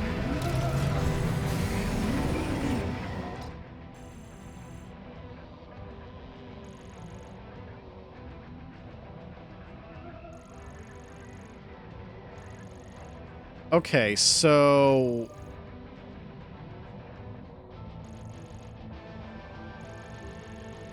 I guess we just go back to the tunnel entrance.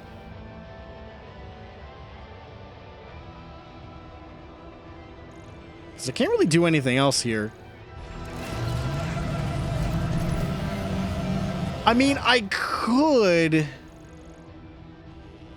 like, go... and get an item.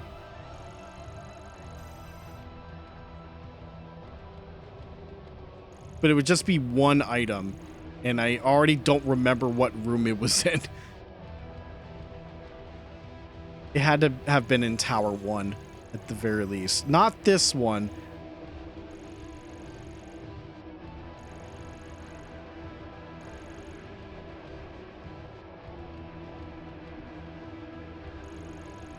All right, the time is not now. I'm out of here.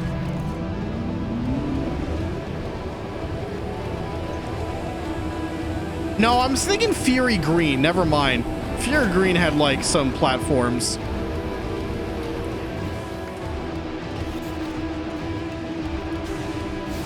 Although...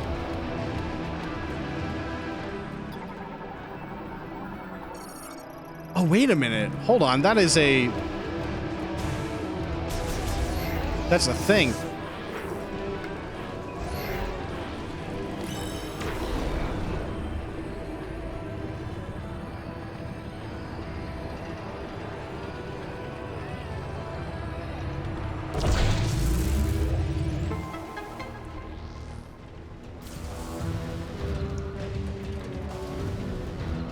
That's cool. Can I reach it?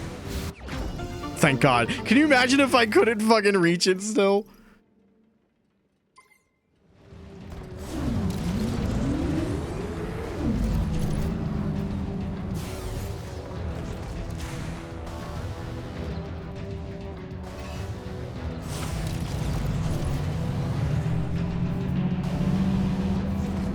All right, I got the driver's license.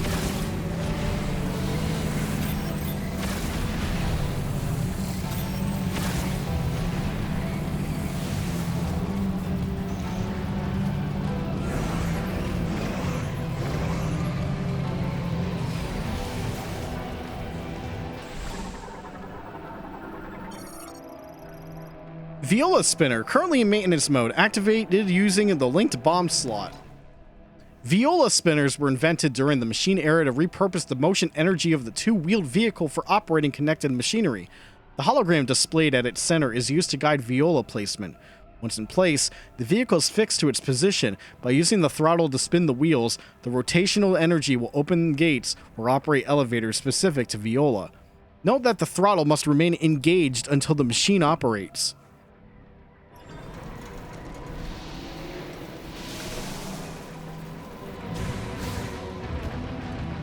For a moment, I thought it's like, oh, just throw bombs, Denny, but they want me to come up here.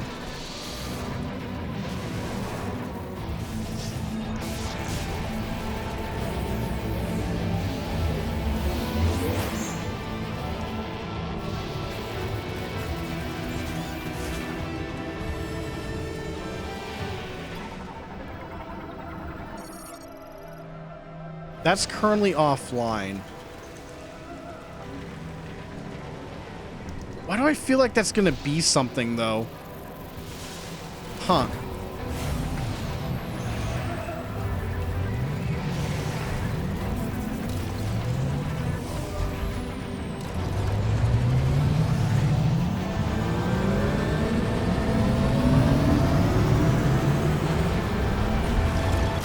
Yeah, blast off.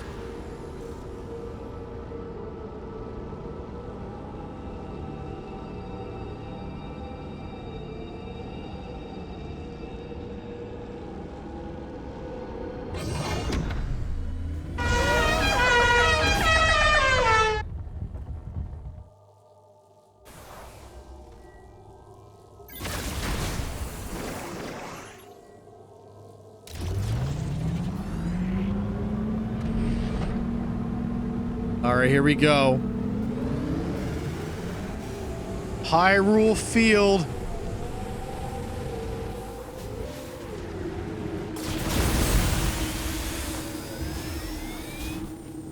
Yeah, incredible. Okay. That's definitely not what we use then. That means power bomb. Psychic power bomb.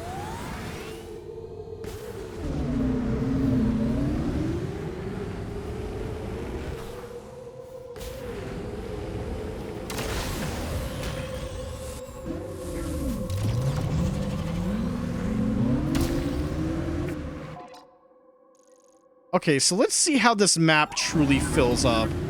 You found a teleporter key. Oh no. Congratulations. Looks like there's 3 keys left. Up to you to decide which one to go after first.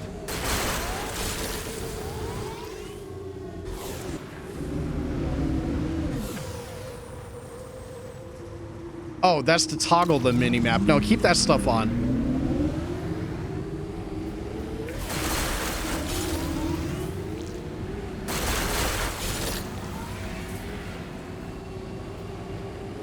All right, chat. The next hour of the stream is us combing the desert. I hope you're prepared.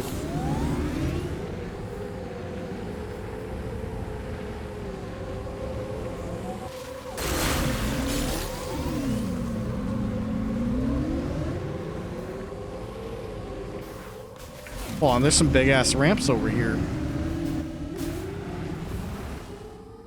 Whoa. Whoa! I think we're gonna need to boost off that one.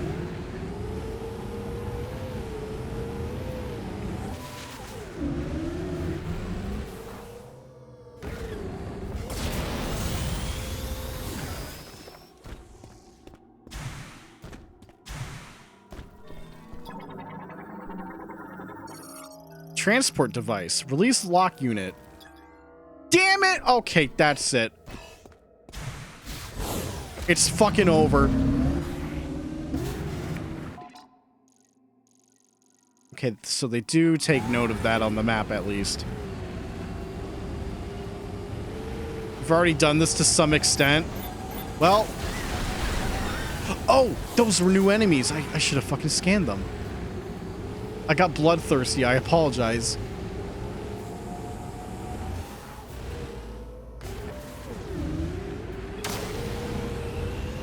That gives us boost energy.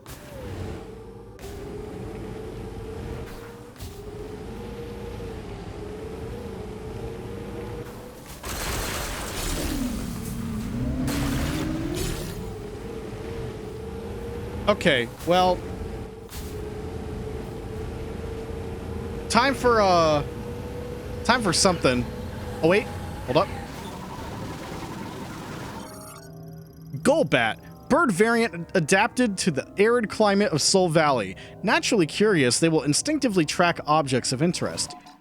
Golbats are a type of featherless bird. Aside from their primary set of wings, they have smaller secondary wings that serve as ailerons? What the ailerons? All right, I need a definition of that. As well as a long tail used for altitude control. They are herbivores who primarily feed on moisture-rich succulents, storing the water in their body in order to survive the arid Soul Valley climate. Naturally curious, they can often be seen flying at low altitudes as they track objects of interest.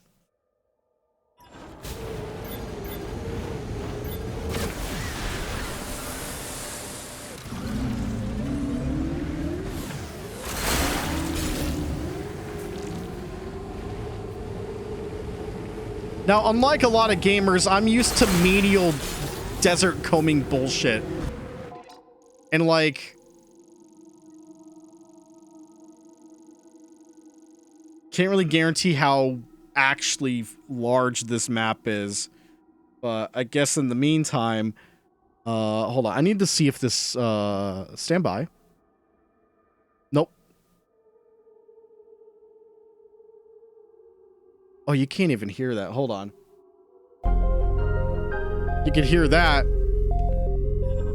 Here's our new radio.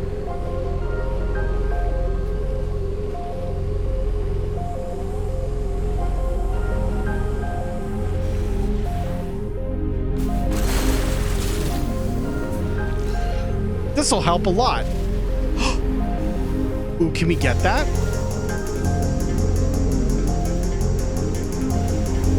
Yeah!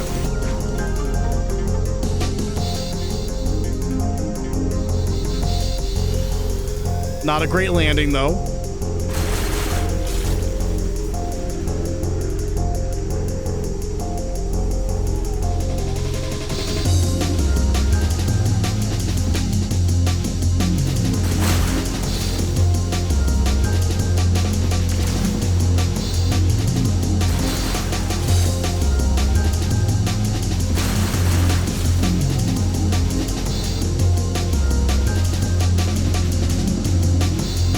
Hope chat's doing okay tonight.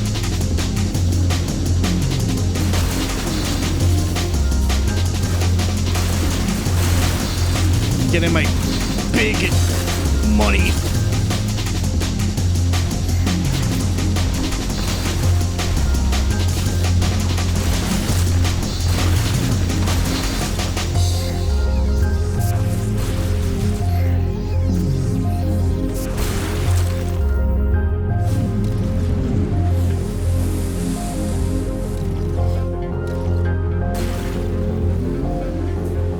Must get all green crystals.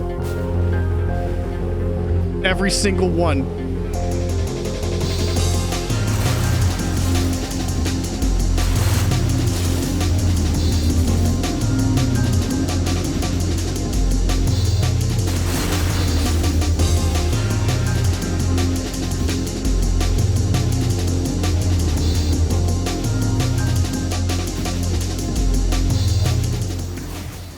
Oh, what we got here?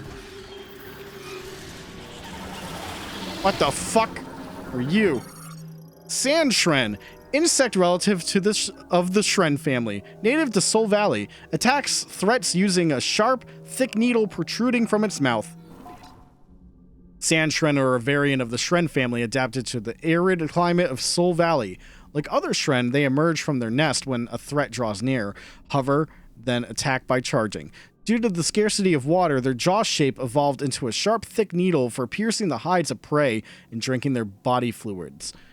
It is this needle that they use to stab at threats when the Sand Shren charges. Their hind legs and wings have also evolved to have sharper shapes, further increasing the danger they pose. I did this by accident again. I gotta stop doing that. Sand Shren Hive. Nest opening formed from tree fiber and sand mixed with Shren saliva. Blow it up.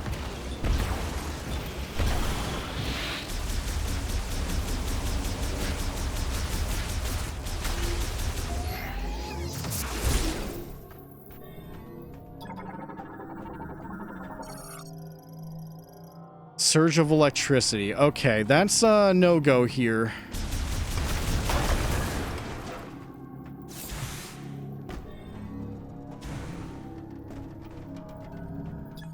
Missile. Okay.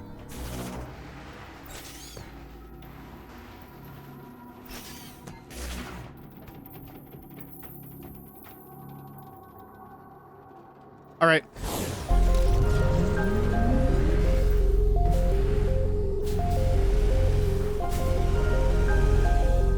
I can't wait for a SoundCloud rapper to fucking claim this fucking Unreal Tournament song as their own.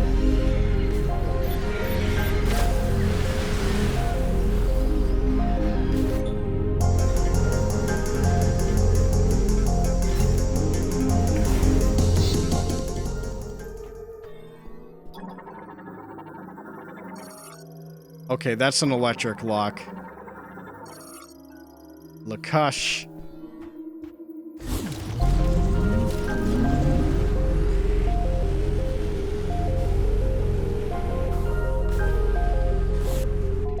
Okay.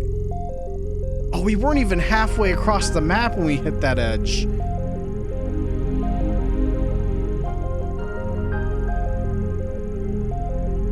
There's like 3 more spots. I'm gonna go upper left.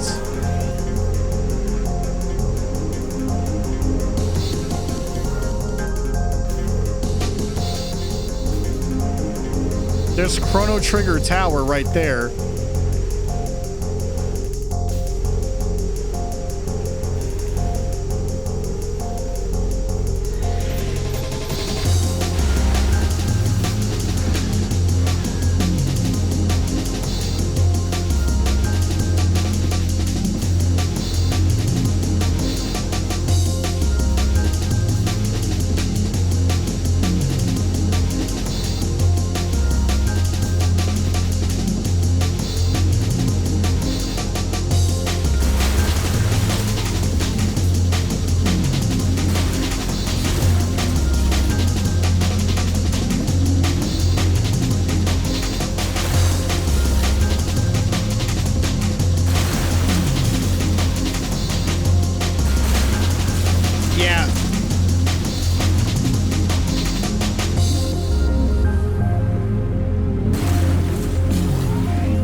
So, Blondie, how do you feel about the green crystals?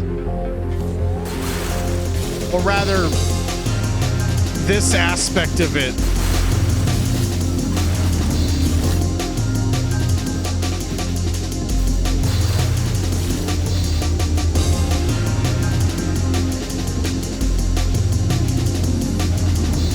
Oh my god. Come on now.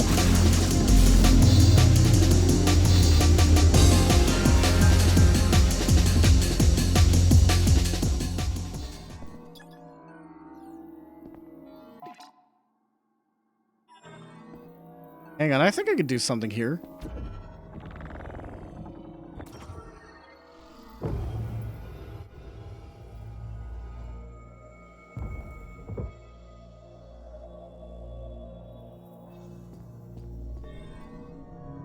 Never mind, I can't.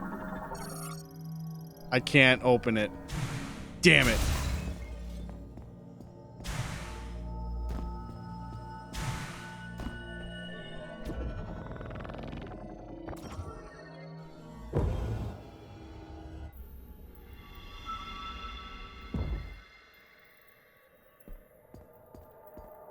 All right. Back we go.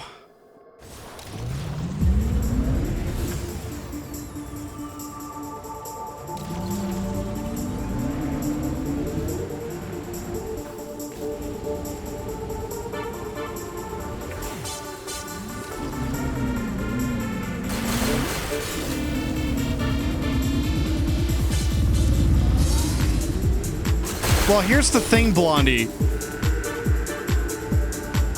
Everything I've heard about this thing means it's required to beat the game. That's what I've been hearing.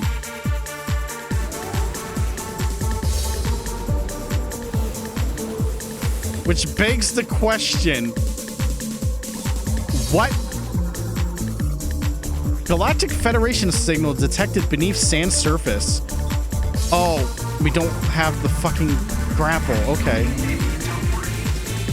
I'm sorry, Mackenzie, I can't hear you.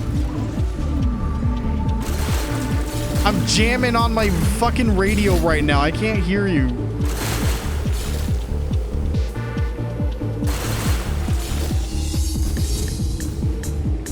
But yeah, believe it or not, I'm not surprised you don't mind it.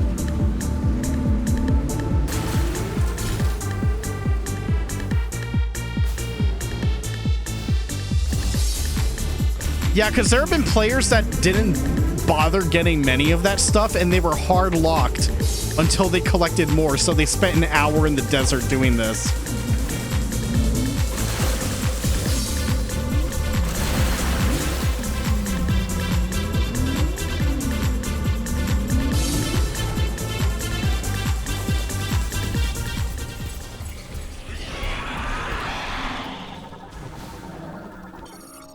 Sand Griever. Griever variant adapted to Soul Valley's desert climate. Like other Griever types, it is extremely agile and highly aggressive.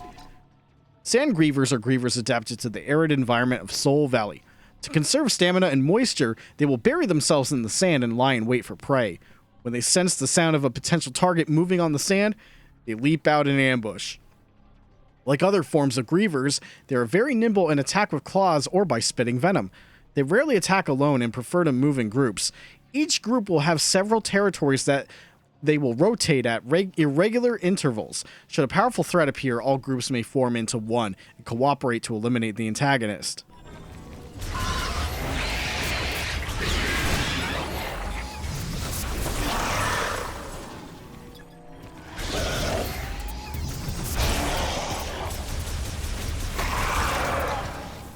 Okay, so number one, I can see the see that we got platforms, but what's this? Shit I can't do. Got it.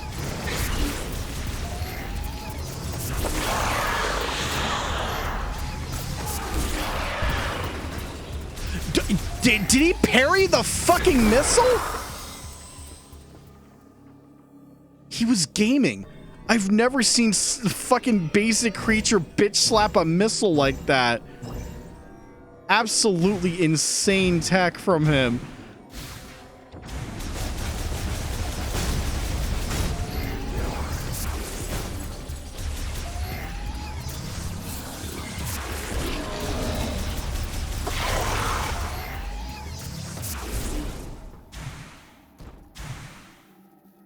Hold on, I gotta experiment. Oh no, they hate it. Okay. Retro hates sequence breaking.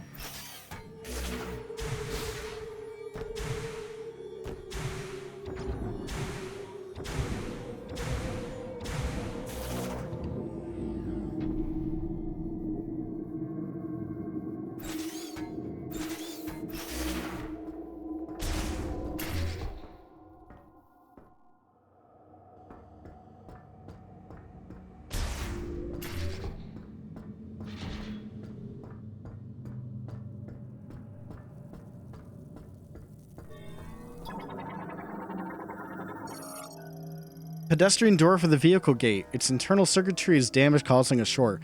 If its sensor non-functional, the door cannot be opened. Large elevator for wheeled vehicles. Okay. And that's a grapple. Well. Motorcycle gone.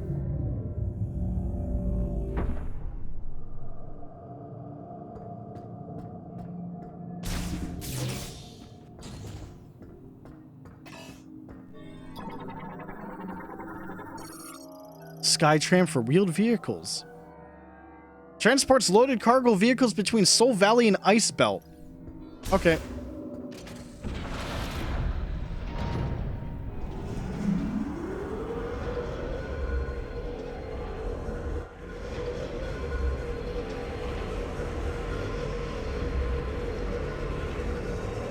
Chat, we got our snow level.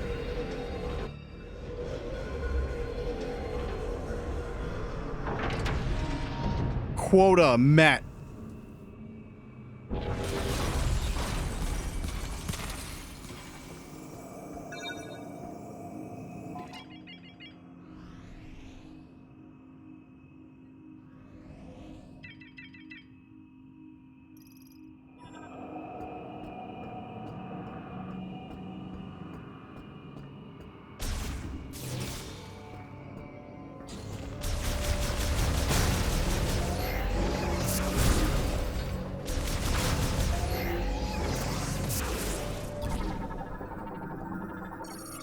Cryopod, airtight container installed with independent cooling systems for preserving an organism at extremely low temperatures.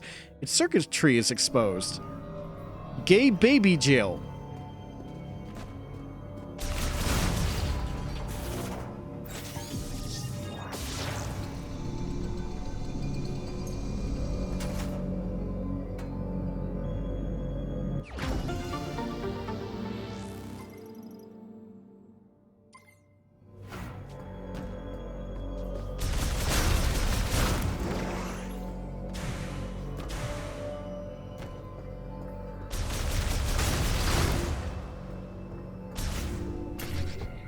Oh, thank you.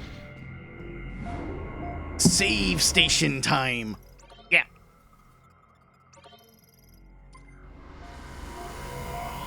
No, roughly about 4 hours in, I'm quite enjoying myself.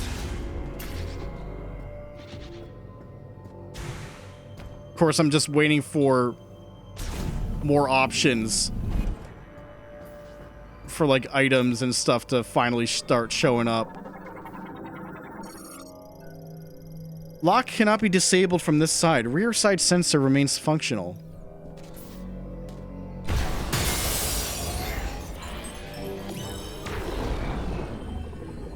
Say no more. The rear beam. Incoming.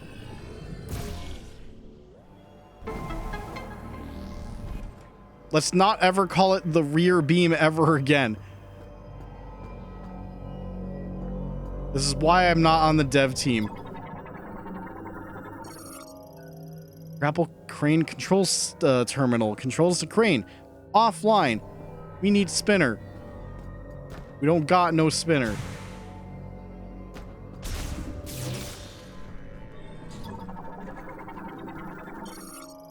Ice crawler. Well adapted to freezing temperatures. It remains active even in low temperatures and possesses a relatively soft carapace covered in sharp thorns.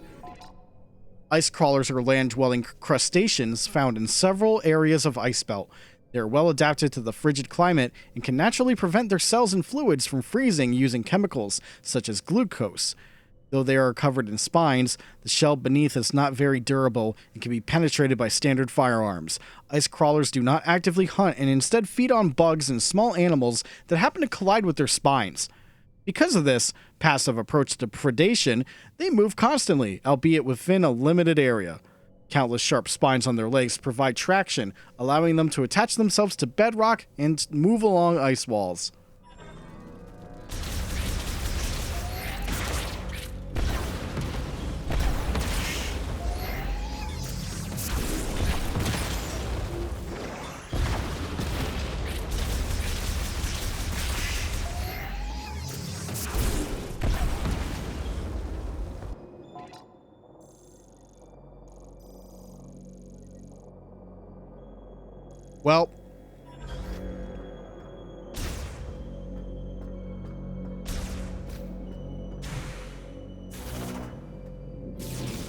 Well, I guess we got blue balled on the fucking ice level. Sorry, guys.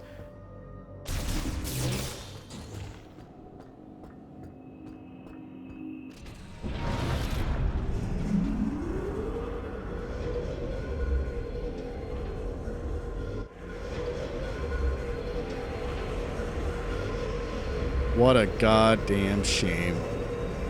I was excited to go to Ice Belt. But uh-oh, back to the desert again.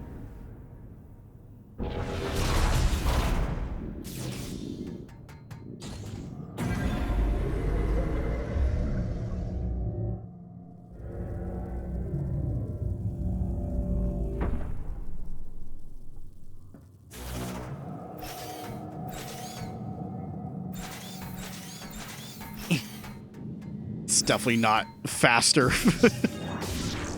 I tried.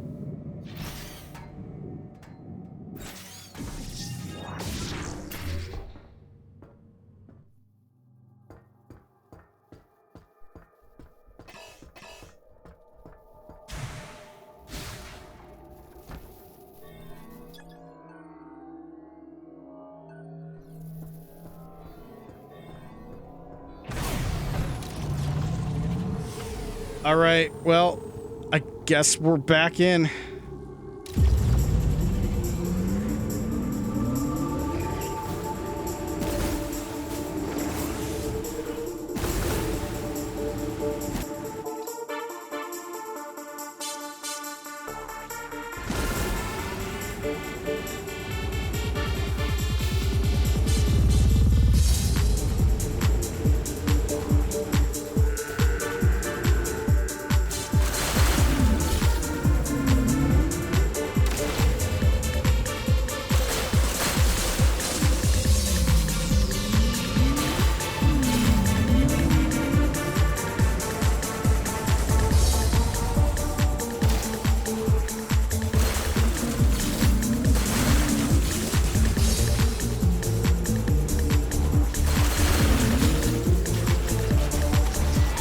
Oh God. Where the hell did that come from?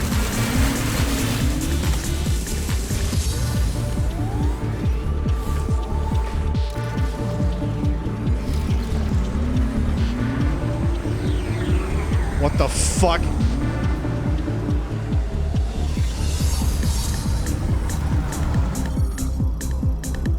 Q-Varia, a succulent variant that stores large amounts of fluid in its parenchyma. Although the outer skin has exceptional elasticity and strength, it is breakable. Q-Varia are large succulent plants with a thick elastic outer husk. They contain a fluid rich in combustible lipids, making it ideal for use as fuel. The internal pressure of Q-Varia is very high, causing the burst if the outer husk is torn. Because of this, the Lemorn would place them in sealed tanks before rupturing the husk to harvest the lipids. Oh, cool, you just blew yourself up, thanks. So much for that fucking scan.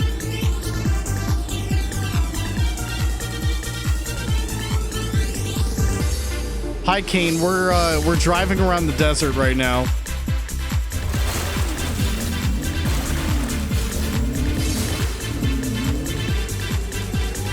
Yeah, Retro Studios hired fucking Graham Norgate somehow. How did that happen?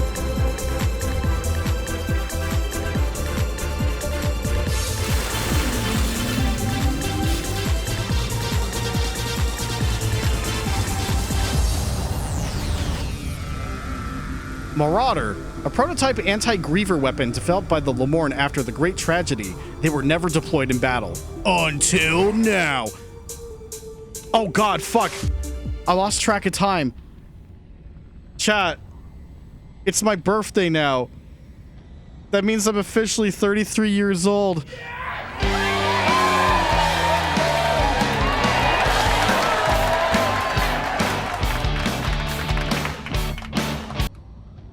Also, I forgot I'm gomaging right now.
Let's carve a path. Okay, I'm back.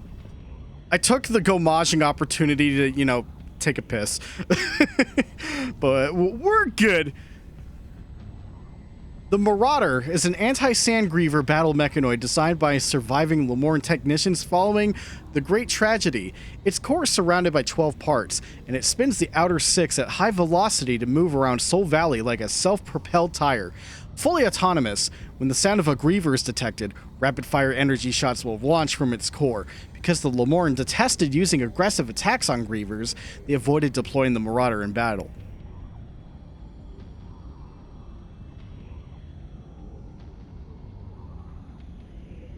Shit, chat, hold on. Stand by. I got something. I gotta make sure I mute, one of these.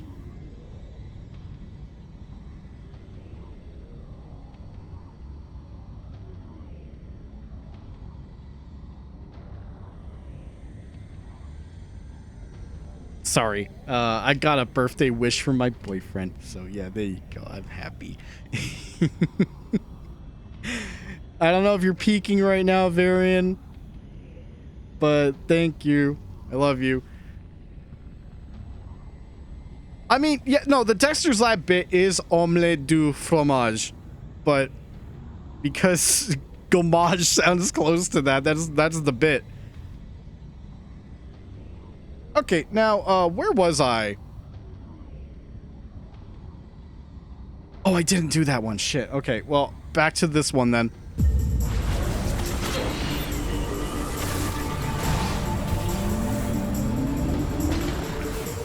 Got him.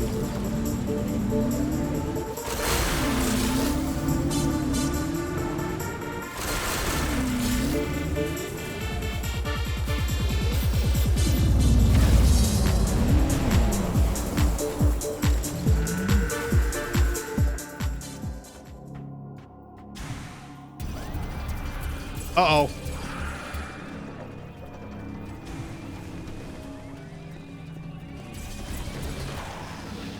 Oh, it's just a Griever.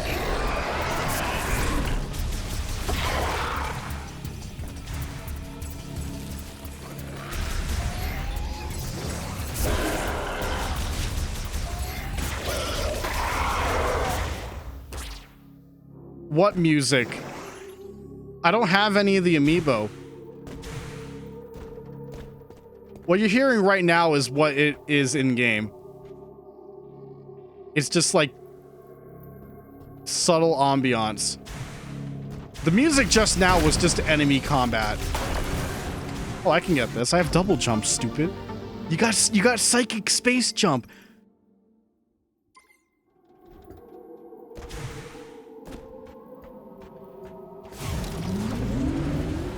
The bike music?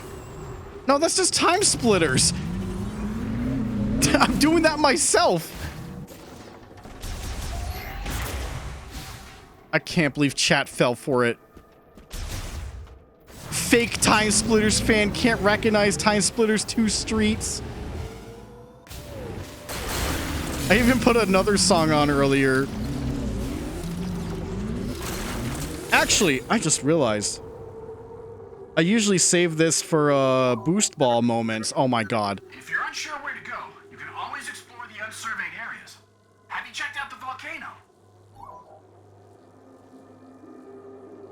Miles, I'm doing stuff. I'm biking around. Hang on, where is... Oh, here it is.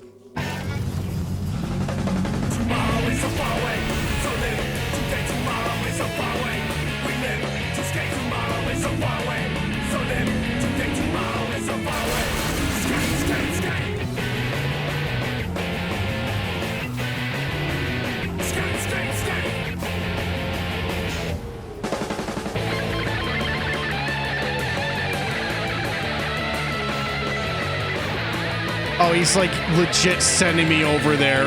Okay.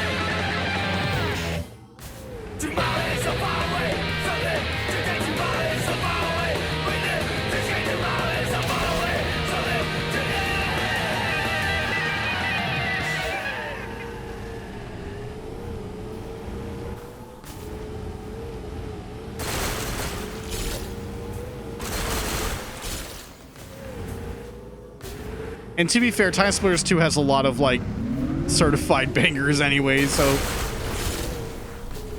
it's easy to, like, glance over.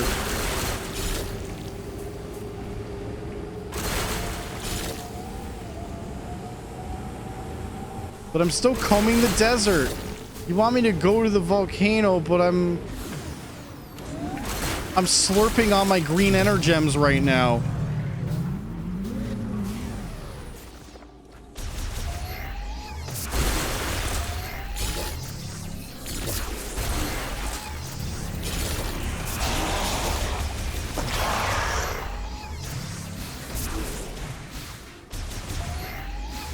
Okay, we can't go this way. We need big bombs. I got big bombs. You got big bombs. You got big bombs.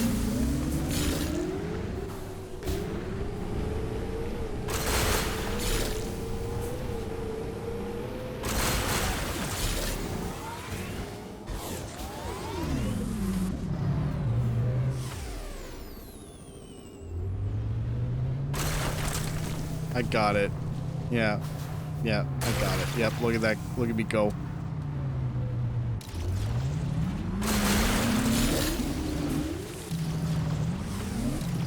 Just let me touch the tiny thing.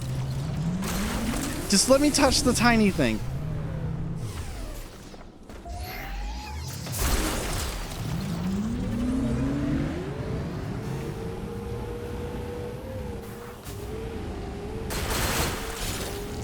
At least the bike's got good, simple controls and, like, general feel.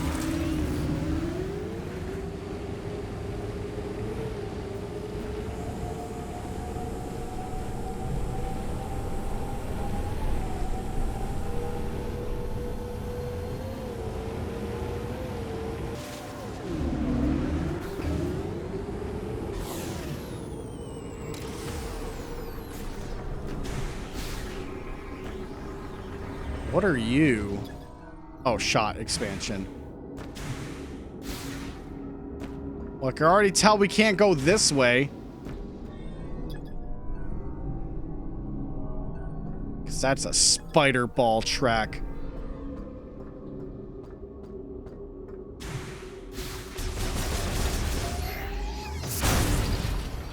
So yeah, any order, huh? Well, that was a fucking lie.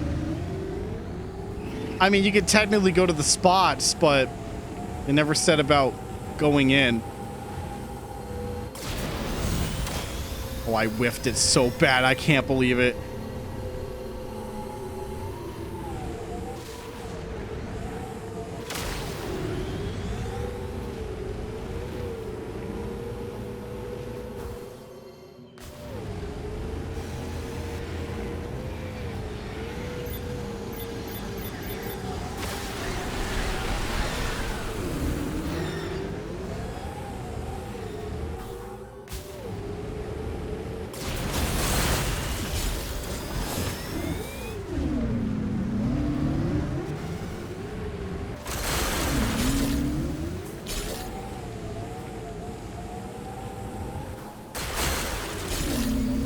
Okay, if we're coming across... Yeah, we're coming across it. But I kind of... You know what? I kind of wish I could zoom out just a bit more. Also, these outer hexagons, I'm pretty sure, are worthless. Because these are all, like, world barriers right here. Unless... I don't know. I never played the Mad Max game. I have no reason to. Not interested. Simple as that.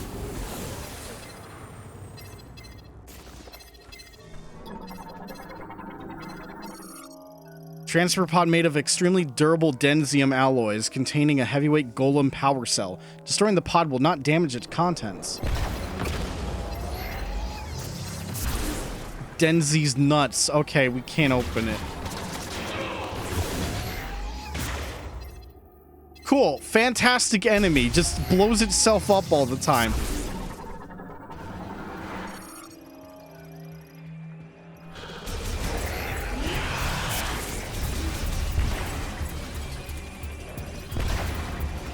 Yeah, he just parries the missile. Unbelievable.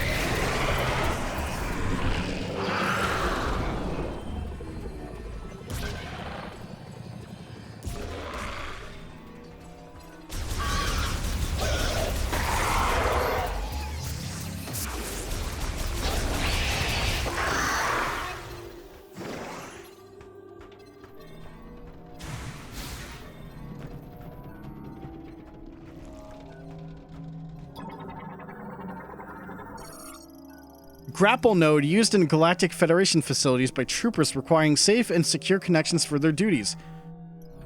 I don't have grapple, so yep.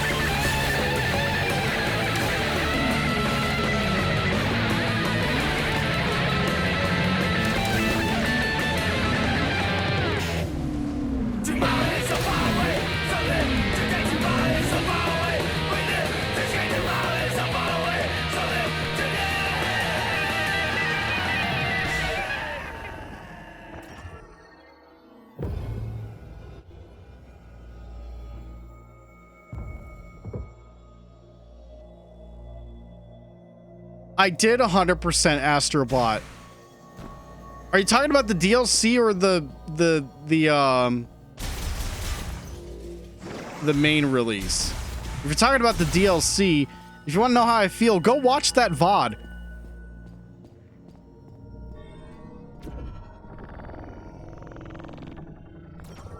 I'm just happy I didn't have to do monkey climbing in it again.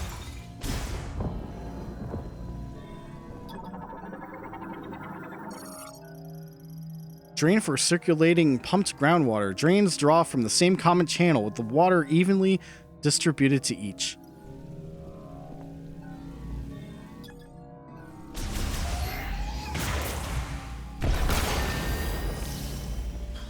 Oh, I just found a green crystal deposit.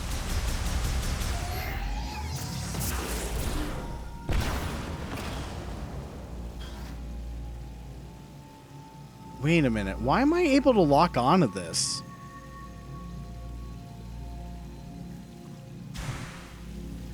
Oh, there's something here.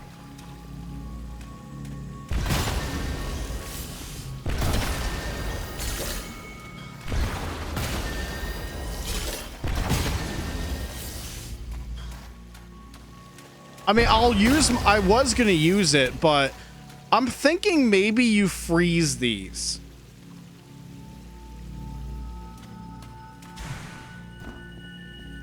These look like things you can freeze. Reminds me of like this part in Metroid Prime 3 with like the lava. You're able to like lock onto it and you just use your ice missiles and that'll freeze it in place. I'm thinking it's gonna be like that. But let's see if we can go through a hole.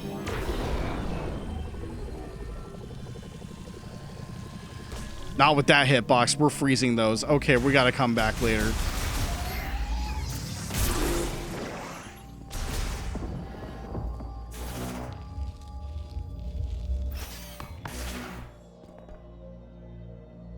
Oh, I can get the missile expansion? I thought they were related. Unless I'm stupid. Hold up. Hang on, I saw something like a glimpse.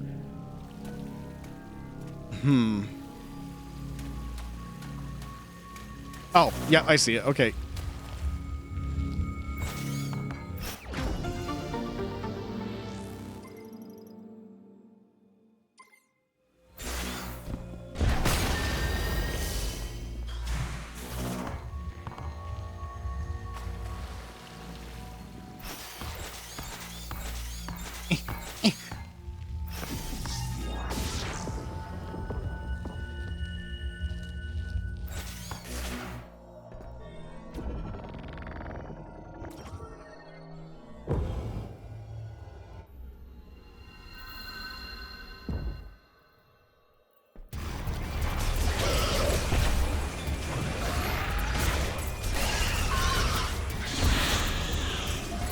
What a whiff.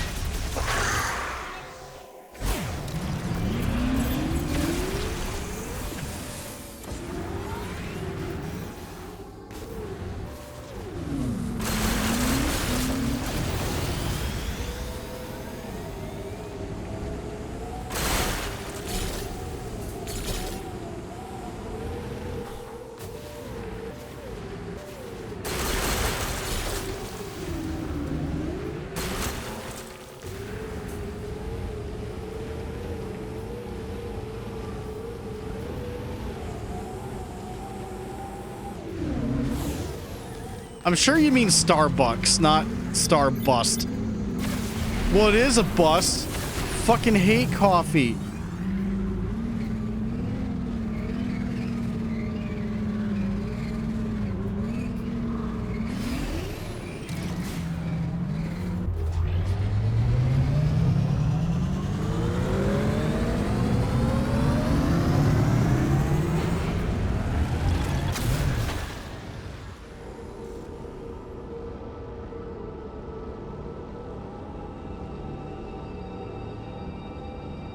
Oh, you're talking about Starburst.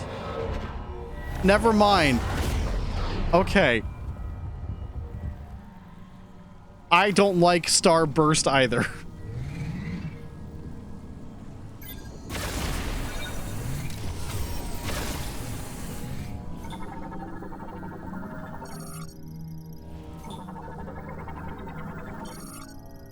Heat strap. Terrestrial crustaceans found in the caves of Magdrada, what? Oh my god. Magdrada, no. Magdrada volcano, what a name. They absorb green energy gel as it seeps through rock surfaces. The heat strap subspecies of shimmer strap live their lives attached to bare rock and volcanic caves. Rather than parasitizing a host, they absorb a diet of green energy gel seeping through cracks and crevices. This naturally occurring form of green energy is not like its refined or concentrated counterparts, and there have been no cases reported where its absorption has resulted in rapid cellular proliferation or increases in body size.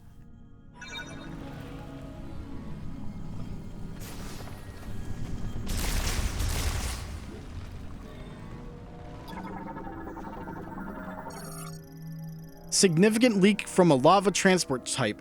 The lava can be made to solidify if cooled quickly. However, flow pressure will force it to revert soon after.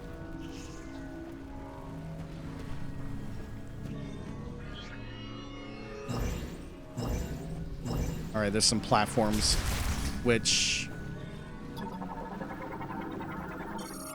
Swarm Flyer produces a lighter than air gas in its body, then floats into the air. The organism then propels itself by inhaling and expelling air. Swarm Flyers live submerged in lava until they reach maturity, when their bodies begin generating a lighter than air gas that lifts them into the air. Once aloft, they join their peers, forming a swarm. Their propulsion is achieved by sucking air into the front of their body and expelling it from the rear. Okay. With trajectory adjustments made by redirecting the expulsion, their internal gas dissipates after a week, and as their buoyancy fades, swarm flyers return to the place of their birth within the lava, spawn, and die. Unfortunate.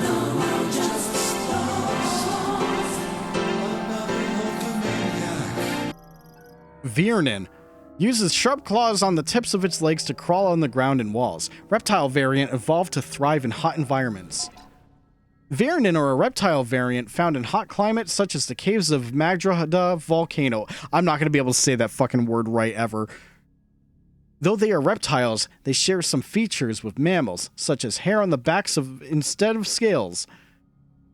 Using the two tusks in its jaw and the tusk growing from its forehead, it will firmly grasp rocks, wow, and then melt them with corrosive digestive fluids from its mouth. This will create a gas that the Viernin then consume for energy.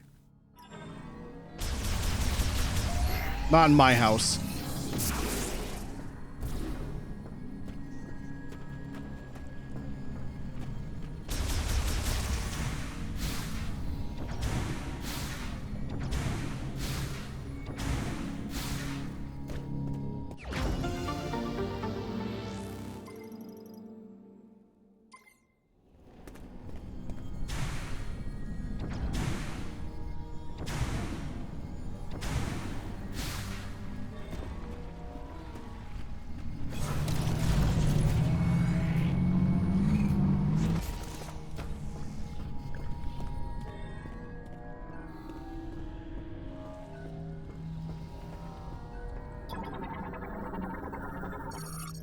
Lava pressure control terminal opens and closes the main pipe's lava discharge valve to adjust the level of the lava lake and manage lava transport rates.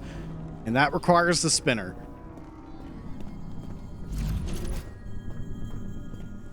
Or rather the boost ball, but it's operated by a spinner. Light delivery truck.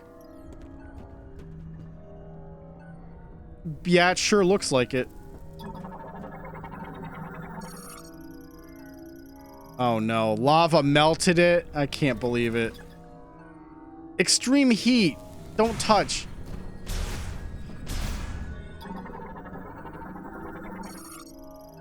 Offline. No malfunctions detected. The door's activation switch is in the room on the opposite side.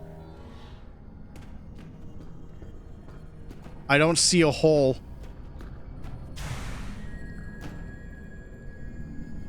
Shit.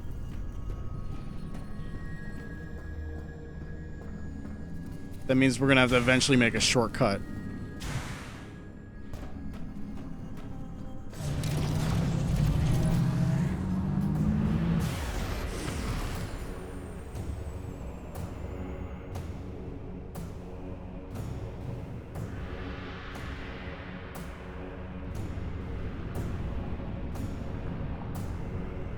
Oh shit, is that more green energy?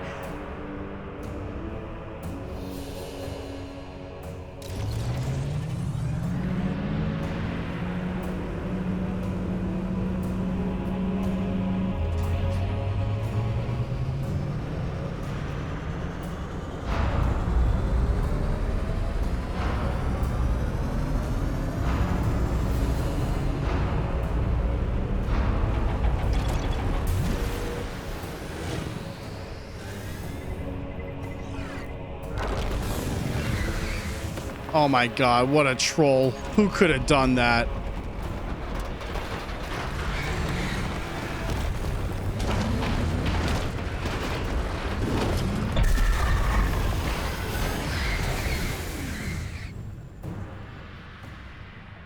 There's the slide. That's the one. She did it. Everyone clapped for that. Even Shadow the Hedgehog did it.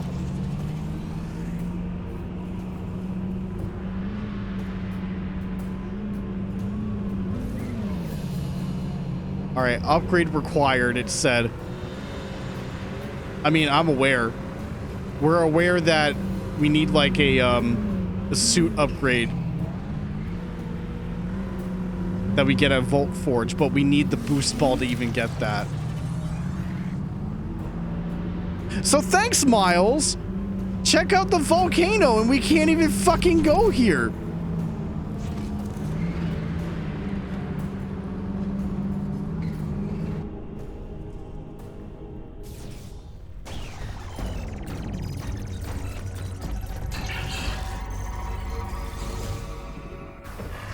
Oh, never mind.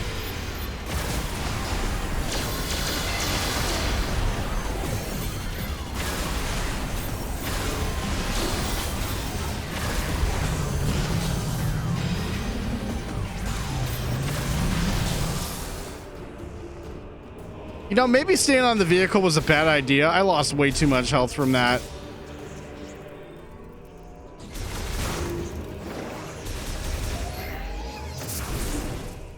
I'm just realizing enemies are hitting harder in this game than, like, Prime 2.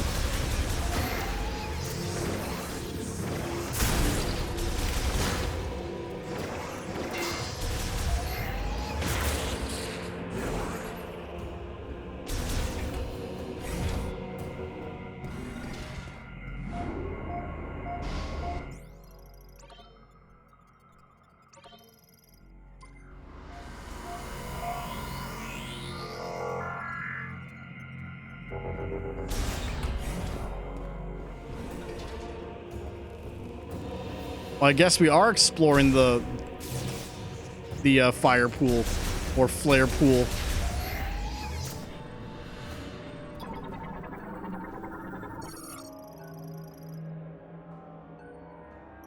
Plasma torch.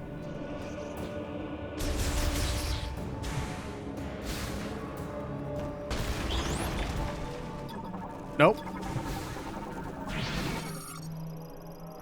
Pyromite sees with a single light-emitting eye and walks on 8 clawed feet. It will approach intruders in its territory and trigger an explosion to repel them. Pyromites are the type of single-eyed crustacean who crawl on 8 large clawed legs. They can be found in the Magdrada volcano.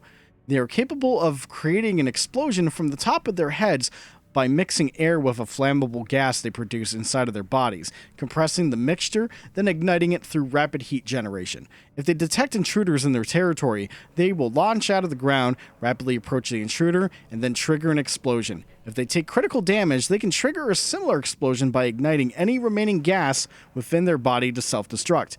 This behavior is true even when a pyromite succumbs to illness or old age, resulting in few examples of pyromite remains.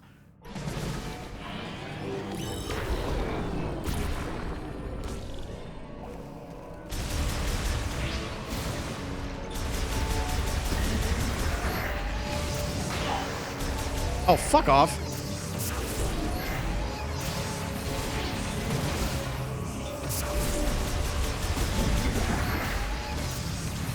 I know they're right behind me.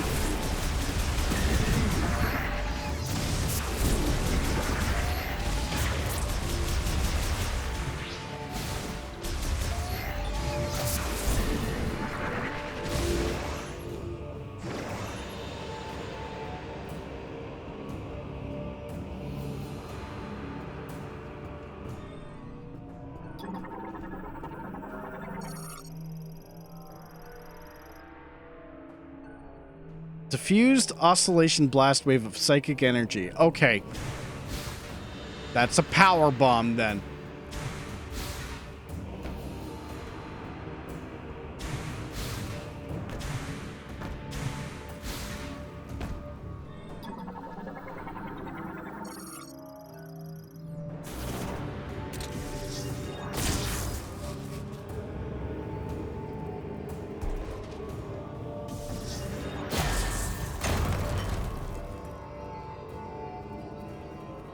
Huh.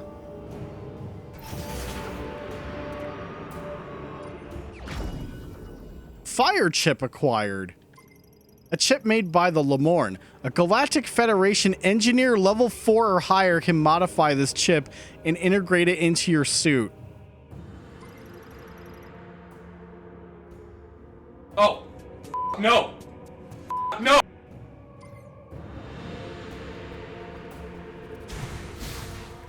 You know what that means.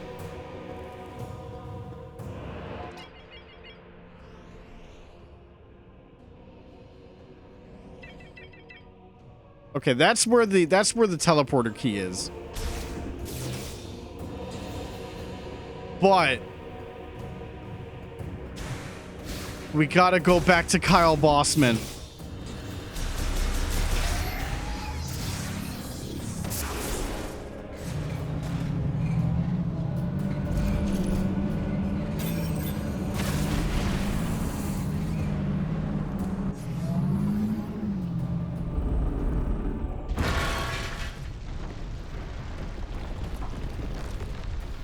Oh, we're not coming back here for a while then. If that happened, okay.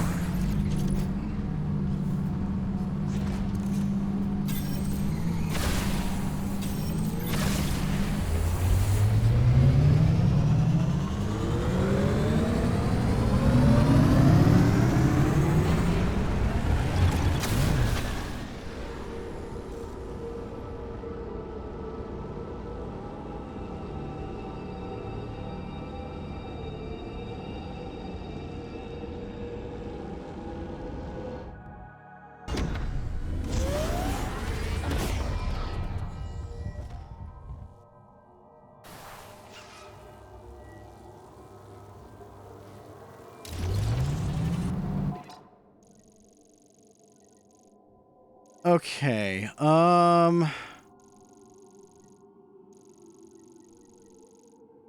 we gotta go back to Fury Green.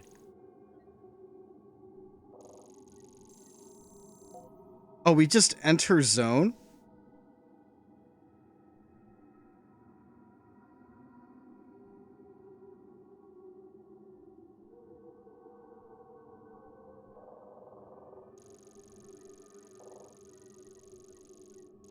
So I am gonna have to just straight up drive there still. Okay.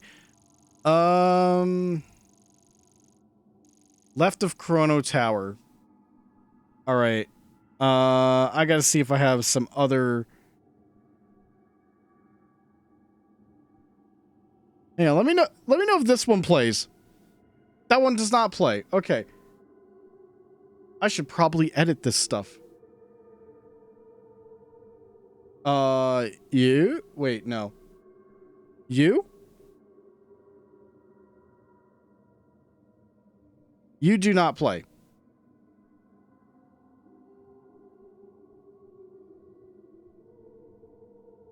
You do not play. You don't play. Fuck. Okay, chat, hold on. I need to edit this. Hold on. Let's hope my stream doesn't die. Oh, no. This is a me thing. I never, like... At least quite a few times, like, at least in the past couple of years, I've had issues with the Stream Deck.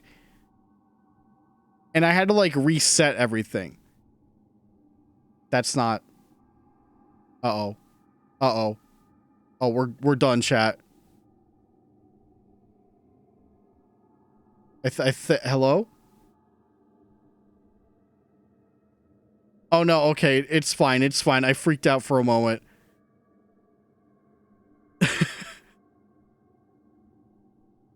I'm sweating right now. What I was trying to say is, I never, for a lot of the, songs that are a button press away on my Stream Deck, I never changed the audio output to where you guys could hear it. I've only did that for like a few tracks, and it's just, I was just lazy to not do it. But now...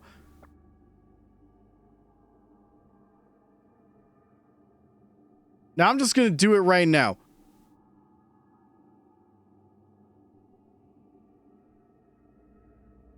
So I don't forget. That one will probably copyright claim me. It did before.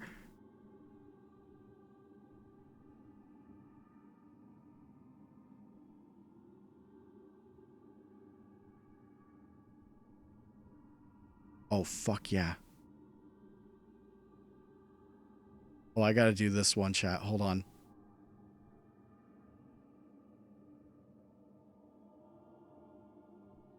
By the way, we're absolutely still live, right?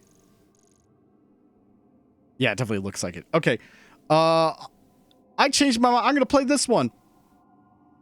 Here we go.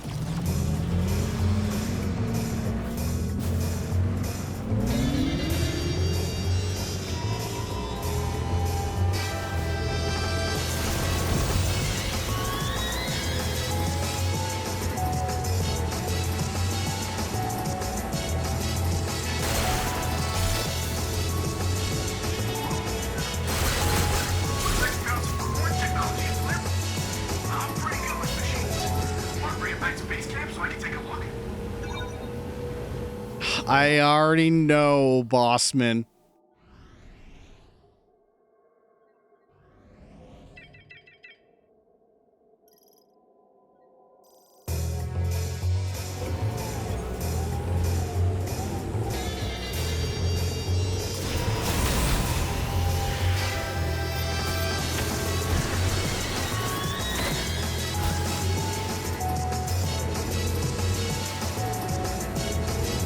Come back for this one later.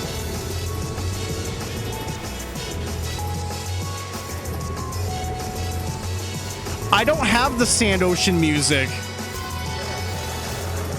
This is just what I had on hand. I'm gonna have to like make a proper like cue. Even then, the audio quality on this one's kind of low, so it's bound to you know, be updated. Also, thanks, Blondie.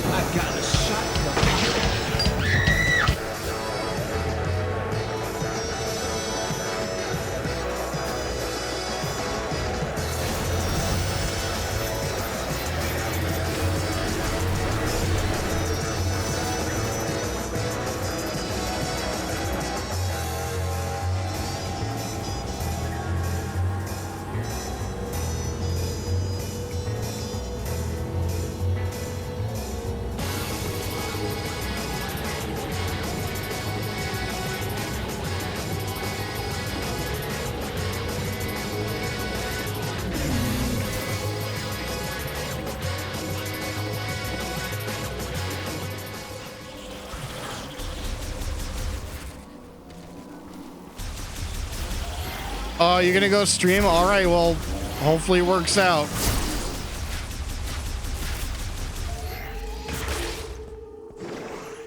You better be doing more 50 Cent now that we saw him in the Street Fighter movie.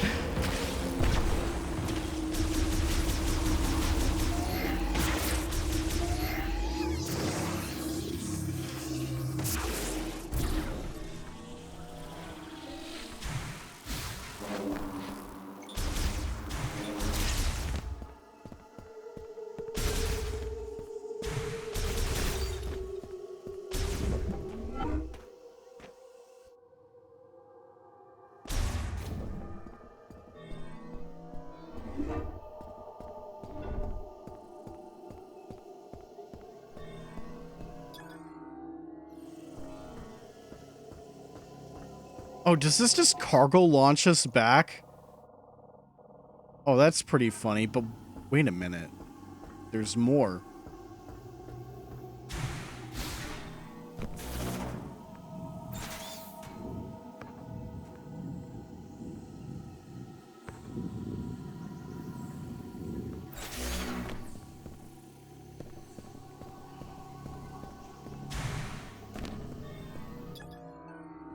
Flammable. Something tells me we're going to be using that very soon.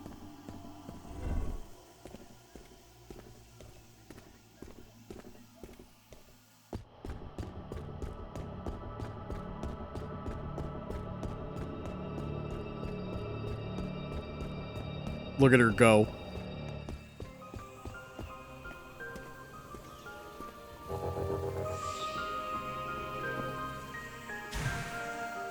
Okay, we're pretty much back at the start here.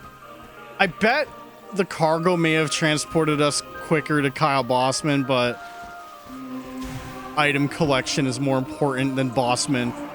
Bossman Mackenzie here.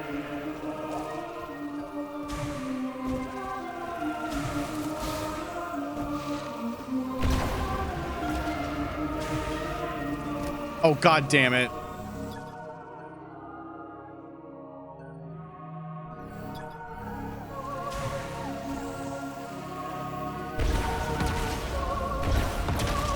I guess we're not getting this one.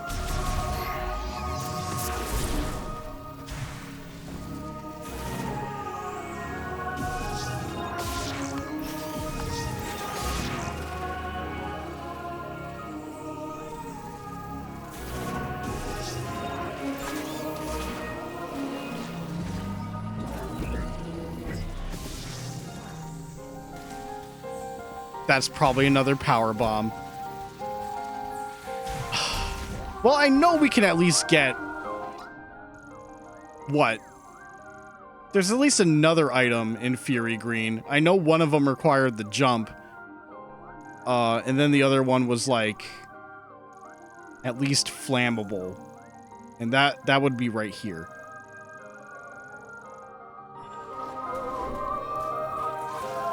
At least we can enjoy the Fury Green music again.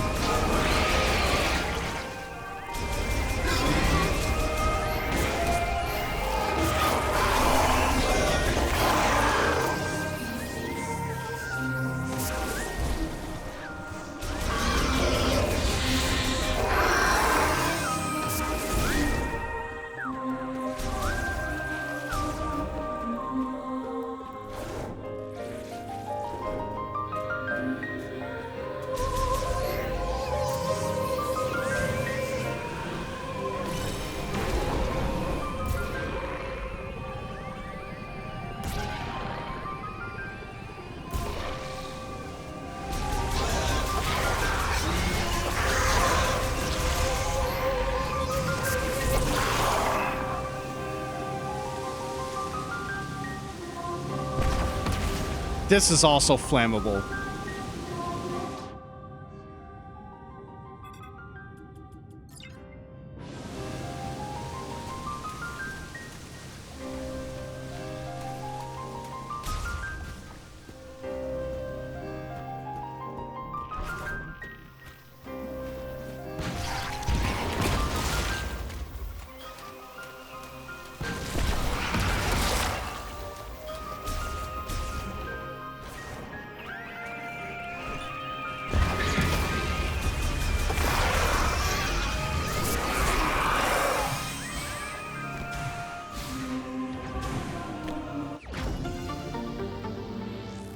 actually surprised the platform stayed. I would have thought we'd have to, like, resummon them.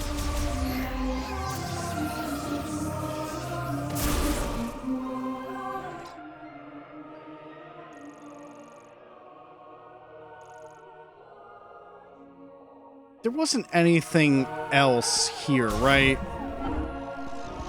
Oh, no, there is, but I don't have the item for that one.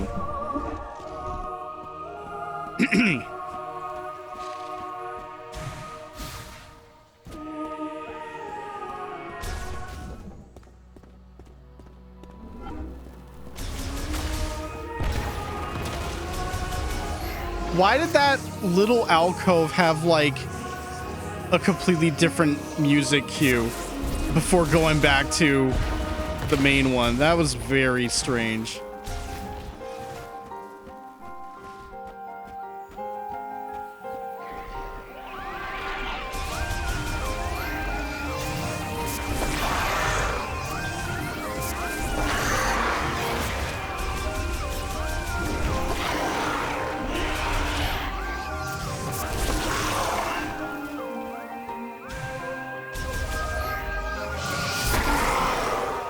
What a shot, Samus.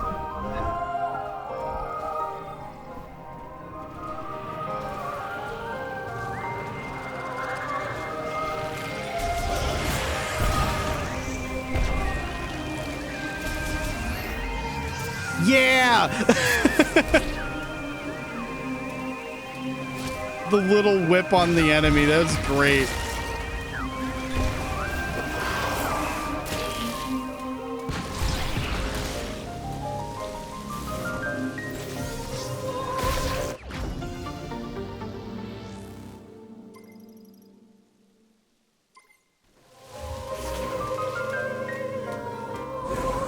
But yeah, I'm super curious to see how far I'm gonna get tonight. Next thing you know, I'm like up to like 5 a.m. playing this game, and it was like, I can't stop. Help me.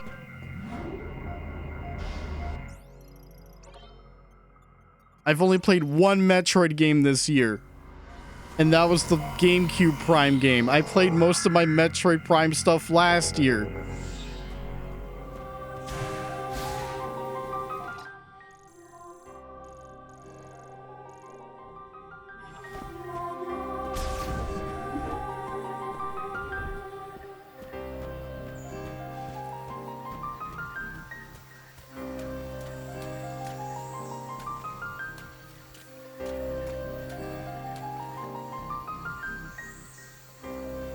Hang on. Chat. I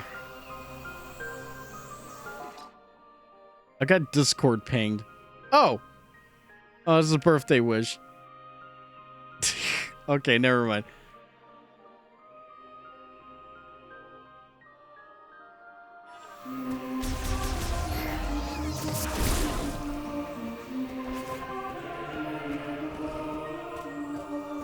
$33, I can't believe it. What a year, I says.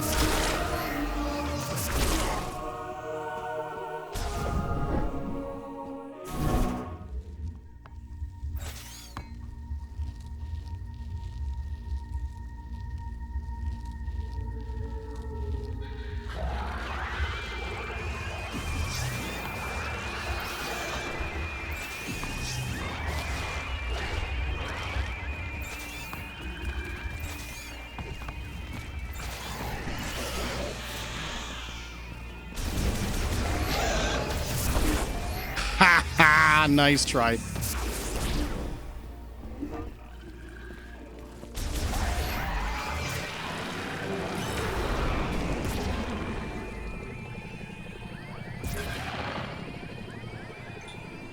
Get him.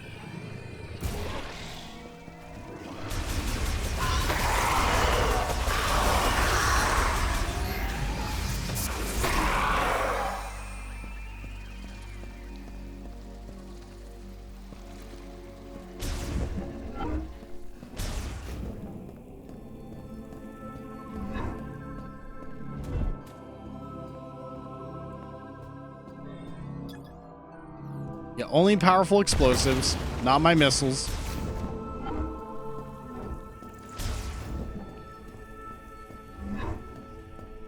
Welcome back, Samus. Come on, show me what you found in Flare Pool. Fine. All right, what do you got? It looks like a circuit, and it seems like there's a chip inside. Okay, let me analyze it. Lemoyne Tech is really interesting. Oh, this is fascinating. I see. This program converts the energy that the device emits into thermal energy and highly amplifies it. If I tweak it and integrate it into your arm cannon, you should be able to use another new shot type.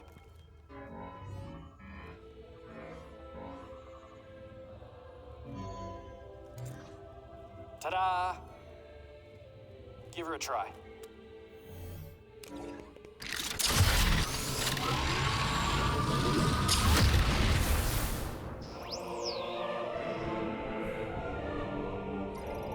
New shot type accessible. Fire shots launch high heat rounds, consuming 1 shot ammo.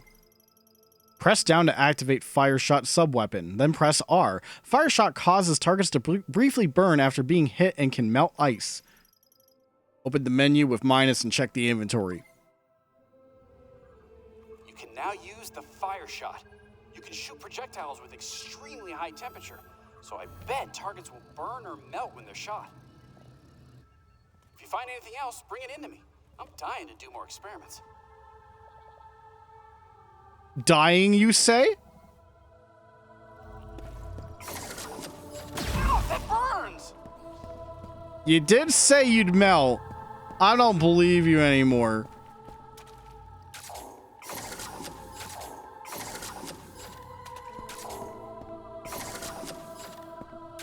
Interesting that we just don't... Like, it's not just regular beams anymore.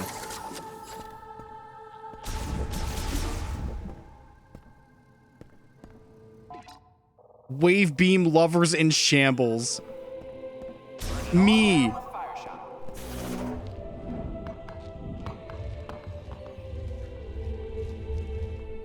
How plasma beam in shambles, because we have this. Okay. Drop off green energy.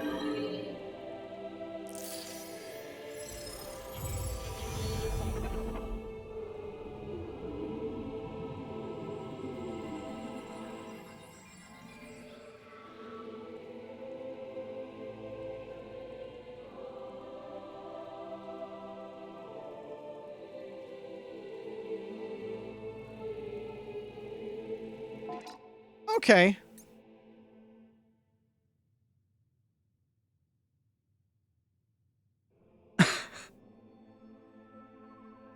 All right. How many did we run over?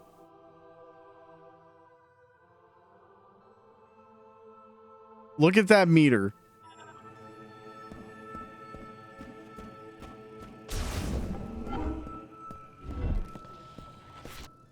Like, what the fuck?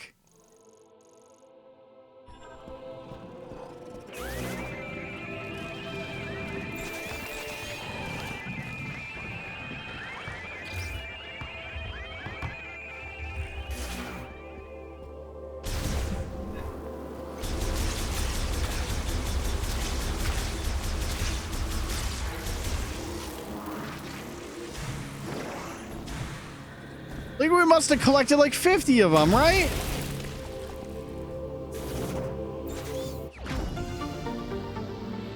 Okay, that's one down. Goes up by 10. You know what? That's a good trade.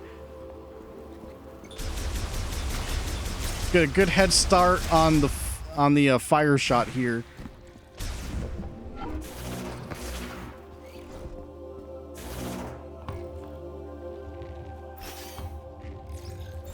We're just gonna have to go back to the very beginning of Fury Green.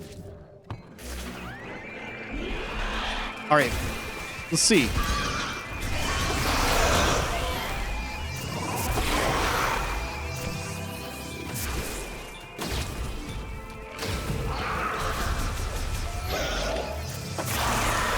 Burning.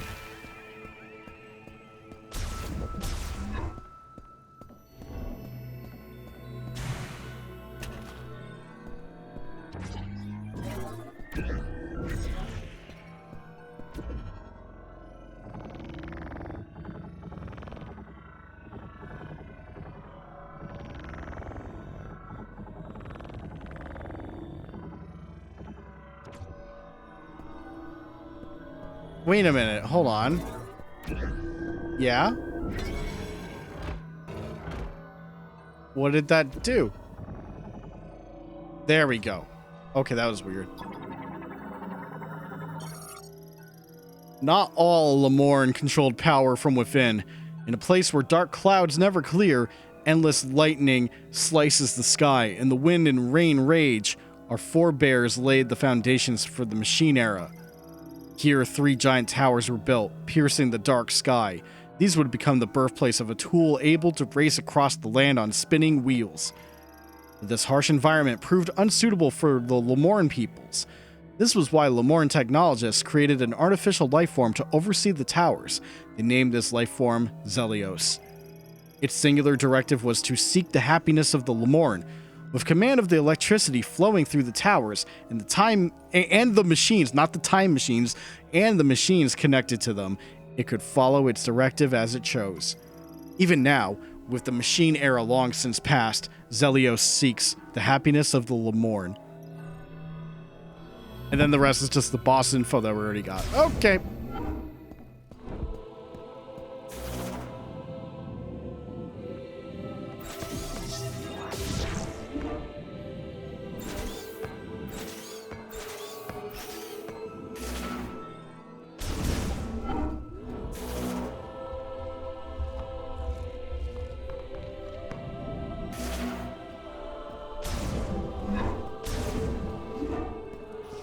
Welcome back. Hey, that's too hot.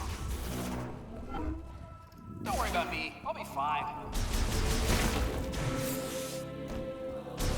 I doubt it.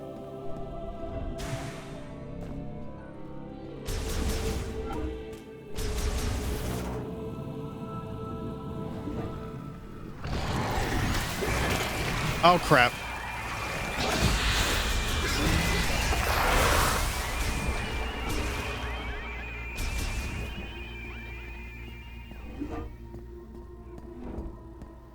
Honestly, when I go get that, like, next expansion, I'm just gonna dodge a lot of, like, fights right now. I gotta get my ass to the ice belt. Properly hit the snow quota.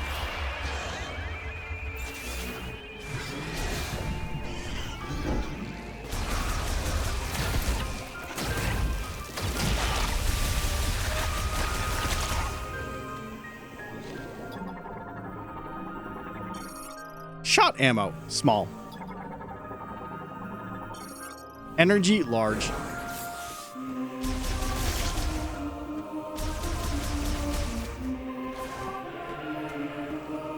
I did mark that, right? Yes, I did. Okay.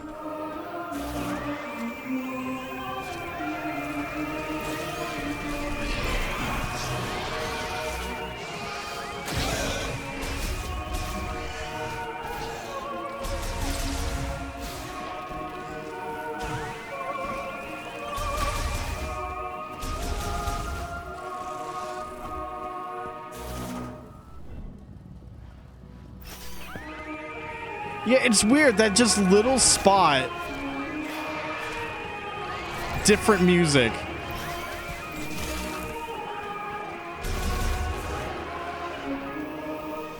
Is that a sign of development hell? Beats me.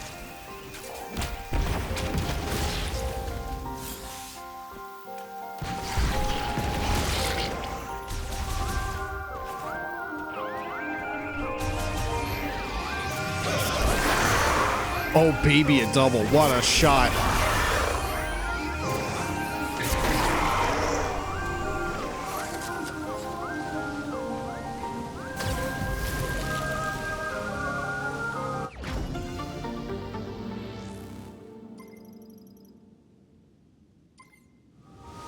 All right.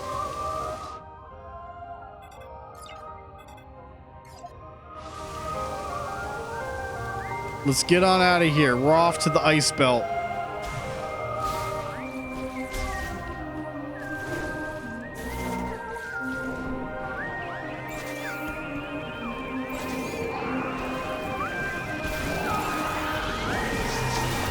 It's still funny that Morph Ball is still the fast way to get around.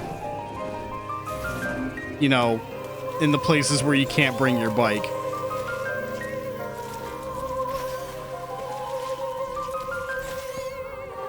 I got no problems with it. It's just what I do now whenever I play any of these Prime games. Just go full on Morph Ball movement.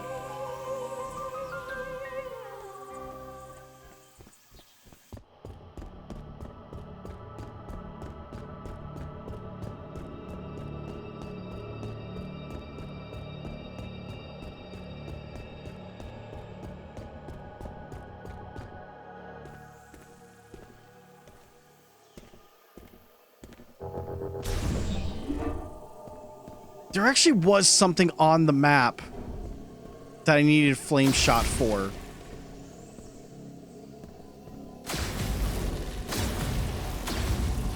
Just cleaning up.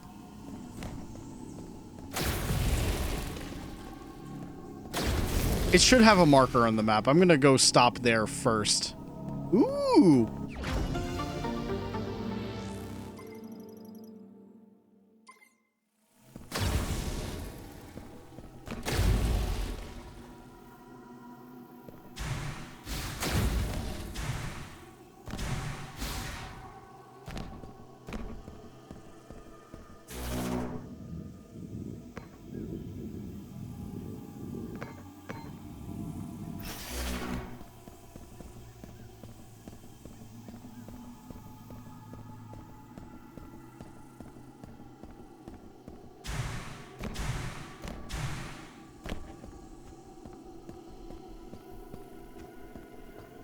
All right, because I'm down here,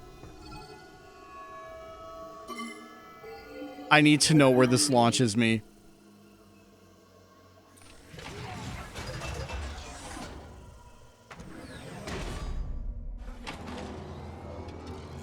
It's gonna launch me right back at Miles, isn't it?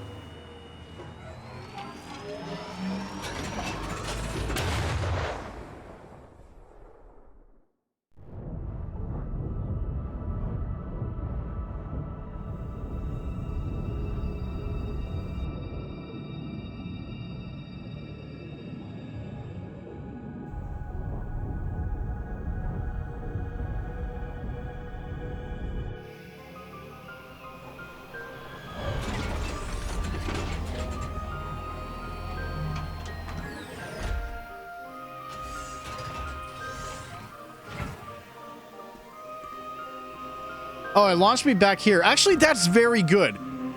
I nearly forgot about this one. I'm less mad. We're not in the vicinity of Miles. It's fine.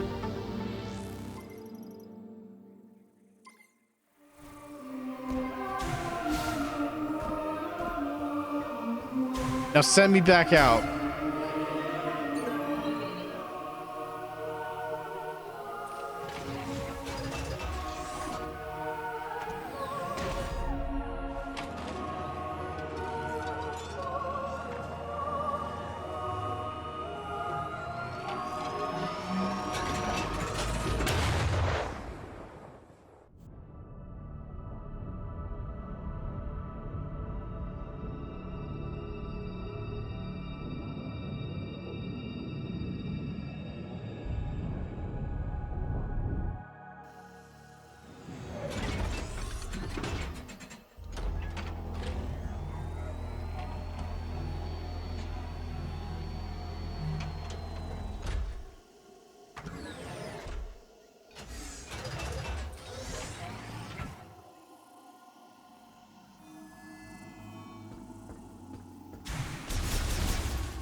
All right, Samus has got to... Oh, wait, no jogging. We're good.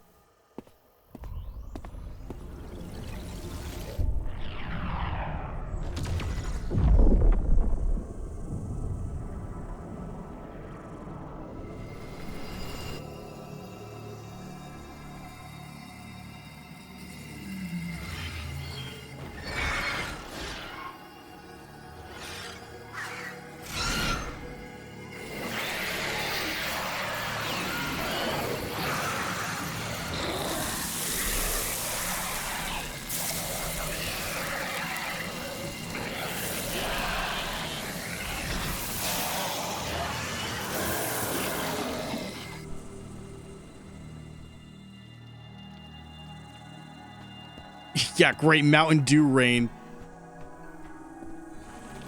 Thanks, Silex. Sand Shren. Green energy showers have strengthened this variant and altered its body markings, giving them a prominent green coloration.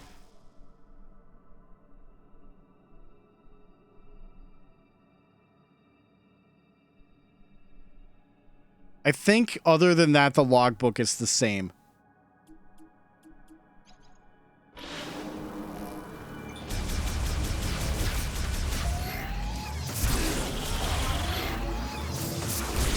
They don't even drop green crystals. What's the point? You would think the green energy, you would think with a clue like that, it's like, okay, here's another way to get it. No. No, fuck you. More powerful enemies.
Well, look at that. We can finally come over here.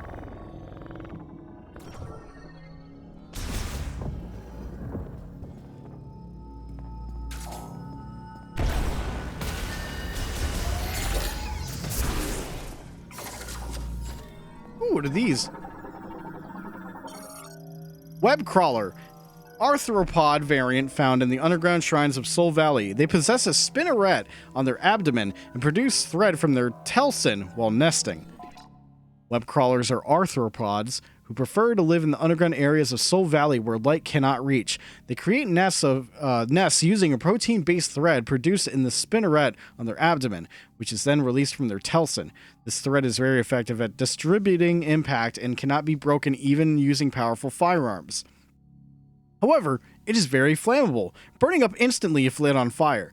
The Lemorn developed tools such as wire using this thread, yet they were unable to change its flammable nature, dooming further research. Well, after doing some research, I found out that this shit don't work.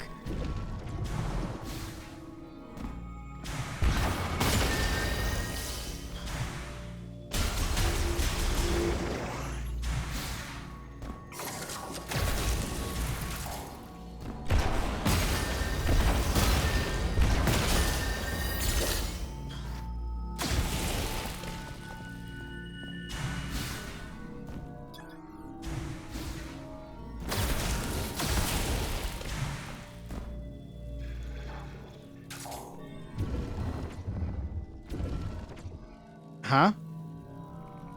What?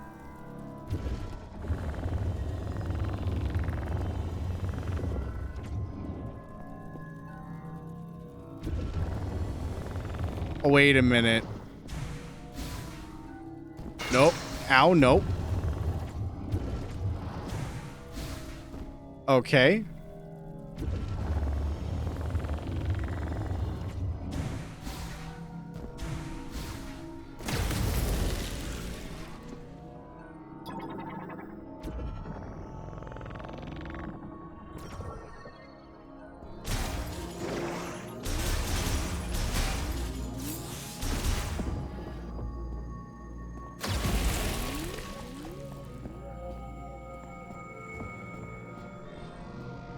What are you?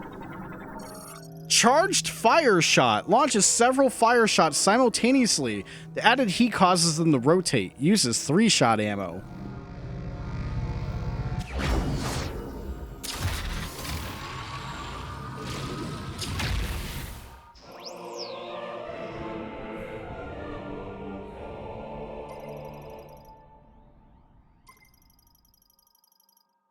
Interesting.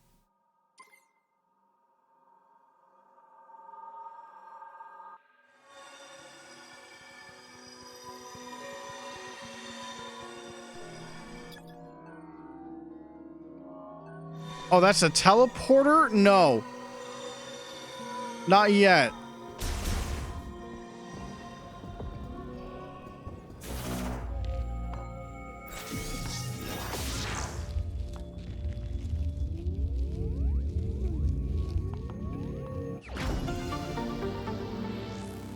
Good thing I went back for that.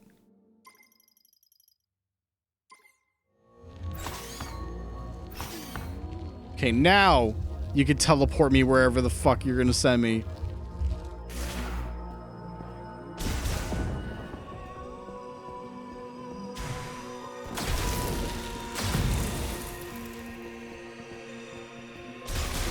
Sorry, I had to be sure you weren't hiding extra green crystals behind.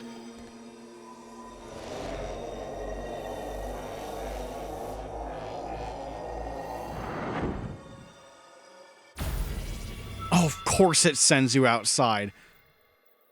My intuition was right. I'm so glad I did not fucking do that first.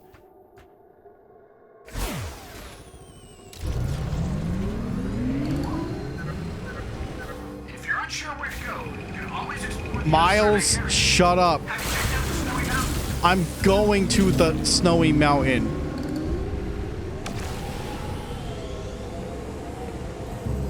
I'm not opening that map. I refuse.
DAT tactical truck deployed to the UTO Research Center. No sign of its Federation crew. Its front tow hook is graspable using the psychic lasso. God damn it. Well, I guess we're not going here.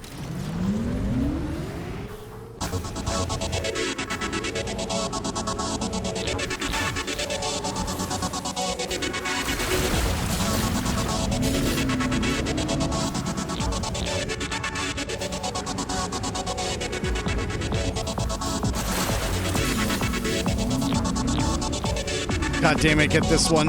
Okay.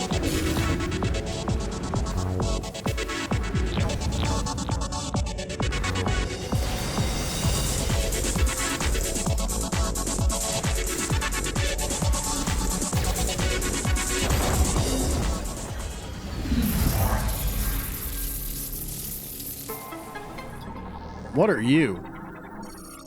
Viola boost tank increases Viola's maximum boost by 1. Okay.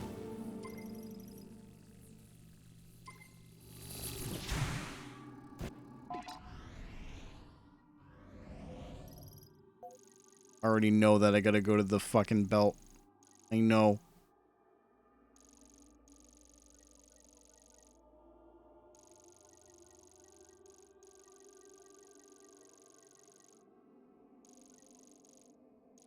And of course, can't go here right now.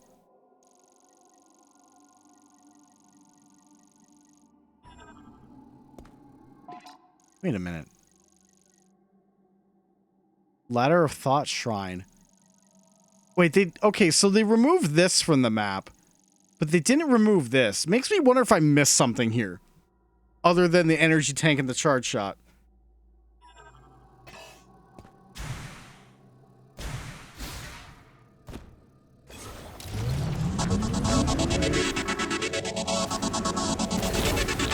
But okay then.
I always gotta make sure I don't miss the tiny bit.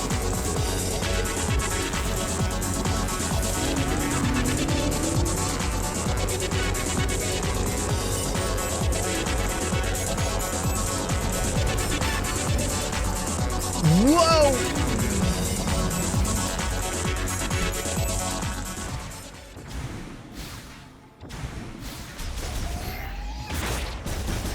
Who needs Amiibo? We got our own bike soundtrack on this stream.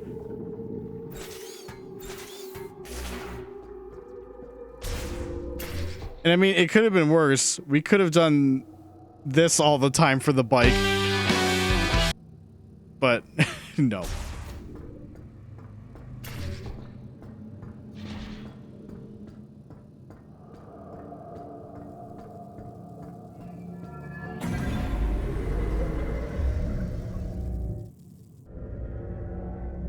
Samus, step away from the bike.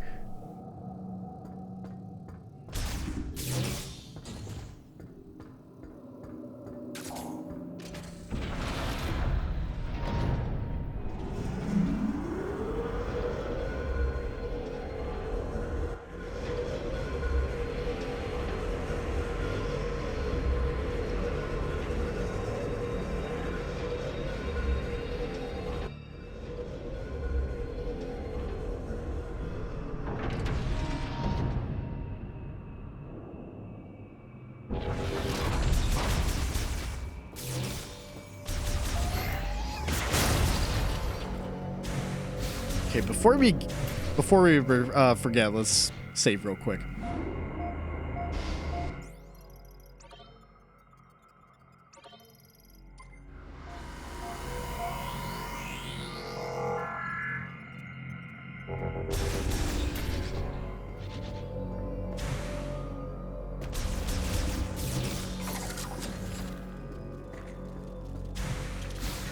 Okay, so we should be definitely good.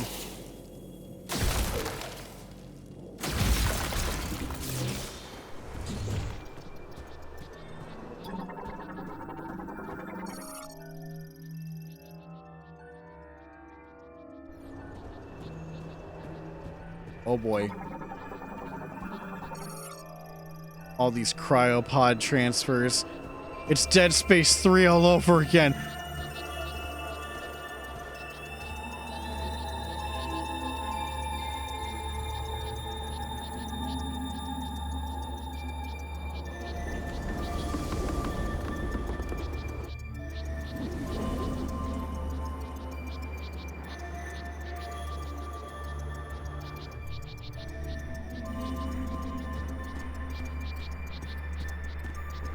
Not a bad looking ice place.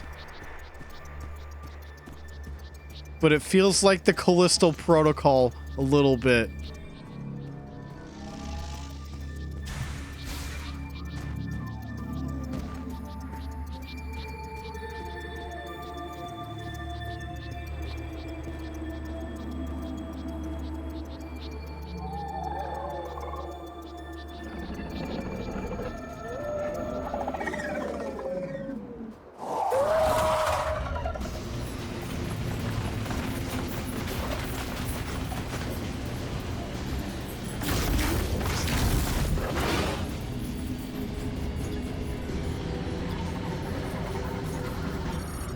Snow wolf, carnivorous quadruped. Oh my god, 1 a.m. brain is already kicked in. It's so bad. Carnivorous quadruped living in the frigid regions of Icebelt. A pack hunter that surrounds its prey. Its cold natural habitat makes it ill-suited to warm climates. The snow wolf is a quadrupedal creature native to the frigid Icebelt. Carnivorous hunters, they patrol their territory in packs of several dozen. Upon finding prey, they will surround it to prevent escape, whereupon groups of especially ferocious young males will take turns attacking, one after another. Once their prey has fallen, they typically feast in a hierarchical order, starting with the alpha, with a portion reserved for pregnant females and the pack's youngest members. High metabolism enables their bodies to generate heat very efficiently, enabling long treks across their territory. Unfortunately, this means they struggle to adapt to hot environments and will succumb quickly if confronted with high heat weaponry. Understood.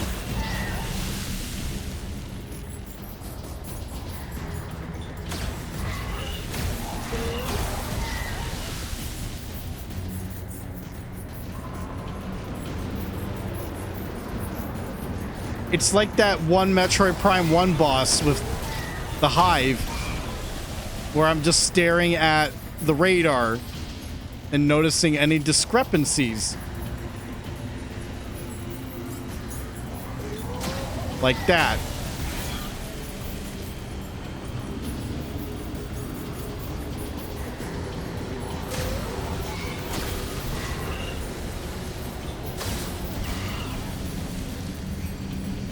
Otherwise, I don't know, this doesn't seem as threatening as it could be.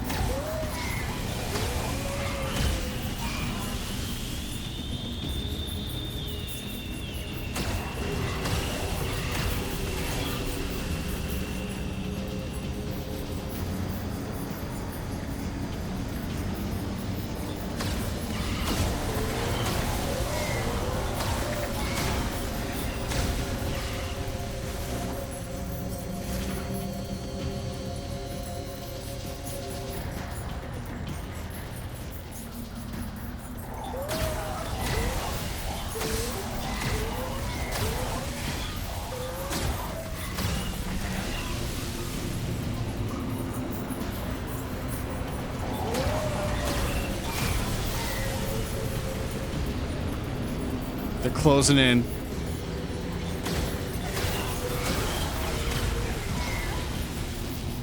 It'd be one thing if they, like, instantly came to charge versus, like, you know, howling first. But I am running low on ammo.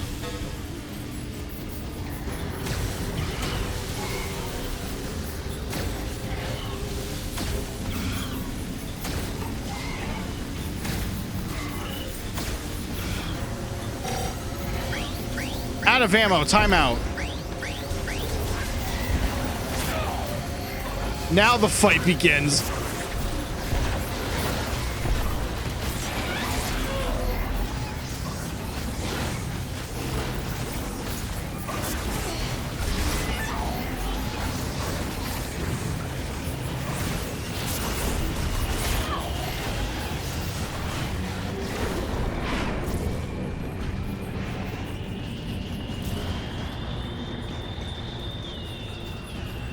Blech.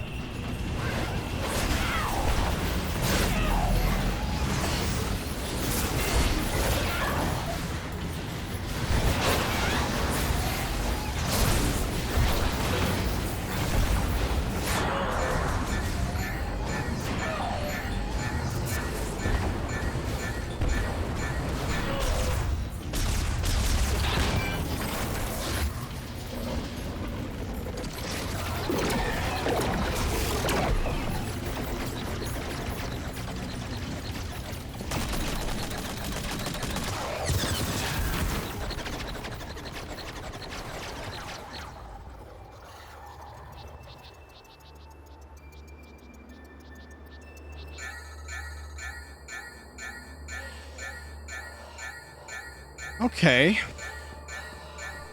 Scripted loss, huh?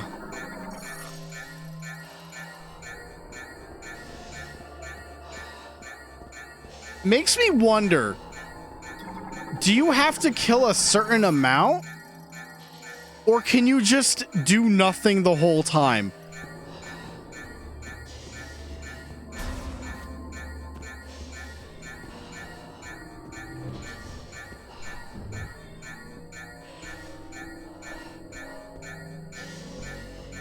I gotta see if people have experimented with that segment. Because if you could just sit there and do nothing, tension ruined. If you actually have to kill, then okay.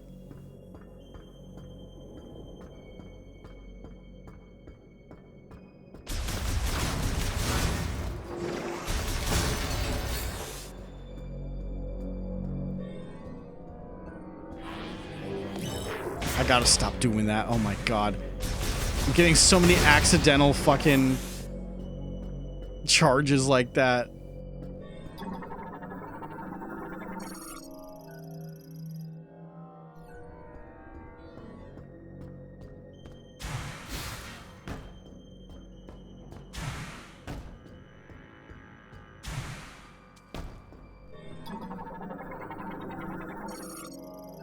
Conduit access hatch. Use my maintenance tanks. Red light indicates it is offline and locked.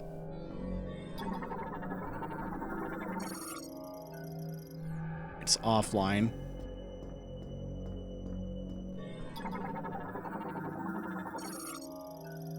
Also offline. Electric lock.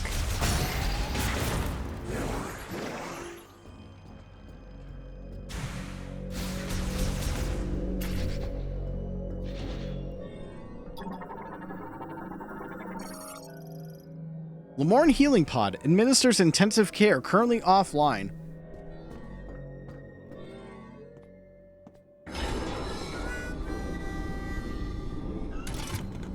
All clear.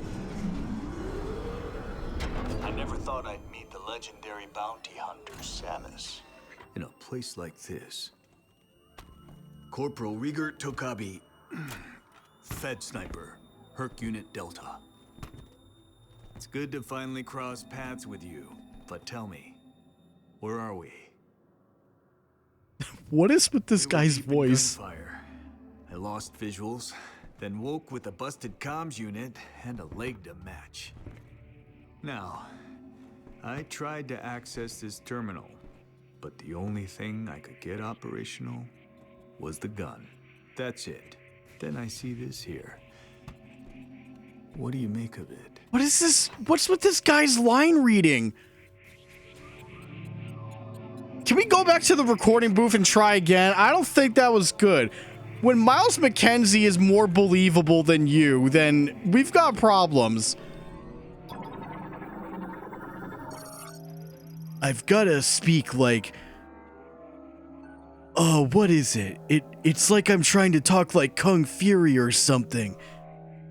But I'm not in Kung Fury, Samus Aran. I'm in Metroid Prime 4 Beyond. Oh, you were able to activate this. Map of the facility. But it's corrupted. You want to go there. In that case, this elevator is the only way down. But the power's offline. One moment. There. That must be the generator room. I think we can bring it back to life. Oh, this guy is killing me. I didn't. All right, you have the map.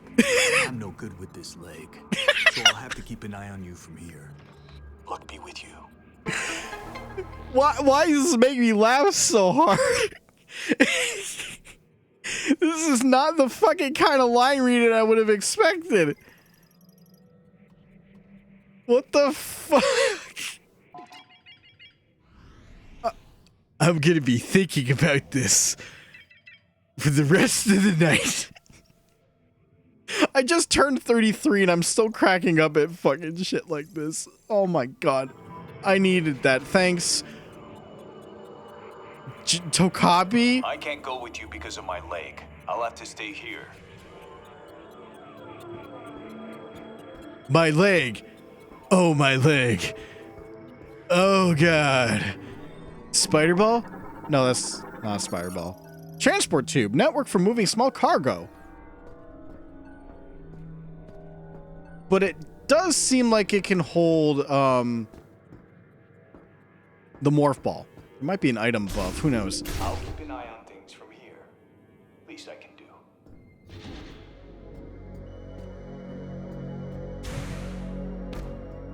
All right. Power back online.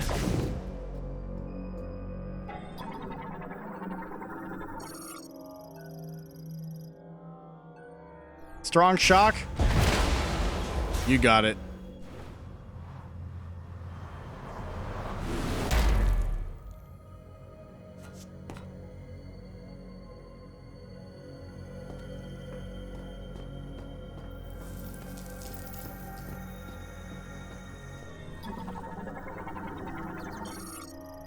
Snow roach, a creature with a flat, soft carapace, able to live in cold environments due to its high body temperature, though its volatile body will explode on contact. Snow roaches are omnivorous arthropods, found indoors or underground in cold climates. They form large groups and upon finding food will secrete a pheromone that draws more of their kind. The shell on their back is bioluminescent, creating a beacon for them to gather around in dark places. Their body fluids contain antifreeze proteins, fortifying them against low temperatures. They also have a high intercorporeal pressure, which raises their body temperature but causes them to burst at the slightest impact.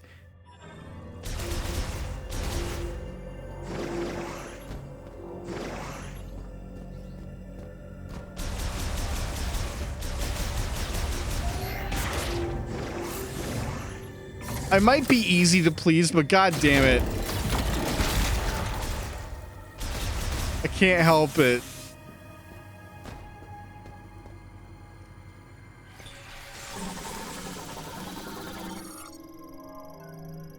I already took damage, by the way. That is such an up-close shot. Dartwing duck. Bat variant with evolved arm and leg patagia. This creature will suspend its hind legs and glide through the air to attack its prey. The Dartwing is a Chiroterra variant adapted to freezing climates. The claws at the tips of their feet are used to dig into protrusions or grade differences, enabling them to hang upside down to rest. To reduce the energy expense of bodily thermoregulation, they live in caves or abandoned buildings where fewer variances in temperature and humidity are likely to occur. They are nocturnal and have poor vision, and instead use hearing to perceive their surroundings. If they detect the sound of an intruder in their territory, they will attempt to glide down and crash into the invader using their evolved patagium. Once in flight, their trajectory will take them to the location of the original sound, meaning if their target moves quickly enough, Dartwings will instead collide with walls or other objects and perish.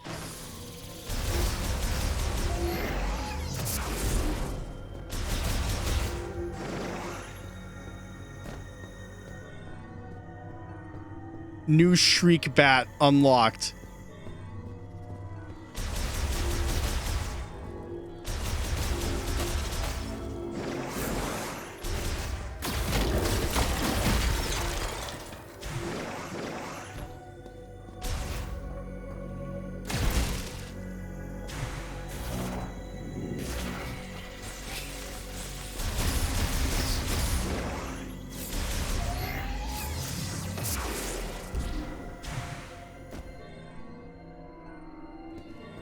Hang on, is this something? Okay, loading platform.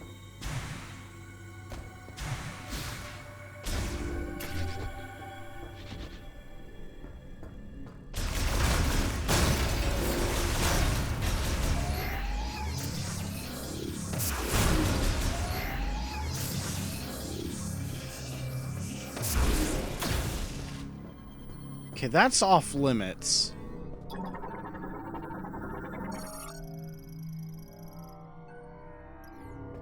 It could still only be opened from the other side somehow. Yeah, that makes sense.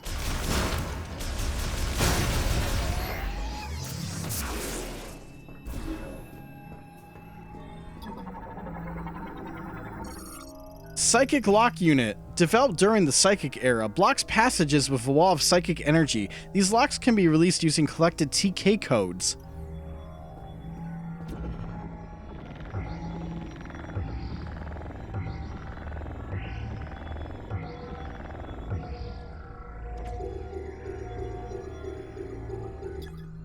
I see.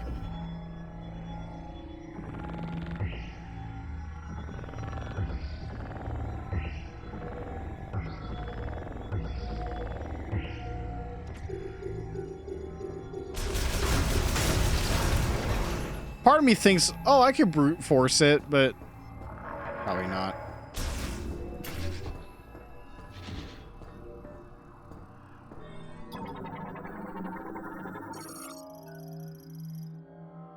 Okay, it's also offline.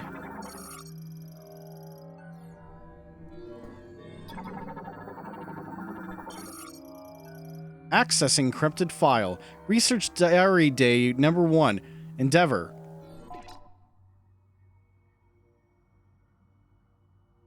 LMH 2006-201-2001-026. My name is Targun. I am a researcher at this facility. I'm writing this to have a record of my experiments. When the great tragedy occurred, many fled the danger within the research center. However, at the guidance of Priest Chatoya, a few of us stayed in order to perform analysis of and experiments on Griever anatomy. Our hope is to reverse the transformation by administering a solution of processed green energy to subjects brought to the facility. I want to believe we can succeed.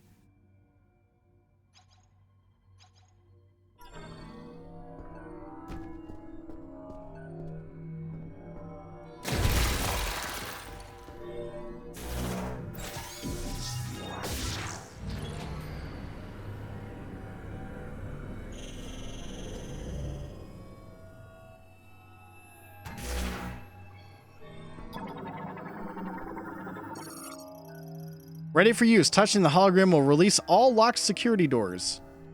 Let's go.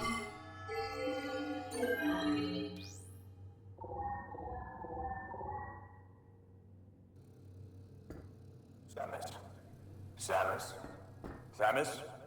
You hear me? I patched into the facility speakers. I can use them to communicate. I noticed that several rooms were unlocked at once. That was you, wasn't it? Nice. Proceed with caution. You never know what's lurking.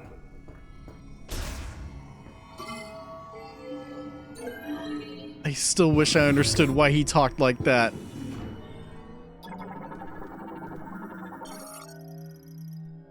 Research Diary Day 39. Security. Cryopods containing subjects are arriving at the lab almost daily. The pods put them into cold hibernation and maintain minimal life functions. Operation of the cooling equipment has been deemed absolutely essential, so the system has been designed to continue functioning even if the entire facility were to fall into low power mode. Similarly, thorough inspection and repair of cryopods is one of our highest priority tasks.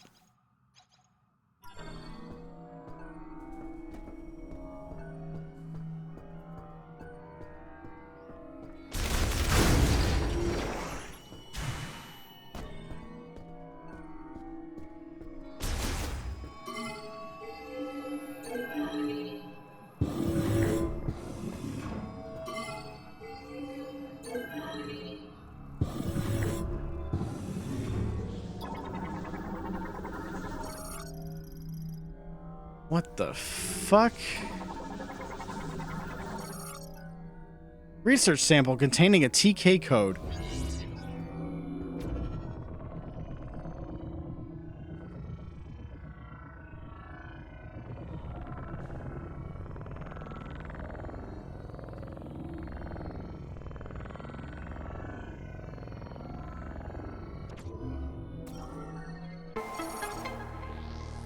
Okay.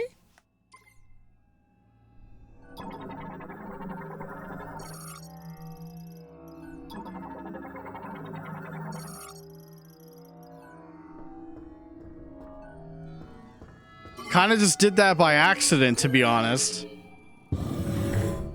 Now it's gonna make me want to go back in there and scan everything to see if it just shows up. What?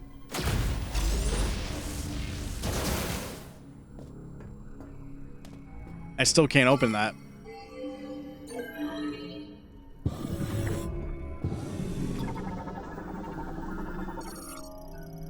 Nova DNA sequencer, the Lamorne device for complex genetic sequencing. Used to identify organisms and analyze genetic mutations. Okay.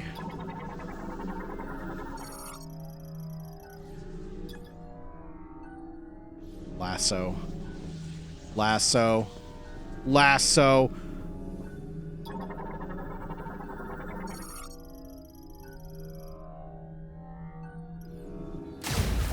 Strong impact? Okay, define strong impact. Good enough for me.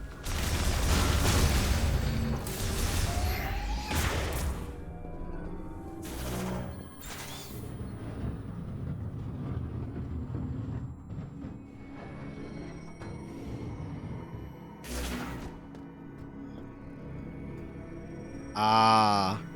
Okay, I see.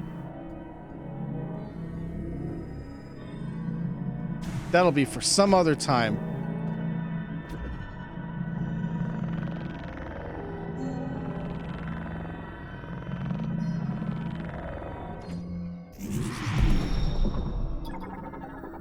And that time is now. Psychic Lasso enhances control over psychic energy, allowing it to be coiled into a rope.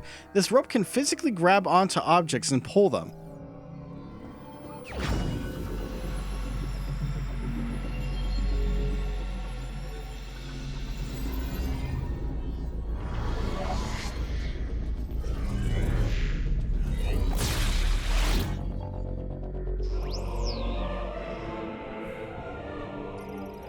While using ZL to aim at the grapple point, use L to attach the psychic lasso, then pull it.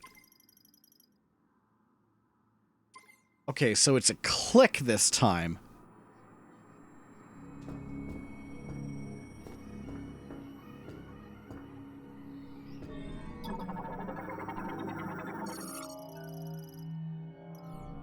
Wait. Oh, I had to scan it first. Okay.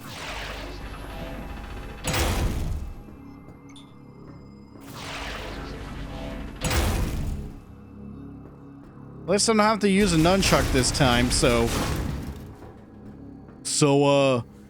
win? Ah, whatever, God.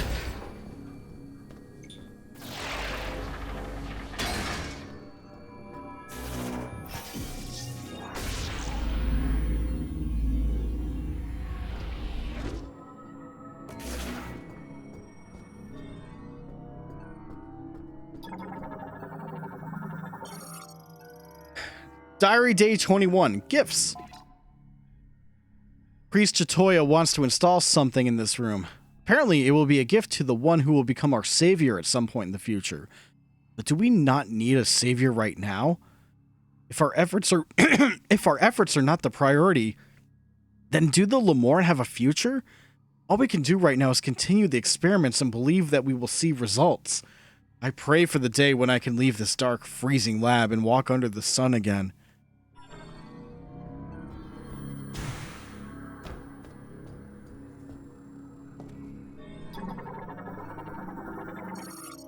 Lock unit, lasso, Lamorne made locking system. Lock is designed to be pulled off.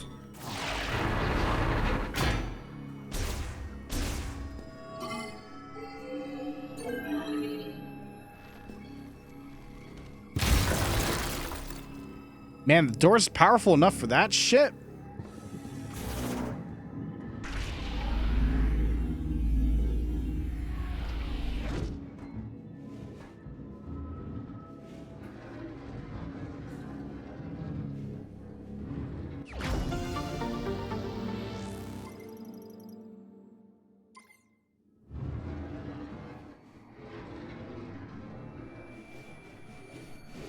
Starting to wonder where all the energy tanks are going to be hidden in this game. Because it's crazy that we still only have like 4.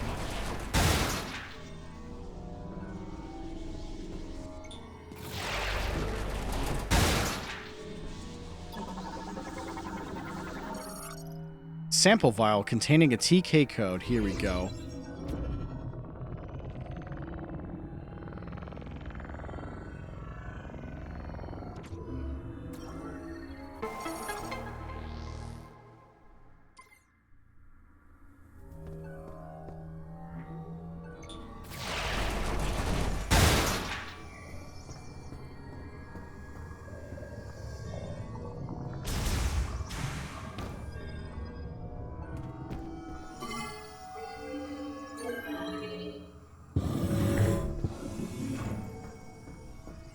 Hey, Samus, did you do it? Seems like you did a pretty good job.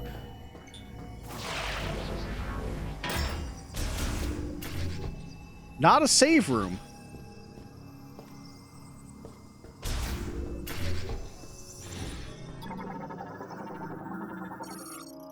Access code approved. Display an organism laboratory hologram. Data download authorized. Map, though, that's good.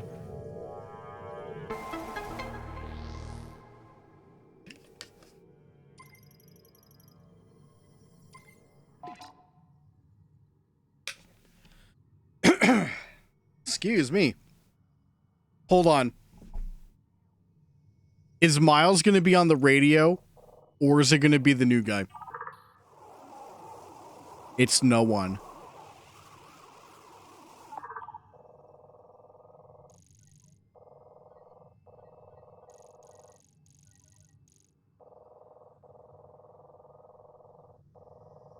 Hang on, was I not able to access... I can't remember if I was able to access that, morph ball area.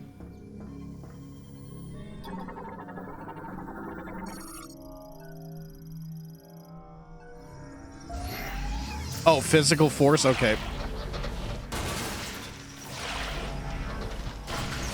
Gotta use the new toy. What? TK.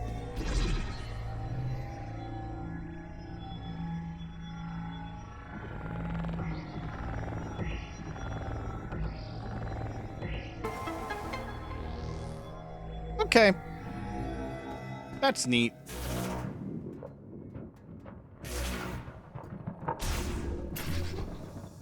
Whatever you're doing, it's working. Keep it up.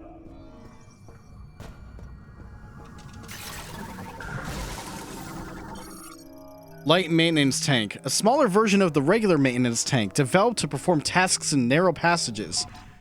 The light maintenance tank is a smaller model that was developed to perform repairs and other work in pipes and passageways too narrow for its standard counterpart.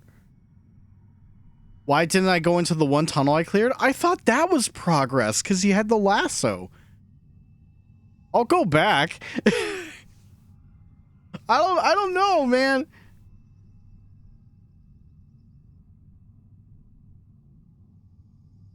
They were mainly deployed to the biological research facility in Icebelt. While being smaller and lighter allows for faster movement than the standard model, this comes at the cost of having weaker armor.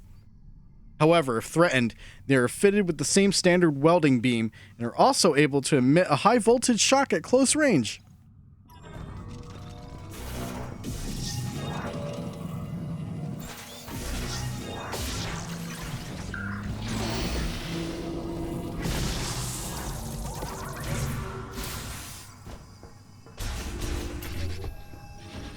The map showed it was a dead end.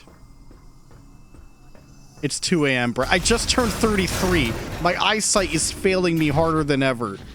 I'm old. It's over, man.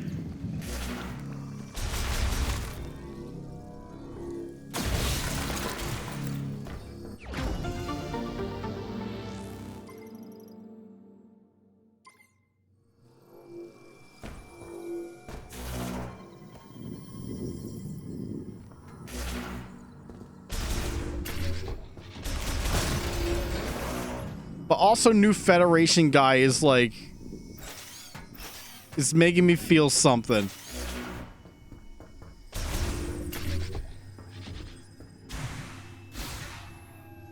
I do not know why they made me read it like this, but I'm going to read some of my lines like this.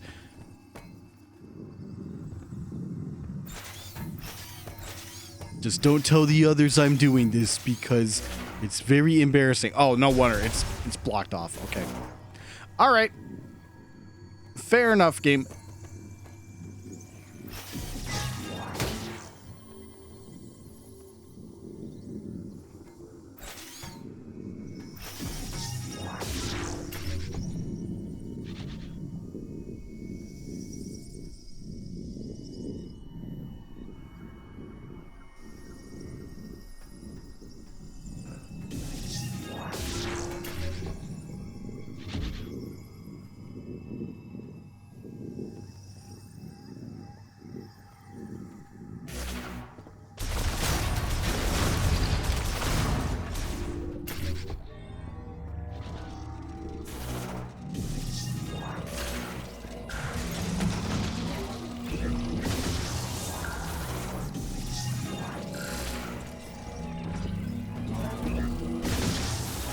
Honestly, this is like...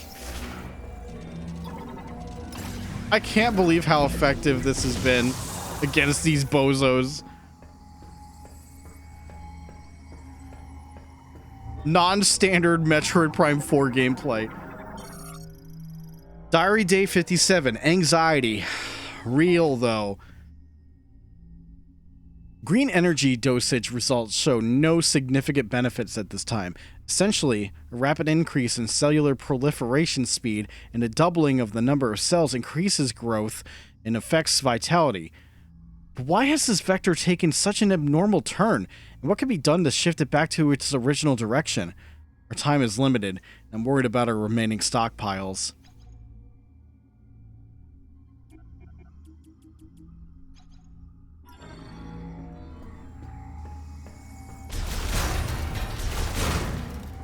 I'm waiting for the one that says for Itchy Tasty. Metroid Prime 4 Itchy Tasty.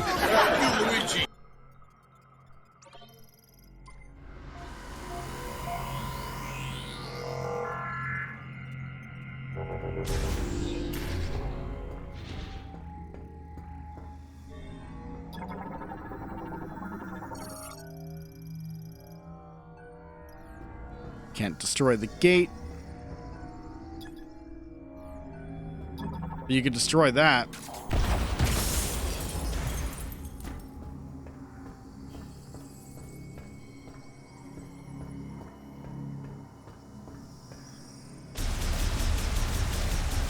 Eh.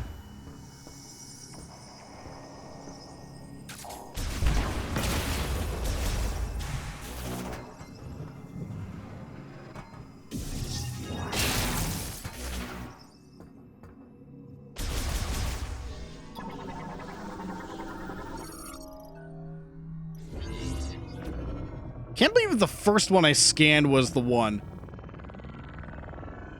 How does she do it?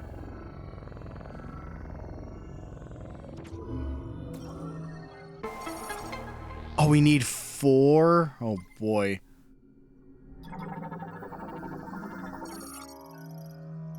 Blood sample. Prototype medicine. Poisonous liquid.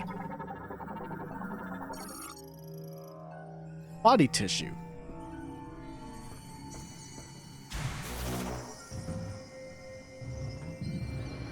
TK Bonanza.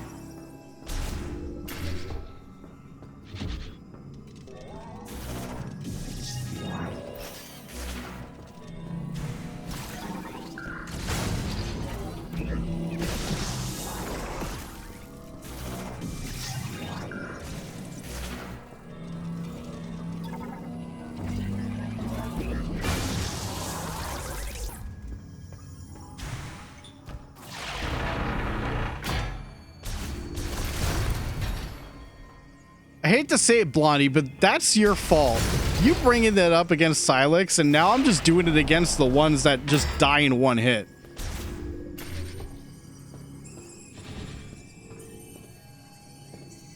It's like slightly faster than shooting him for some reason.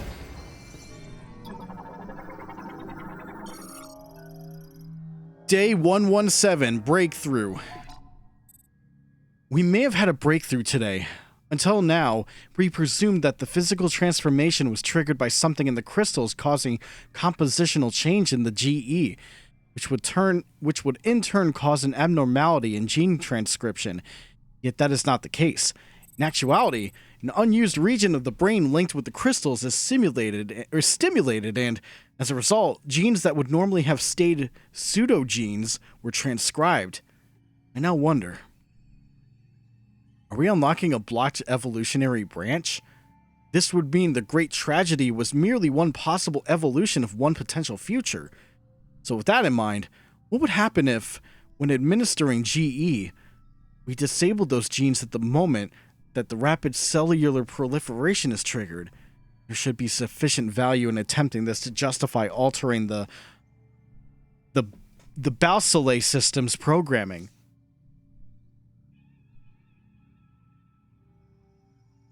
You've only done that at the one Silex fight. You didn't think to try it on other enemies? Well, now you know the result. Only against those specific drones. The results may shock you. Unused storage case.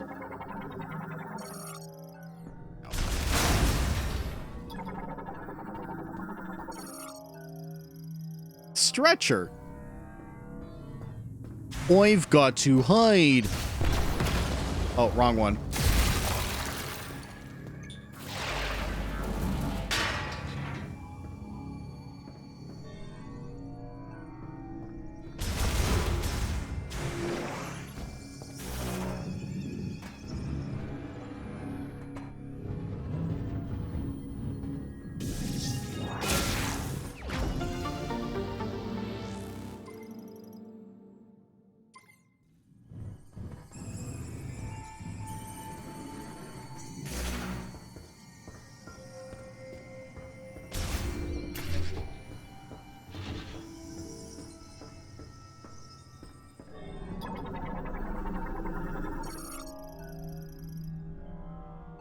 Balsole system, primarily used to perform experimental autopsies. Online, activation will set it to operating mode.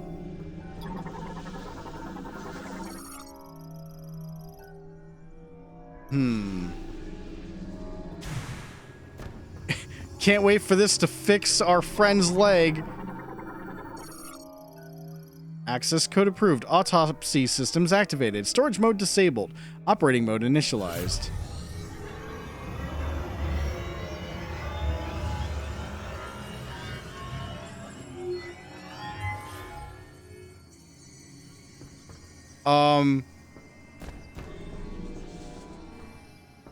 Do I get on?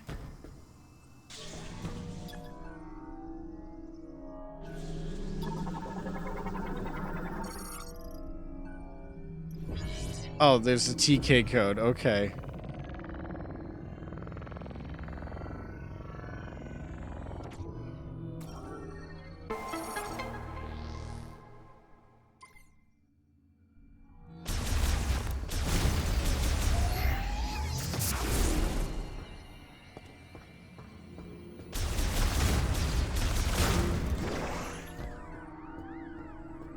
This is a very mysterious segment.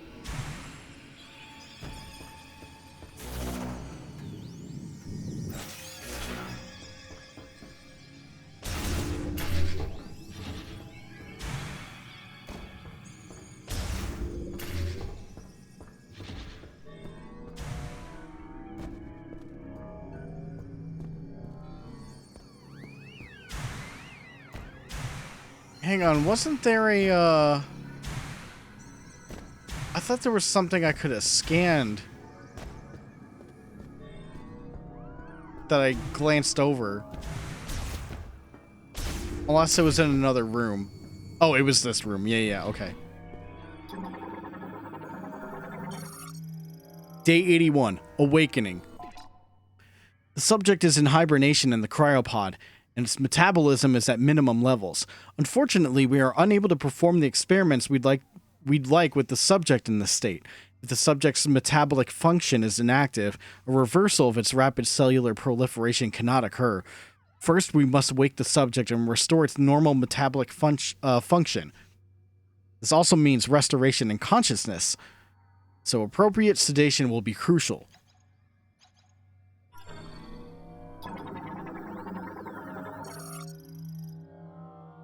Liquid appears to be a sedative variant. Okay.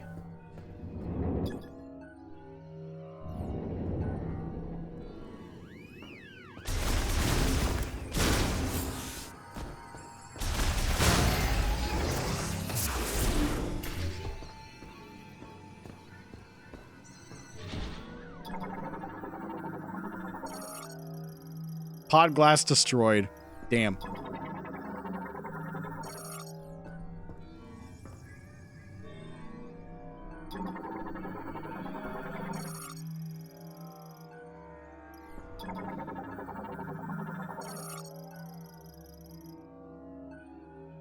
Griever is alive and preserved.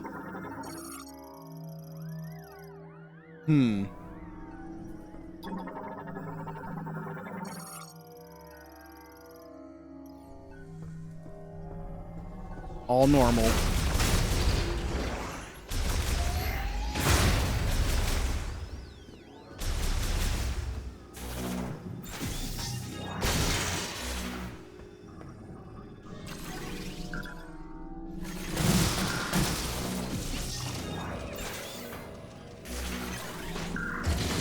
Ow, please.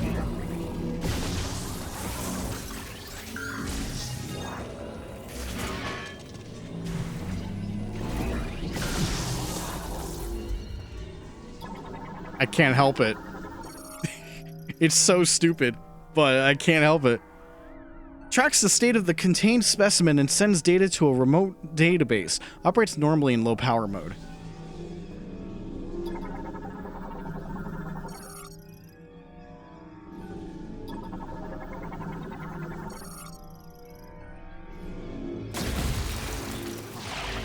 Pull that down. Oh. You have a TK code, right?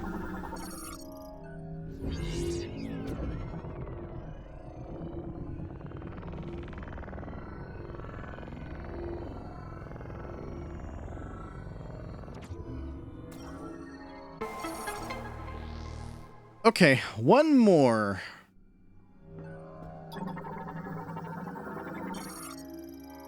Day 97, Analysis. We are monitoring subjects who have had GE administered here. Regardless of GE concentration, there do not appear to be any significant differences.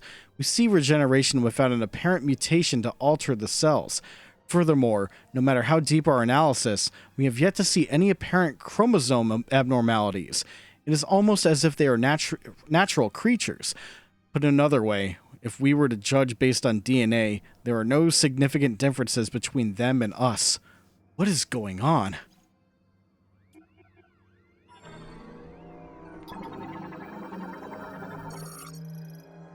Blood sample.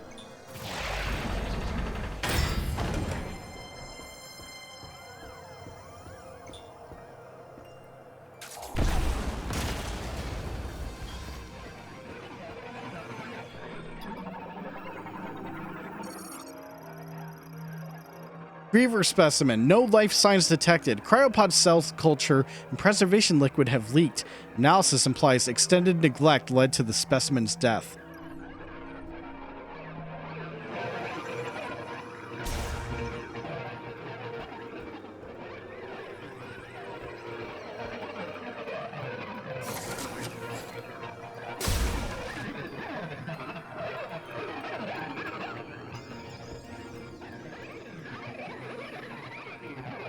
These noises, man.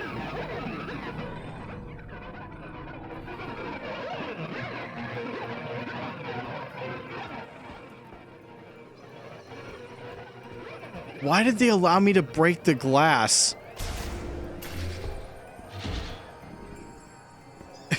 That might be the most semi-unnerving thing, believe it or not, in this game.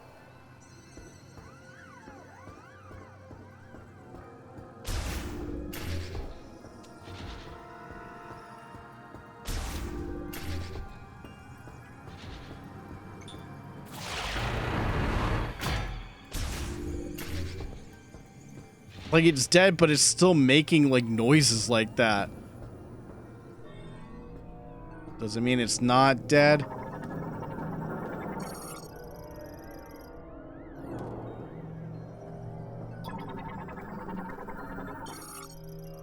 Day 138. Attempt. We were so close! It seemed like we had succeeded in disabling the problematic genes, and also resetting the cells, causing the rapid proliferation process to replicate normal genetic information and restore their state. However, for some reason, we were unable to stabilize it. The subjects reverted. Right now, I wanted to check over the genetic analysis to see if there were any problems in our process. I do not want this setback to have been for nothing.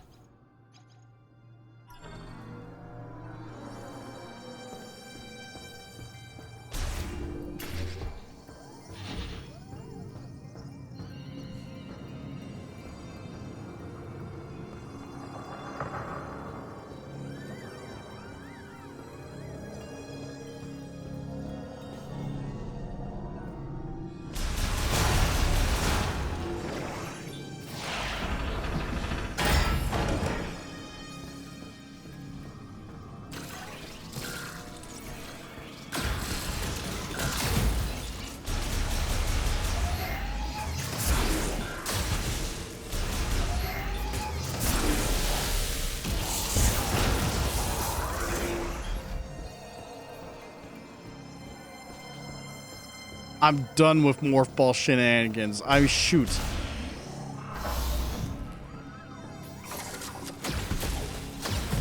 I'm not aiming at that. Thank you.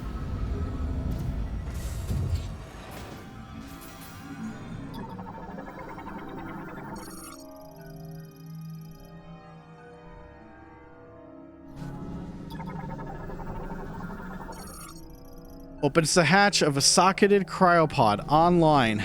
Okay. Let's open these ones first.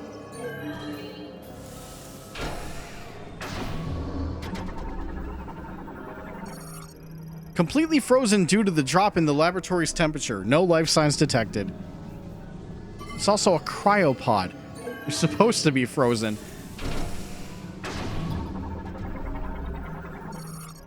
Battery depletion ultimately led to specimen's death. It is frozen completely. Jump scare?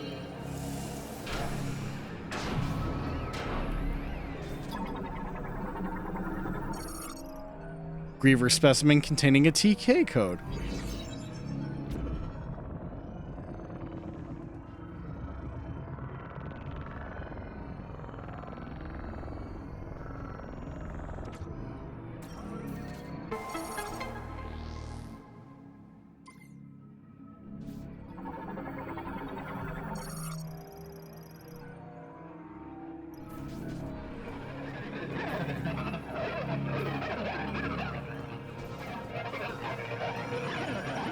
Yeah, their dead bodies just make that weird noise.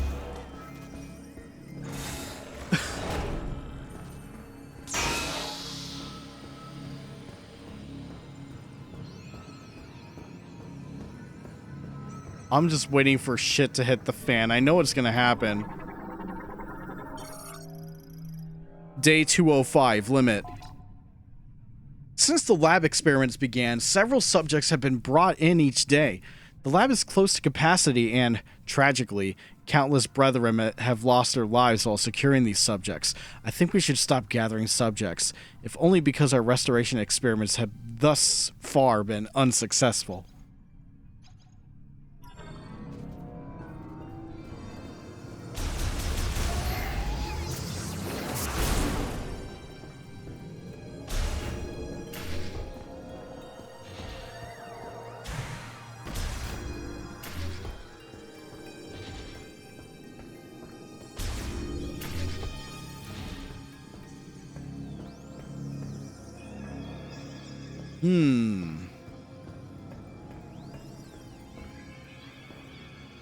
Okay.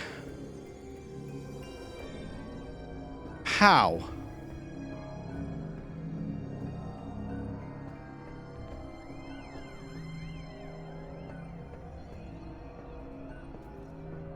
Yeah, how? How do you get in this room to get over there?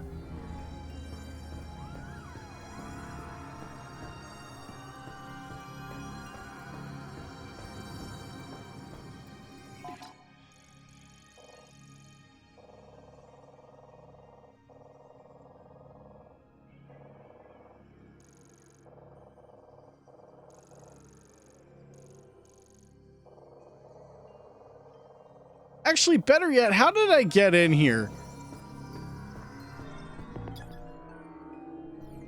The window, right.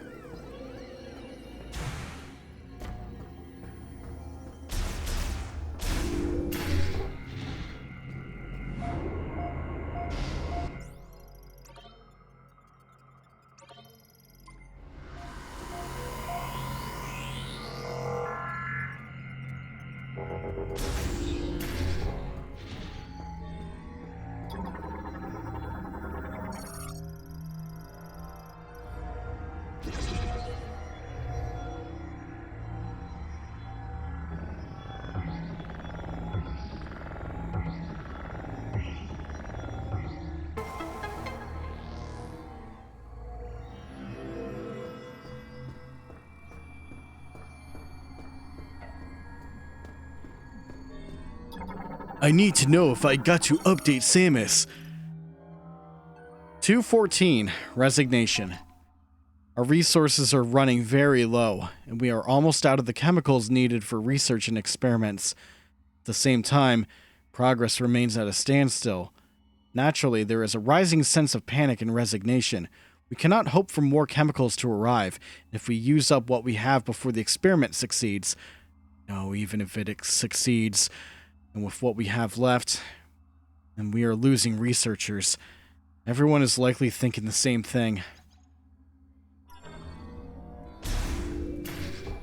Samus, looks like you made it through another floor. You're getting close to the generator. Thanks for the update, man.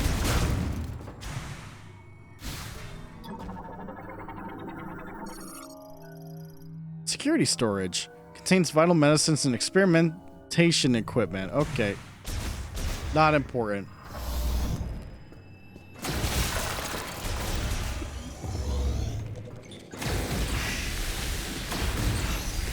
Oh yeah, that melts their goofy ass.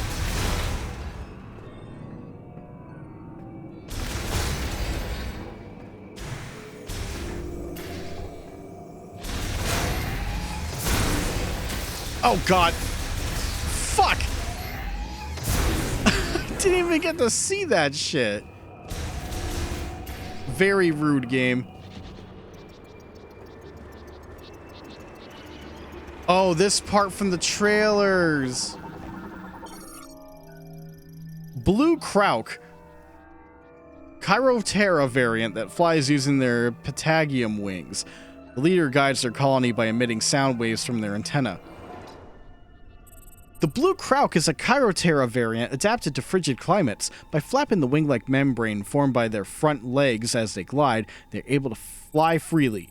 To conserve stamina, they undulate their bodies to reduce air resistance, which allows them to fly for longer periods of time. Their legs have degenerated, meaning they are unable to land or stand up. Once they take flight, they will continue to fly for as long as they are able, even sleeping while in flight by resting half of their brain at a time. They habitually form groups of around 20, including a leader who heads the group and directs the others using sounds from their antenna.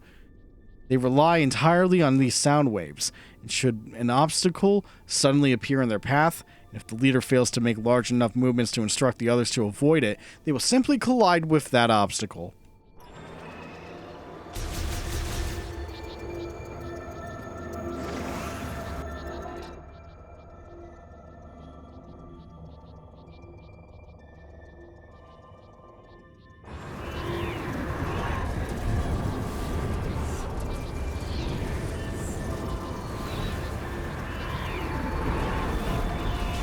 so fucking windy.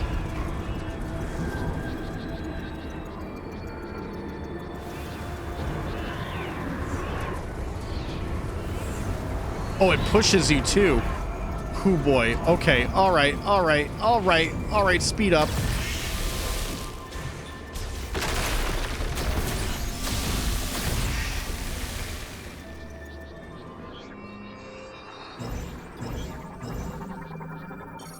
Psychic grapple point.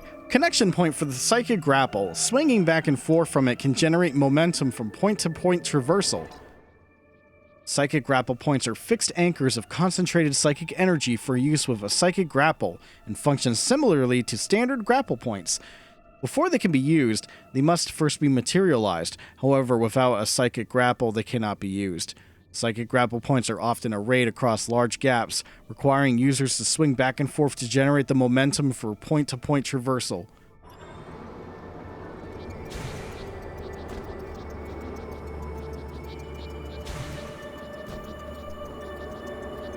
Supercut of me saying the word psychic through all these streams. Oh, jeez. Okay. Really gotta be careful.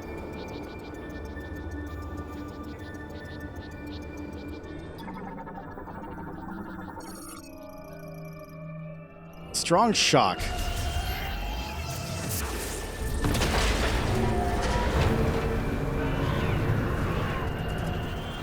Okay, just wait for the wind.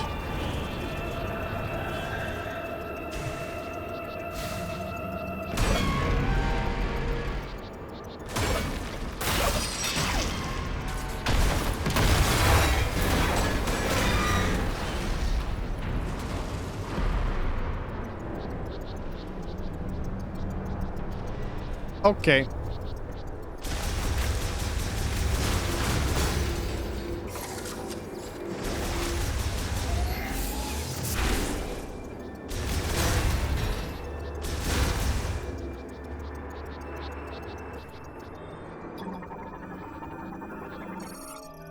Oh no, it's offline. Fuck. Well, that's our shortcut back.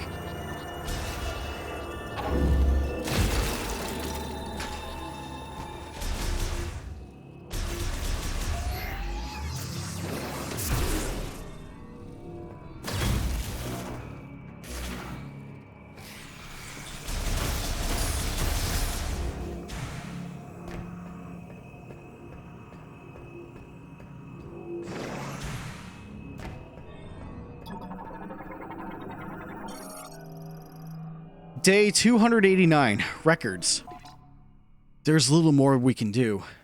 Every experiment has ended in failure, and the results remain unchanged. If we put the facility into low power mode, it should remain intact for as long as there are maintenance tanks to look after it. We can leave behind our records, but will anyone ever see them? And if so, will they succeed where we could not? No, this is not the time for doubt. We must do everything we can.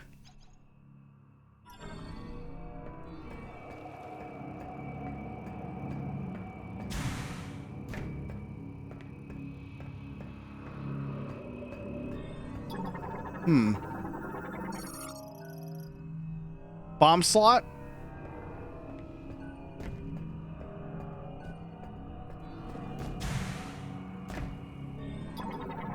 Ooh, it's not even online. Okay. Back for that one later.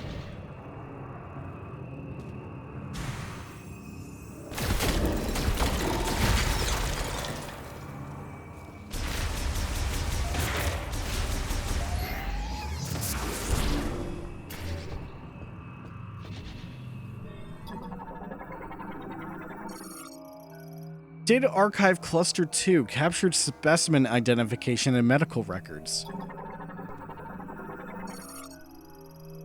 Cryogenic and bioform studies, containment unit research and development.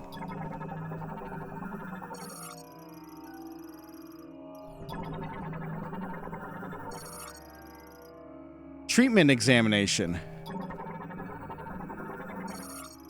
Video log backups of experimentation and treatment. psychic experimentation, and genetic transformation research and development. Oh yeah, this one's basically my fucking VOD channel backup. That requires the shocker. Shocker!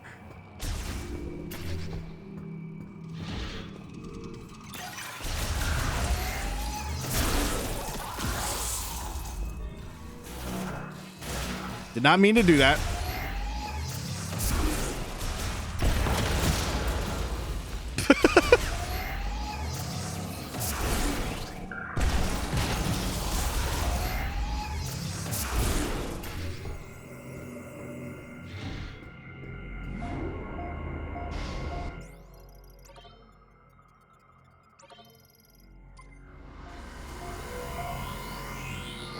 Chat, we're coming up on 7 hours. That ain't stopping me.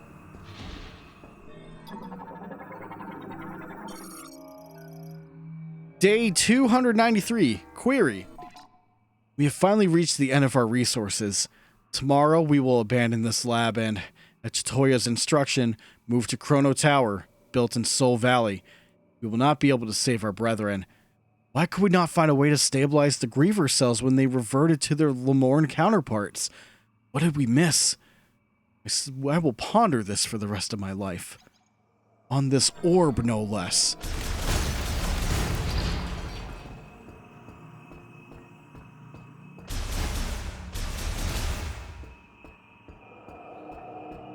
I don't know how much longer this area is, but I assume my cutoff point is pretty much going to be when I finish this area.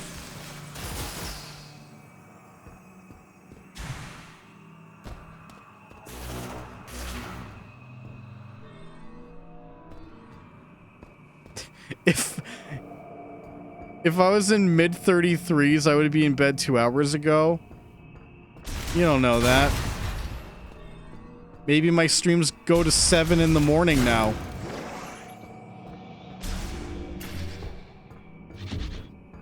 Every day is a Final Fantasy VII Rebirth stream day.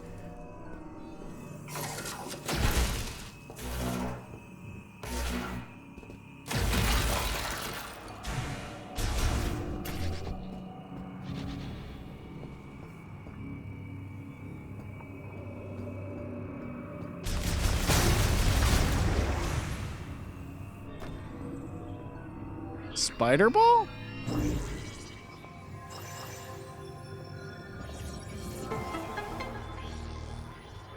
Yeah, I don't even have this thing. Psychic Ball Track, only usable by one who has the Psychic Spider Ball. Once materialized, they can be traveled by adhering to them in ball form and rotating in the desired direction.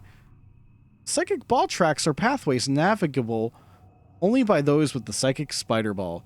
Placed by Lamorne priests, these traces of psychic energy must be materialized before they can be used. A thin layer of psychic energy can be given to a transformed sphere to adhere it to those traces.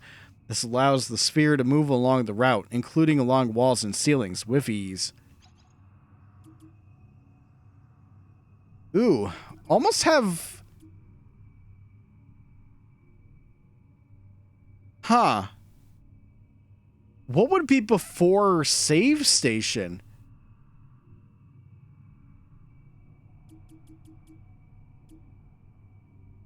Two more for research.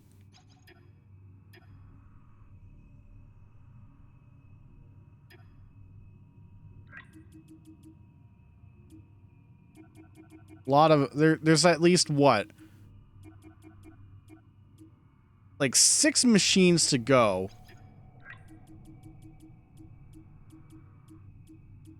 Bajillion biology. 2 Siluxes. Oh god, I forgot to scan the dude. I can't believe you didn't scan me, Samus. What's up with that? Huh.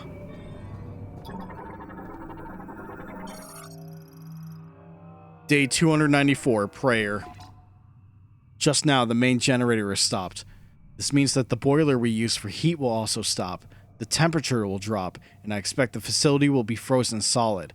The area will switch to low power mode, which uses wind energy. This should be enough to maintain operation of the cryopods in which our brethren sleep. I believe we have done everything we could here, but ultimately, we could not save our kind. I am overwhelmed with helplessness. I trust the words of Chitoya, that someday our savior will appear. All I can do right now is pray. I am Targun, and I am utterly defeated.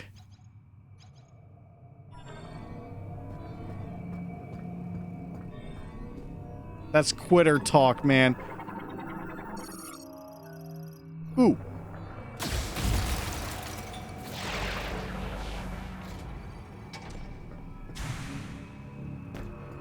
Oh, I see. Okay, bring it over.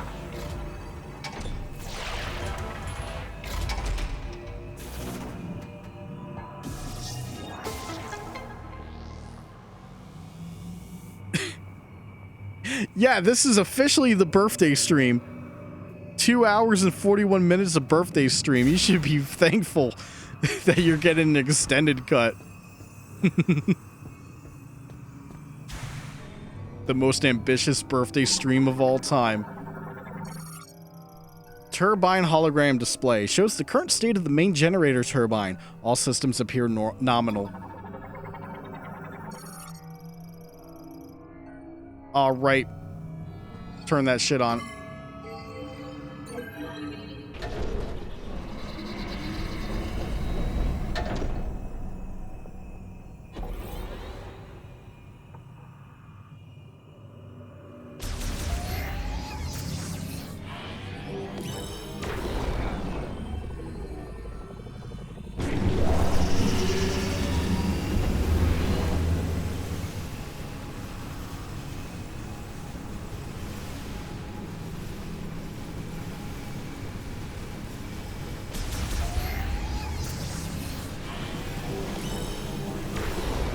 Huh, let me try something here.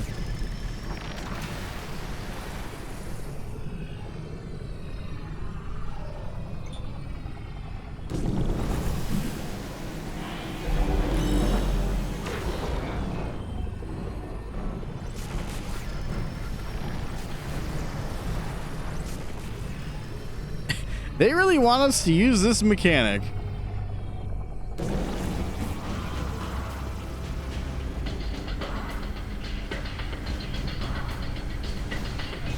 All right, we're melting the entire place. Good job, Samus.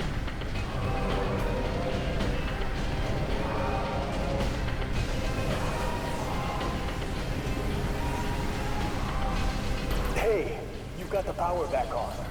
Rendezvous up top and we'll talk next steps. Wow, you did it. Good job, Samus.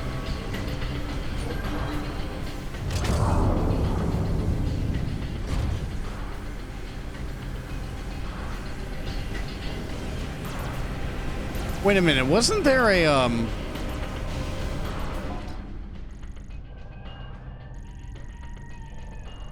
must be thinking about another room then.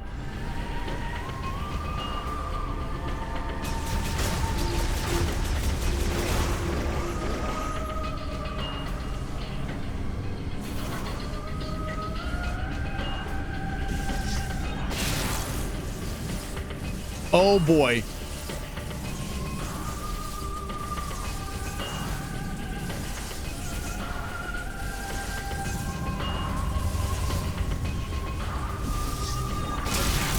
Easy clap.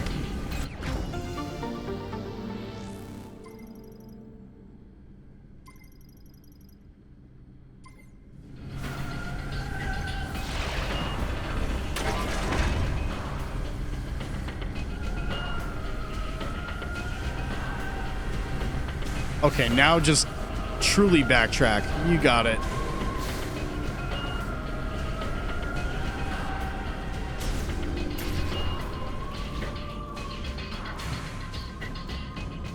Well, it is kind of starting to melt.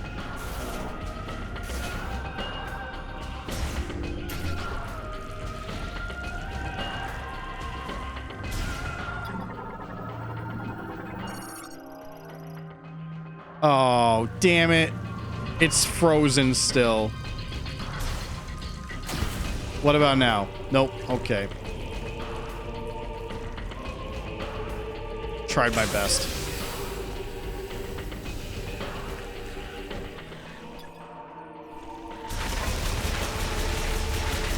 Get out of here, snow roaches.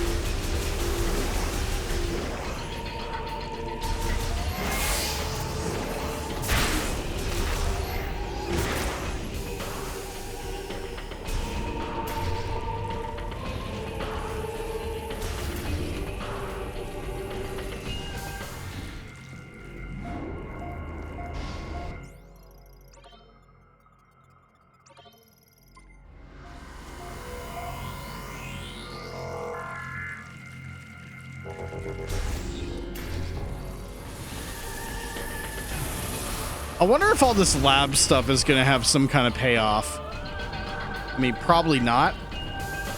But probably also yes. Who knows?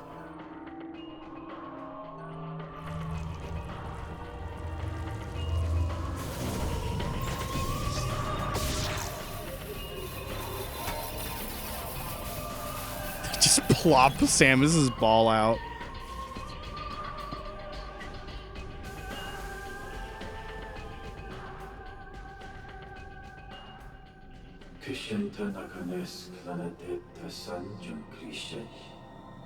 We found the VOD channel for real.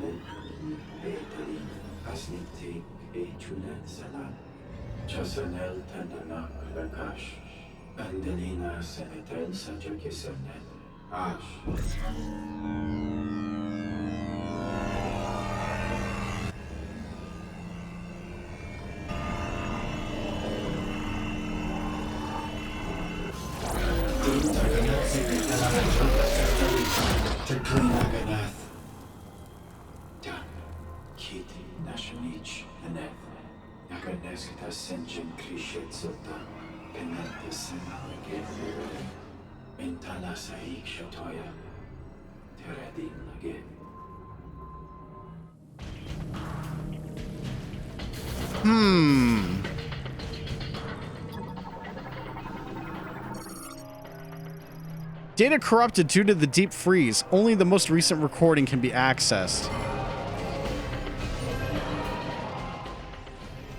Oh, it just plays the same one again? Okay. Don't need to see that again.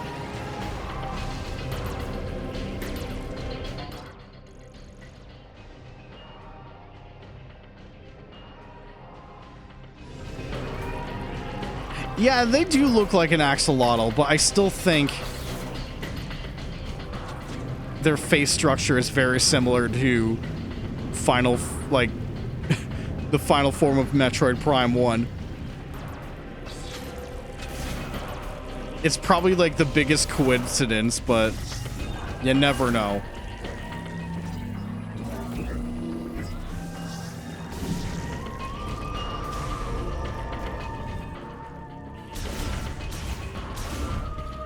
I freed him, but not for long.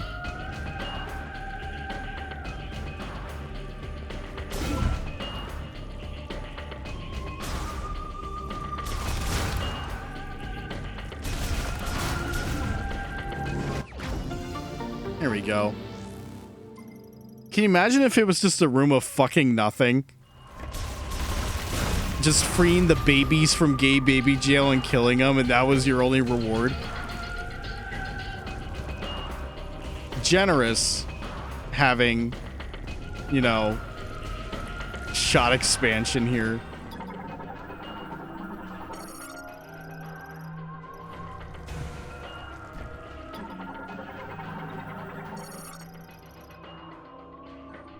Drive damage. God damn it.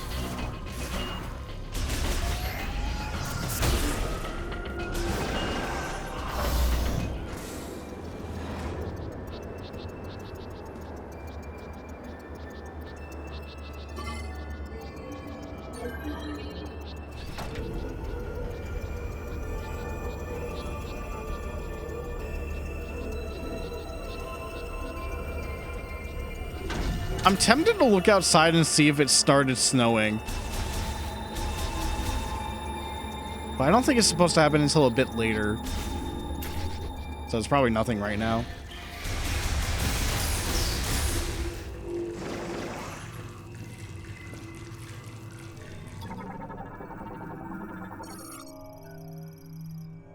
Well, that won't work.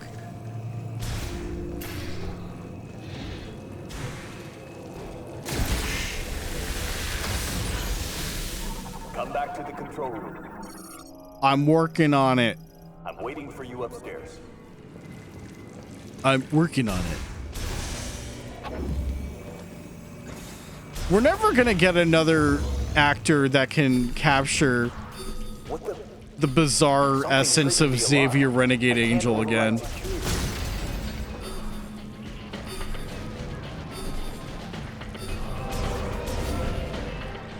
What happened with the security?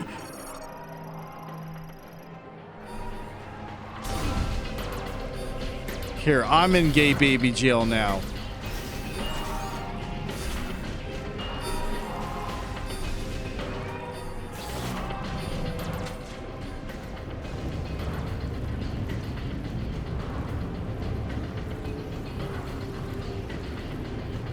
I'm not sure what's happening. This whole facility just went into lockdown.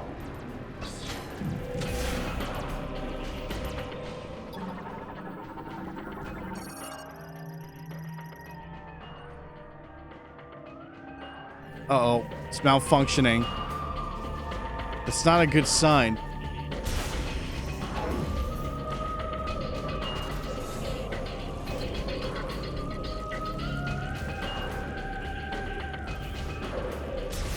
They stopped making the weird noise I noticed.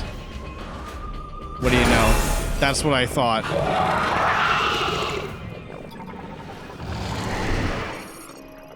Frostburn Griever. Griever variant awakened from cryopreservation. The preservation liquid used has resulted in a loss of pigmentation, though their aggressive nature remains.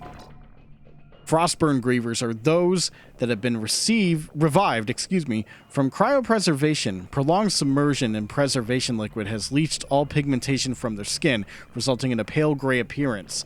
Physical adaptations have also occurred, increasing resilience to extreme cold, yet weakening them against high heat. Their high aggression and agility are retained from before cryopreservation, spurring them to track and attack prey in every corner of the facility. Perhaps owing to their near-simultaneous awakening, these grievers frequently move in groups, though no individual appears to be leading them.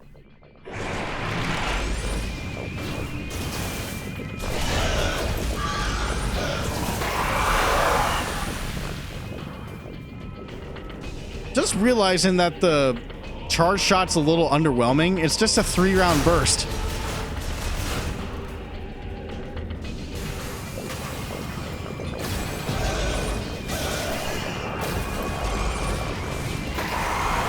I mean, it's good for speed.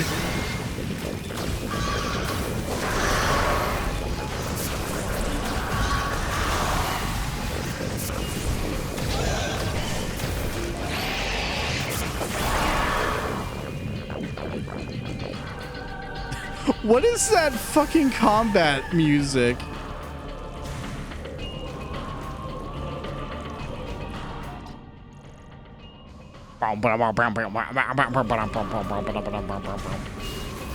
Like that is what it sounded like.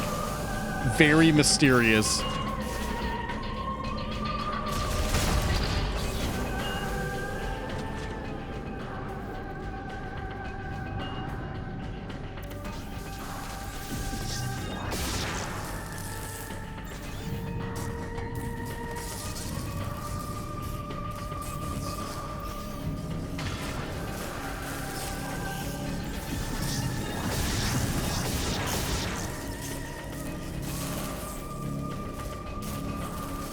Huh.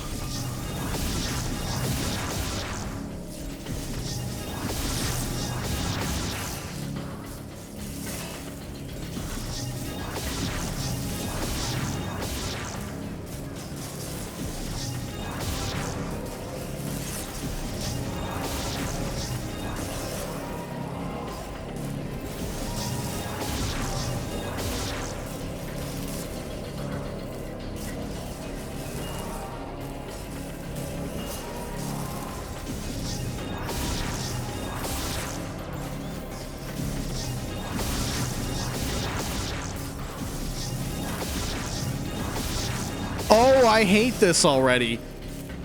What do you want me to do here?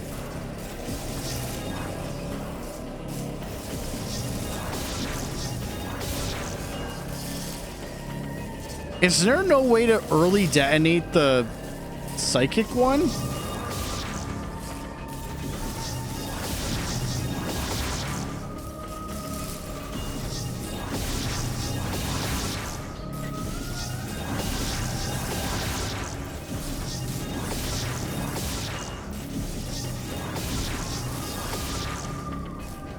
Let me know if I'm overthinking this.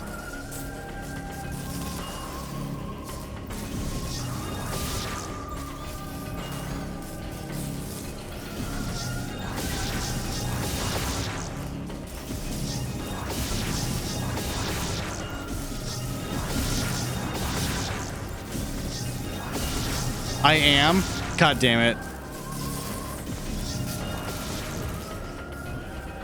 That's okay, yeah, fuck you. What's happening down there? Fuck you.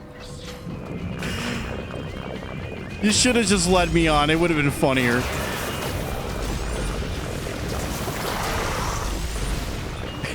Yeah, 4 a.m. stream trying to do a bomb jump. Yeah, what is that penis music thing? I know it's not actually penis music, but it just seems very, like, very gormless. It's the best way to describe it.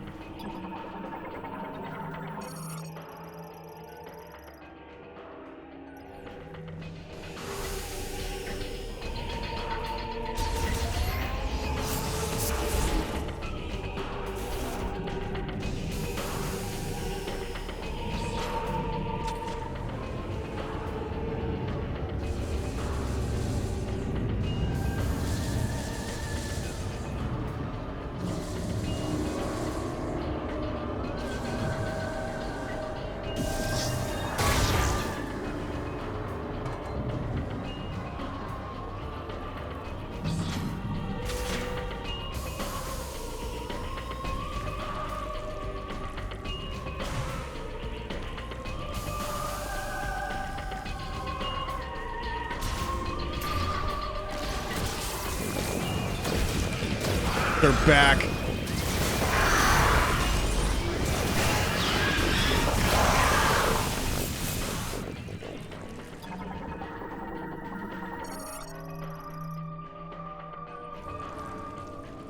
Okay.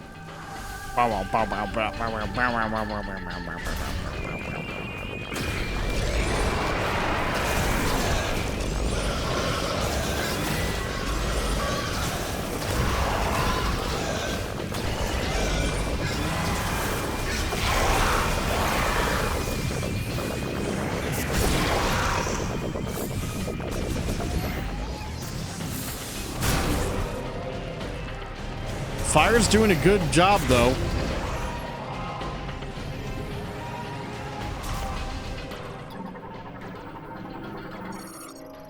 All right, security shutter destroyed. Strong impact will remove debris. Cool.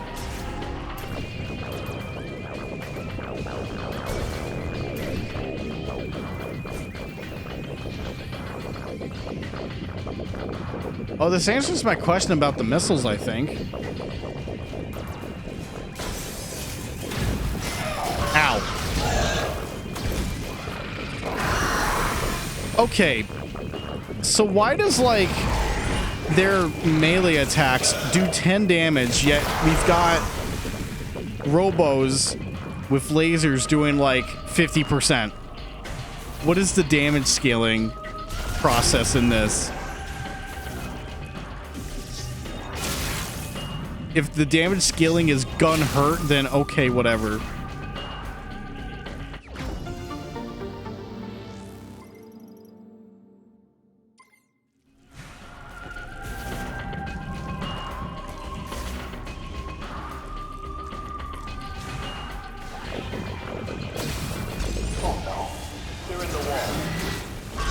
Oh no, they're in the goddamn walls. Game over, man. Game over.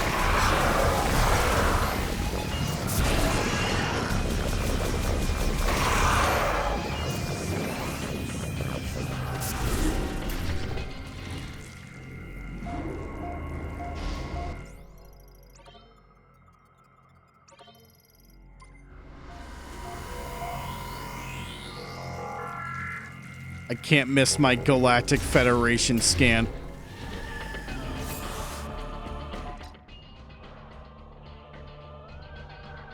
Okay, yep, upstairs it is then. I bet there's like an item I may have missed, but can't be bothered right now. I mean, like, one that I can obtain. There's ones that I totally can't. All equal spider ball.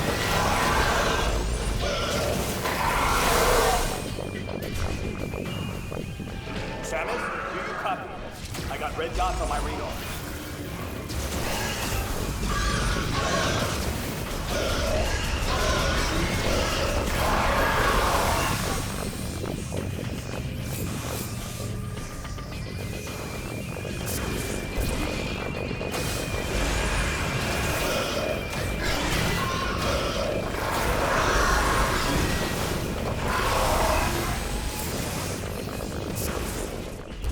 Well, they're giving me more than enough ammo for this. Like, generous drops right now. They're coming for me!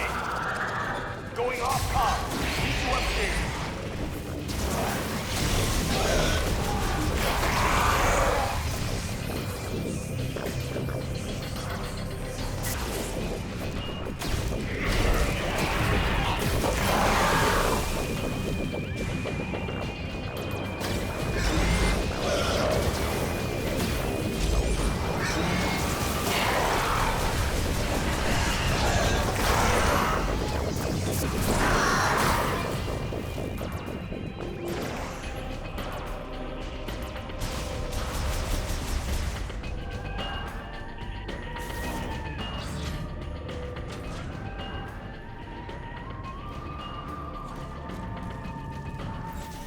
Spider ball again. Or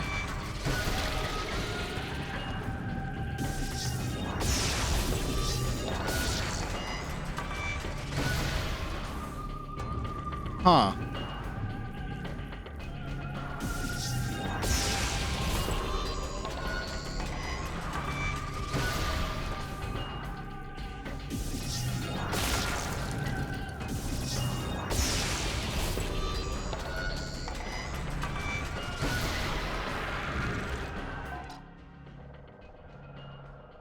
Is that the full way back?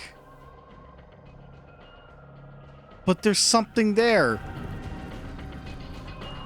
Watch, it's gonna be fucking boost ball required.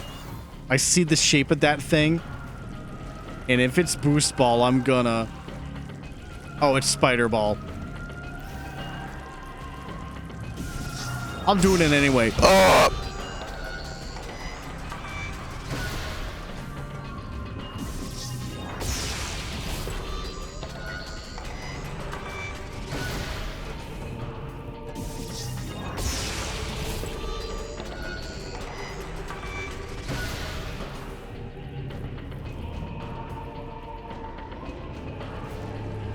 Samus, you made it. Let's take care of this. Hold on, buddy. Coming to the bed. Rieger Tokabi, an infantryman and former hunter who specializes in long-range precision shooting, armed with a KT-6116 short to long-range rifle with visor-linked scope. Corporal Rieger Tokabi is a sniper in the Galactic Federation. Once a hunter working on remote worlds, he volunteered for Federation service in the hopes of finding stability. He enjoys solitude and dislikes working with others, always preferring to go on missions solo without a spotter. The Tokabi family has worshipped the god Solon for generations, Rieger included. He is never without his arrowhead-shaped talisman and strongly believes his continued survival is only because of its protection. Unfortunately, his beliefs are often in conflict with his missions and their use of his talents, which is a source of much loathing and personal strife. All right.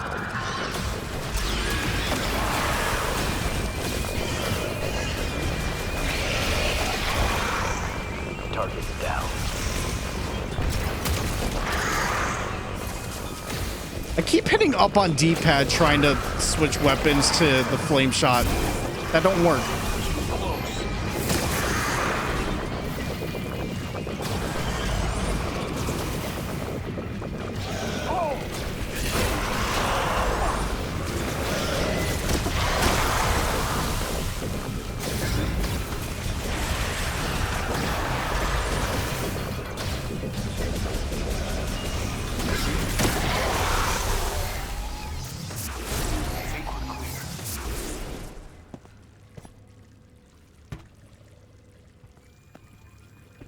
Solid work, Samus.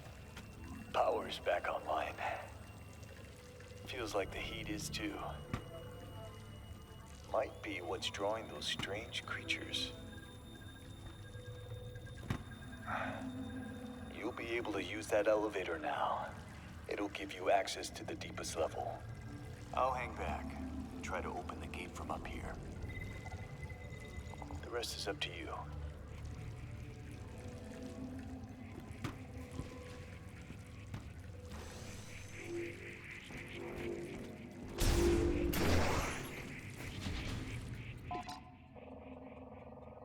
Okay, there's no save room up here. You'll need to take the elevator down to the lower levels.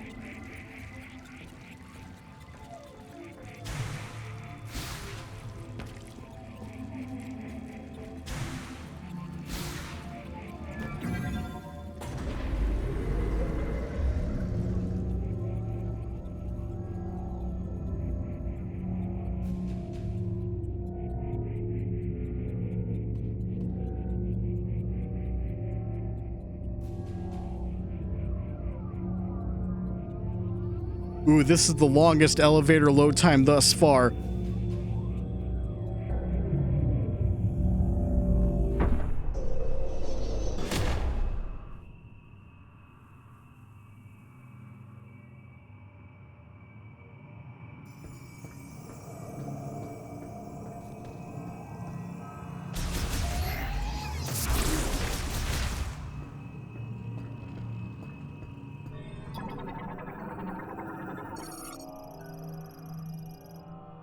Well, deep freeze fucked it up again.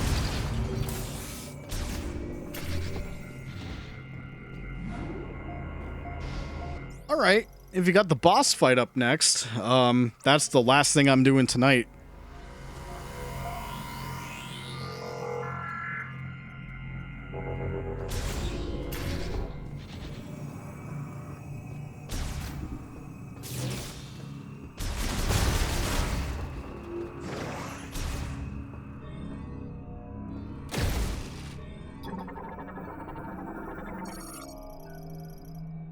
All right, completely frozen.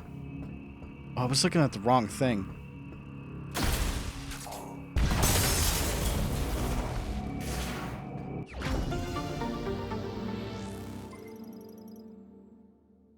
How many shots do I have now? 90? Damn. I tried to open that gate, but it won't respond. See anything? I can't seem to open the gate. Those damn space pirates are gonna pay for shooting up my ride. Input Terminal A requires password input to disengage the locking bolt and open the door. Link to Terminal B. Both terminals must disengage their locks simultaneously.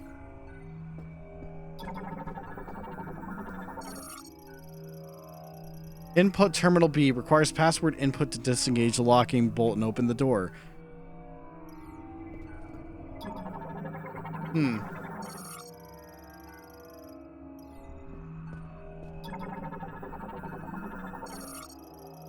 Quarantine chamber for dangerous bioforms. Bioforms considered too difficult to control in a laboratory setting were kept in a special underground containment facility built into a natural cavern.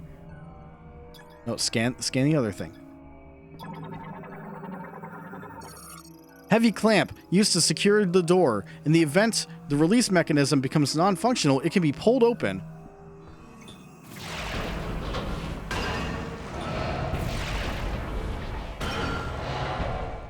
That did the trick. Opening now. Wait, Samus, I need you on Terminal B to unlock it. Happy hunting. Oh shit, you're right. Monster Hunter updates in a few days. Thanks for reminding me, man.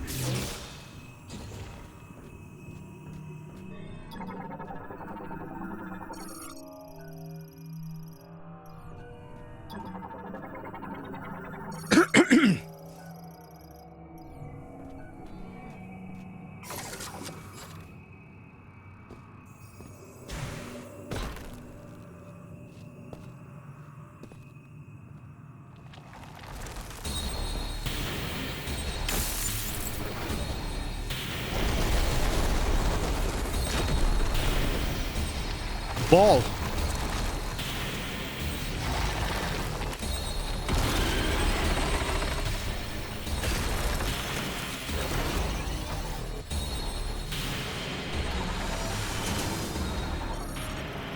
Keratos, a giant Sinigulata-like organism covered in a hard shell, only lives in extremely frigid areas and is capable of creating ice from air moisture. It possesses sensory organs below the carapace on its head and opens its shell to identify enemies or attack with its mouth. Metroid fusion has altered its body composition, leaving its core completely exposed. Keratos is a giant Singulata-like creature, double Samus's height, inhabiting Ice Belt. Its body is covered in a hard outer shell that resembles the peak of an iceberg and is impervious to firearms. Behind the shell segment on its head are sensory organs and a mouth. The shell segment opens when it wants to identify prey, at which point it will spit icy boulders. If the sensory organs behind the shell are significantly harmed, Keratos is known to enter an agitated state. It will curl into a ball, spin, and launch itself at its attacker. Fusion with a Metroid has also altered its body, completely exposing its abdominal core. Unique hybridization means Keratos is a one-of-a-kind mutant being. It was highly intelligent and could communicate its will to Lenorn priests. Sadly, Metroid Fusion has irreversibly altered its consciousness and body composition. God damn it, GBA.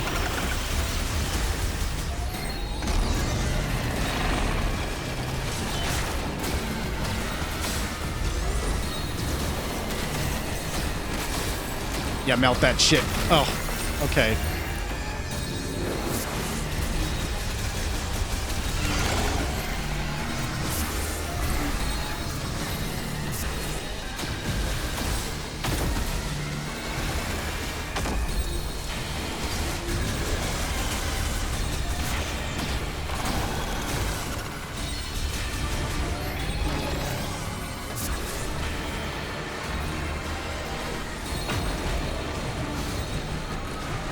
Get me away from that.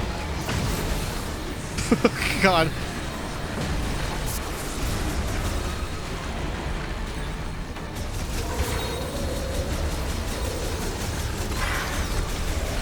Oh, he didn't like that.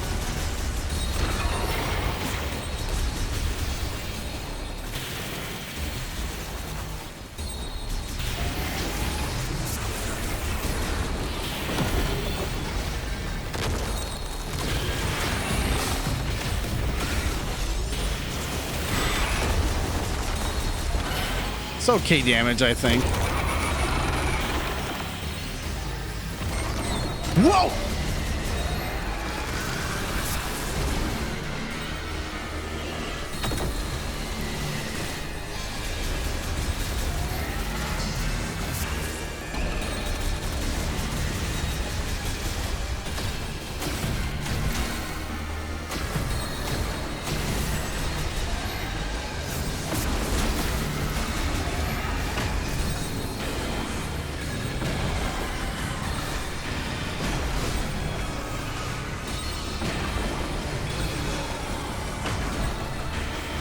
I have a feeling we get the boost ball from this guy.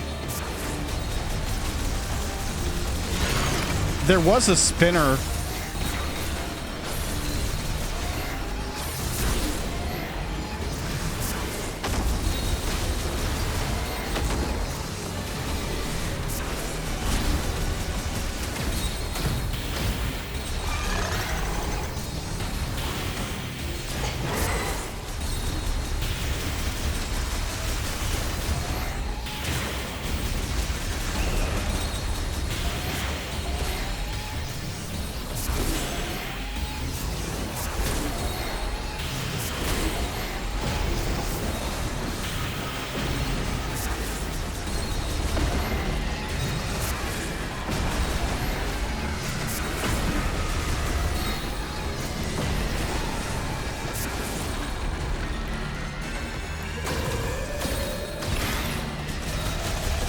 Okay, there we go.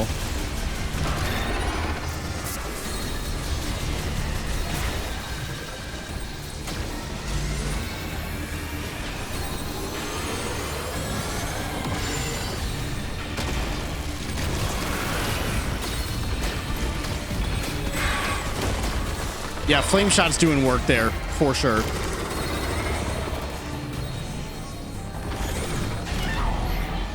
Why did that only do like minuscule damage? I mean, I'm not complaining, but also that's kind of like strange. Oh shit.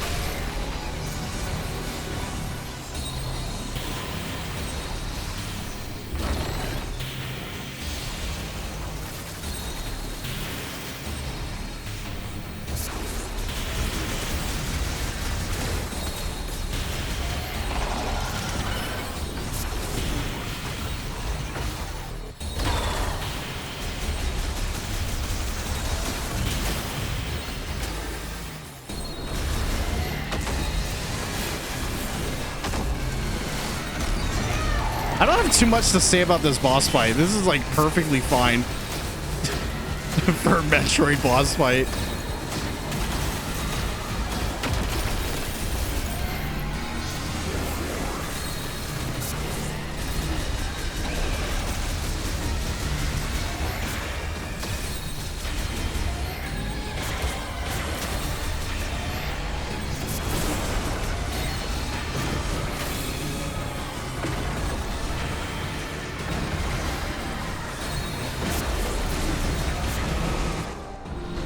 Just double checking if he had other like forms.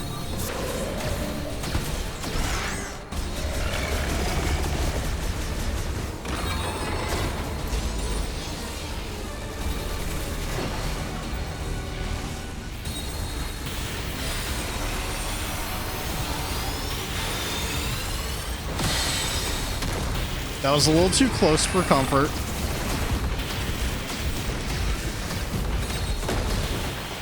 Okay, one more.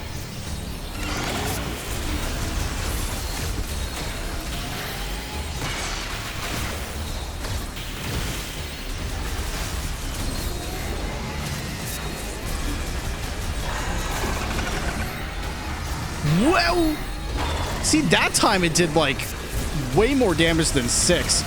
So I have no idea what the hell's going on here.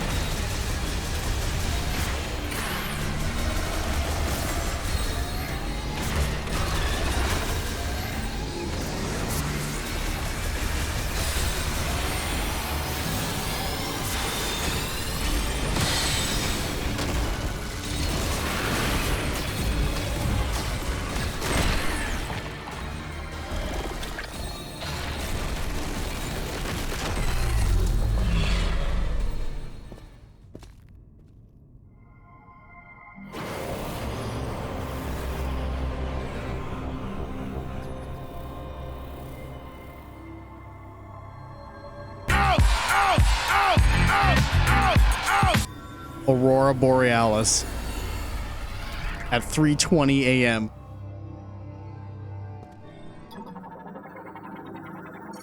Psychic Boost Ball enables the Morph Ball to generate rotational momentum, which can then be unleashed as a surge of speed.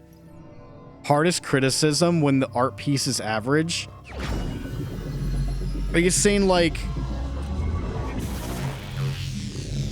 hardest criticism towards the thing, or if it's your job to criticize it being average makes it hard? In Morph Ball mode, press and hold B or L, then release for a surge of speed. Boosting while on a half-pipe terrain can generate momentum to launch higher. It can also be used to power a spinner or for traveling on a materialized psychic boost rail. When it's my job to criticize? Ah, okay. That is kind of true. When you, like, you know, kind of don't have much to say about stuff. Like, right? Like, I've been enjoying, like, all the boss fights in this game so far. But they're also, like, within the realm of Metroid Prime, if that makes sense. I guess it's not breaking new ground.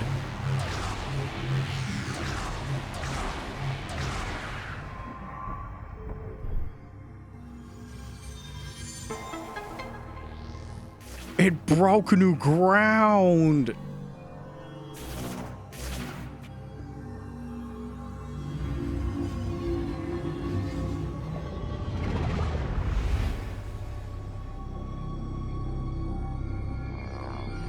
And I don't want it anymore. I'm sorry.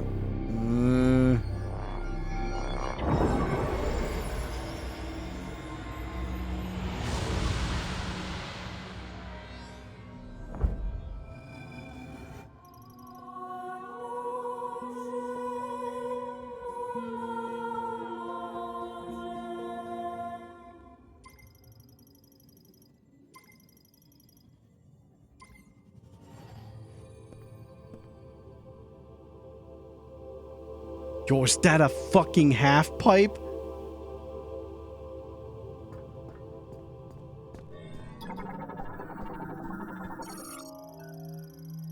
Railing for guiding a lift. Analysis implies it would move using the grooves along the sides. The railing forms a U-shaped slope. Know what that means?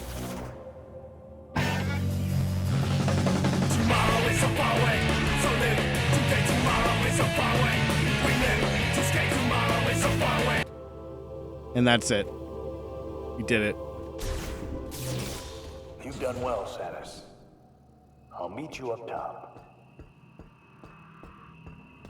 Okay, good job, Samus.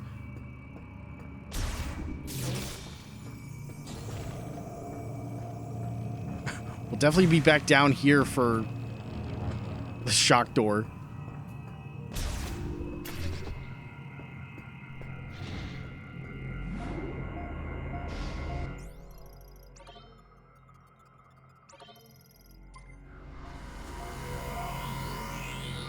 You know, I kind of wish the arm cannon thing would show up in the save animation. They used to do that. I guess they forgore.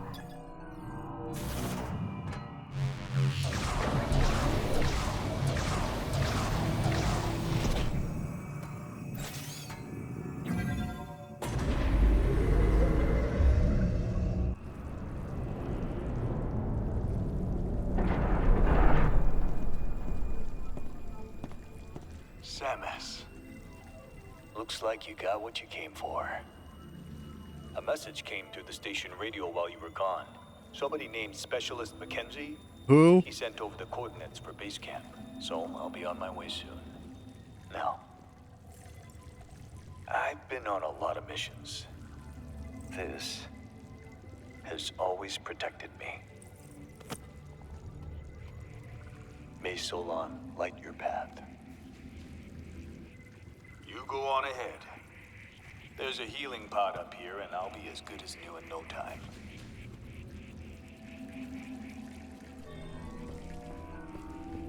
Is it safe? Is it safe? Yes. It's safe.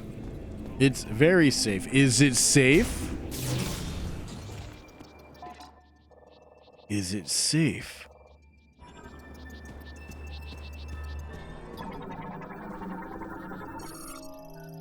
Cargo launcher. Oh, that'll help. That'll help big time.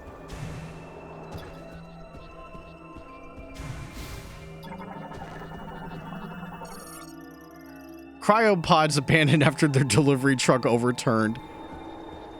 Well, that sucks for them.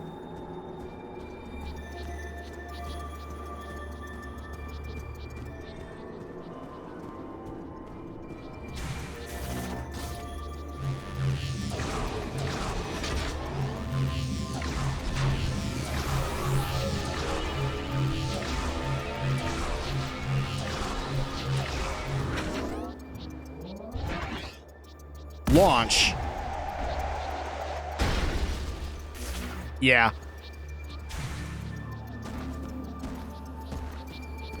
Permanent ball damage.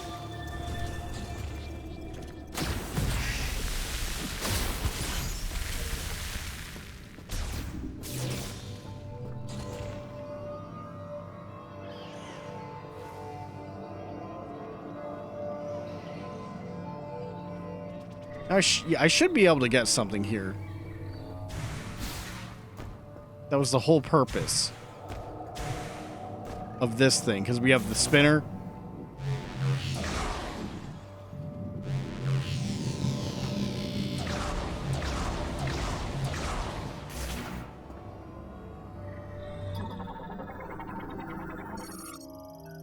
Controls the crane. It is online.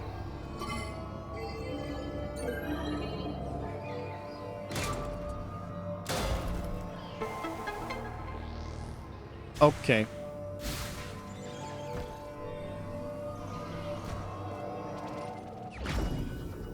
Ice chip. A chip made by a... Yeah, it's 3 a.m. alright. A chip made by the Lemorn. A Galactic Federation engineer level 4 or higher can modify this chip and integrate it into your suit.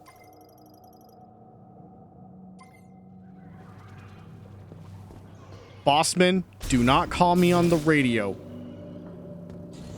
Whatever you do, do not call me on the radio. You want to know why?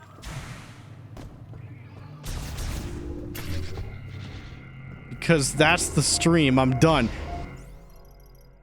That's a good enough place to fucking stop.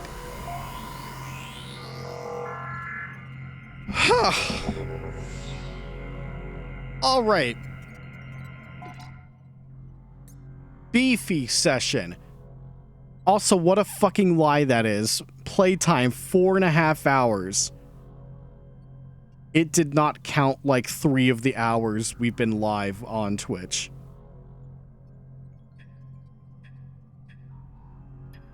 I have no idea how that works.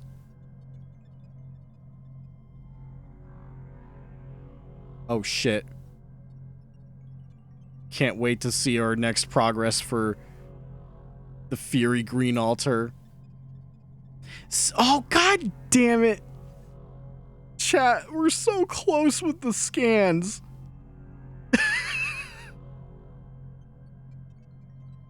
You almost had it.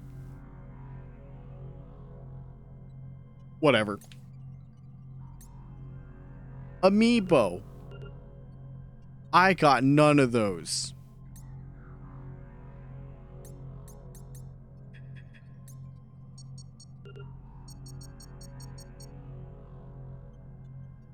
Anyways, I saved the game.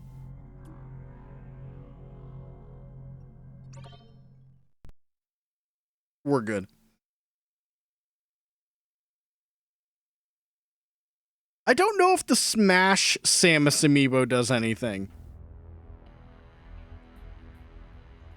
But either way, if I wanted the functions of this stuff, I may actually try and invest into one of those totally legal amiibo things where you could just have it all at once.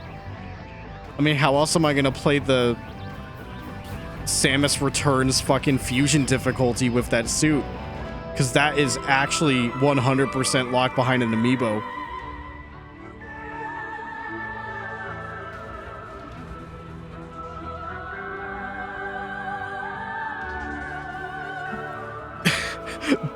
Big bow, god damn it. Actually, I'm curious what the real menu is. Oh, this is the real menu. Okay, 3 save slots, so they're still good on that. Only 31% items. Oh god.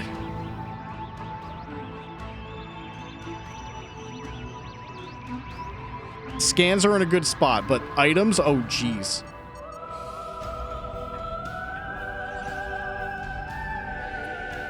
Hey, we got some fuck. Okay, no. You gotta be kidding me.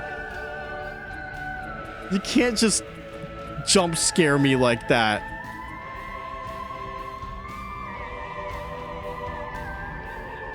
Who did they model this guy after? He looks like the guy from Honey, I Shrunk the Kids. Yeah, fucking Rick Moranis.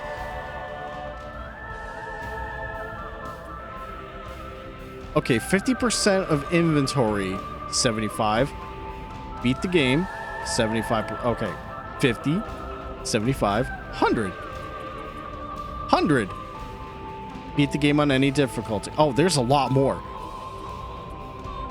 Oh, you gotta beat the game on hard mode. Fuck. Of course, there's something like that.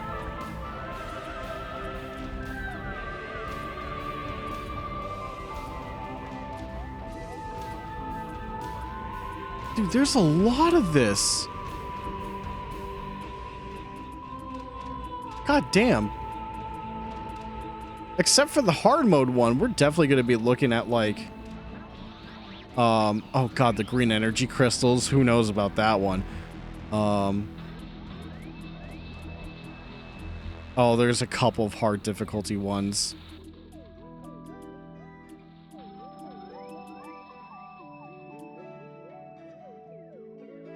Oh, here's the egregious thing.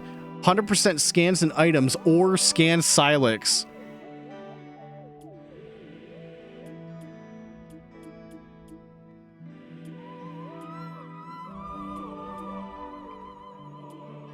Oh, that's interesting. Certain cinematics are replayable. Very particular ones, though, which is odd. But that's a beefy gallery. Anyways, thanks for watching Metroid Prime 4 Beyond. I'm just gonna leave it like this, I think. No, I can't. Yeah, we'll definitely skim through this gallery when we're done with the game. Oh, I like this. Samus. Purple. That's it.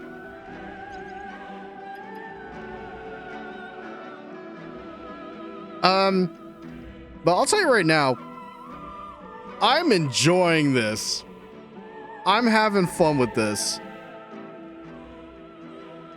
I do have some internal / external complaints. But like as a collective whole right at this very moment, I'm enjoying this quite a bit. As crazy as it sounds, I dug the atmosphere of that ice area with like the labs and stuff. I was just like kind of getting into like what was going on, like reading all of the logs and stuff. That was pretty cool.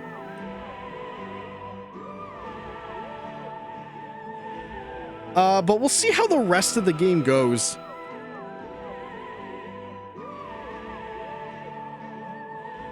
I'm pretty sure this will take like... If all the streams of this game were as long as tonight, I would say 3 streams minimum if I had to guess, maybe 4. Especially for a first time run through, I am planning to like get all scans and items on this first run through. I'm willing to go through that.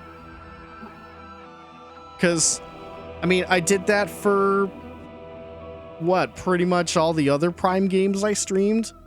Not counting Pinball, because that didn't really have a requirement like that. Like, I did that for Prime 1. I did that for Prime 1 twice. Did it for Prime 2, Prime 3, even Hunters. So I can totally do it for this. Totally cool with doing that.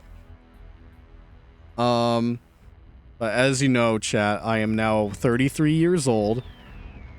It is 3.5 hours into my birthday right now. And I don't have work on Monday because I called my birthday and the day after off to just kind of relax / stream. So What do you think? Do you guys want more Metroid Prime 4 for my birthday stream? Or do you want something else? Because after that, it's nothing but this game until we finish it.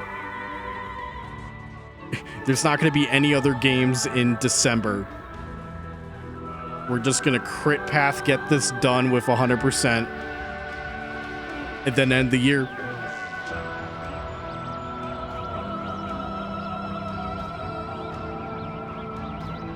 But I guess at this moment in time, like, I'll sleep on it. I'll see how I feel when I wake up. If I'm in the mood to play more of this immediately, I will. Otherwise, I wish I had more of a idea of what to do for a birthday focus. 2 games and then Prime?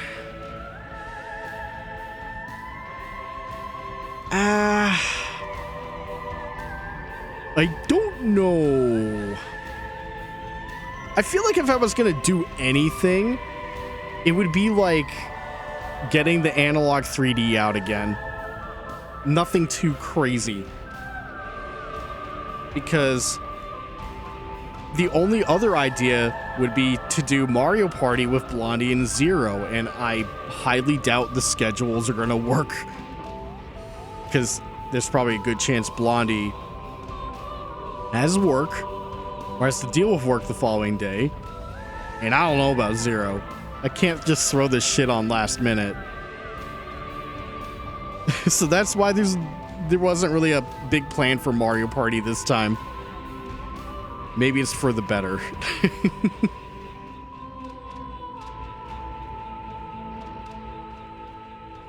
But I'll figure something out. If I come back on my birthday, my proper birthday stream, excuse me, and it's more Prime 4, then it's more Prime 4. Simple as that. Anyways.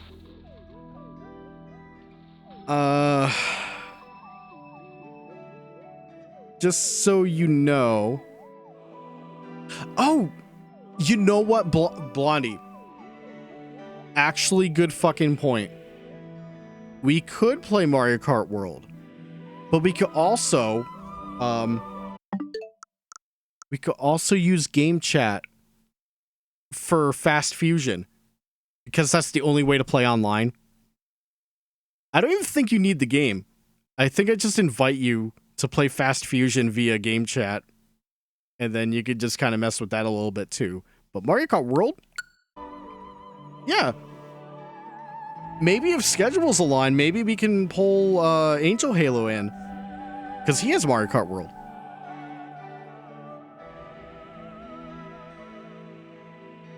Yeah, maybe it could be a little bit of that, and then I can do a little more of Prime 4. But,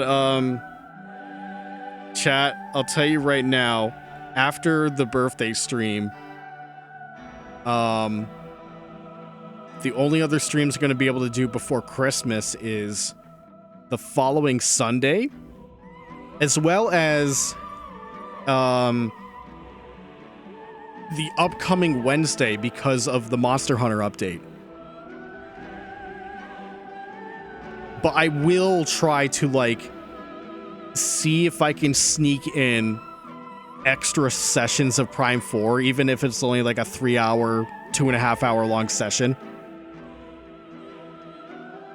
Otherwise, I fear I may not get this game done before the year ends. And I've got stuff I'm working on that I need to hunker down and do. So, you know, whatever. What I'm going to do right now is go to bed, sleep on it, and come back around the usual time to stream once again. But that's about it, chat. Thanks for sticking around all night. And I hope you guys enjoyed Metroid Prime 4, watching Metroid Prime 4 as well, because I'm having fun. I'm glad I'm having fun.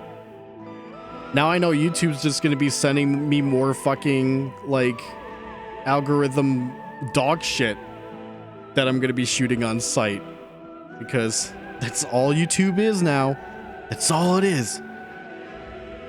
We can't have gamers having fun. We gotta have person you've never heard of that somehow has like 100K views about thing bad.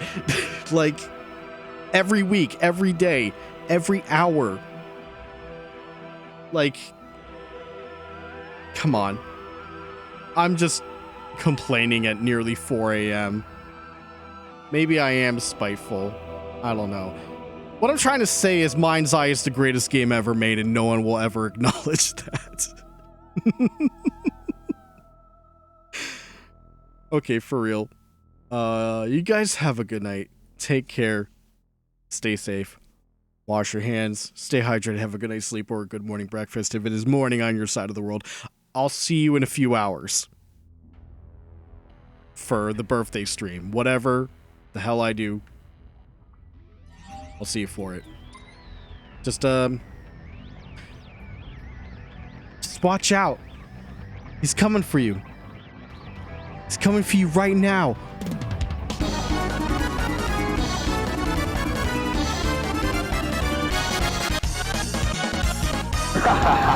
Ronaldinho, so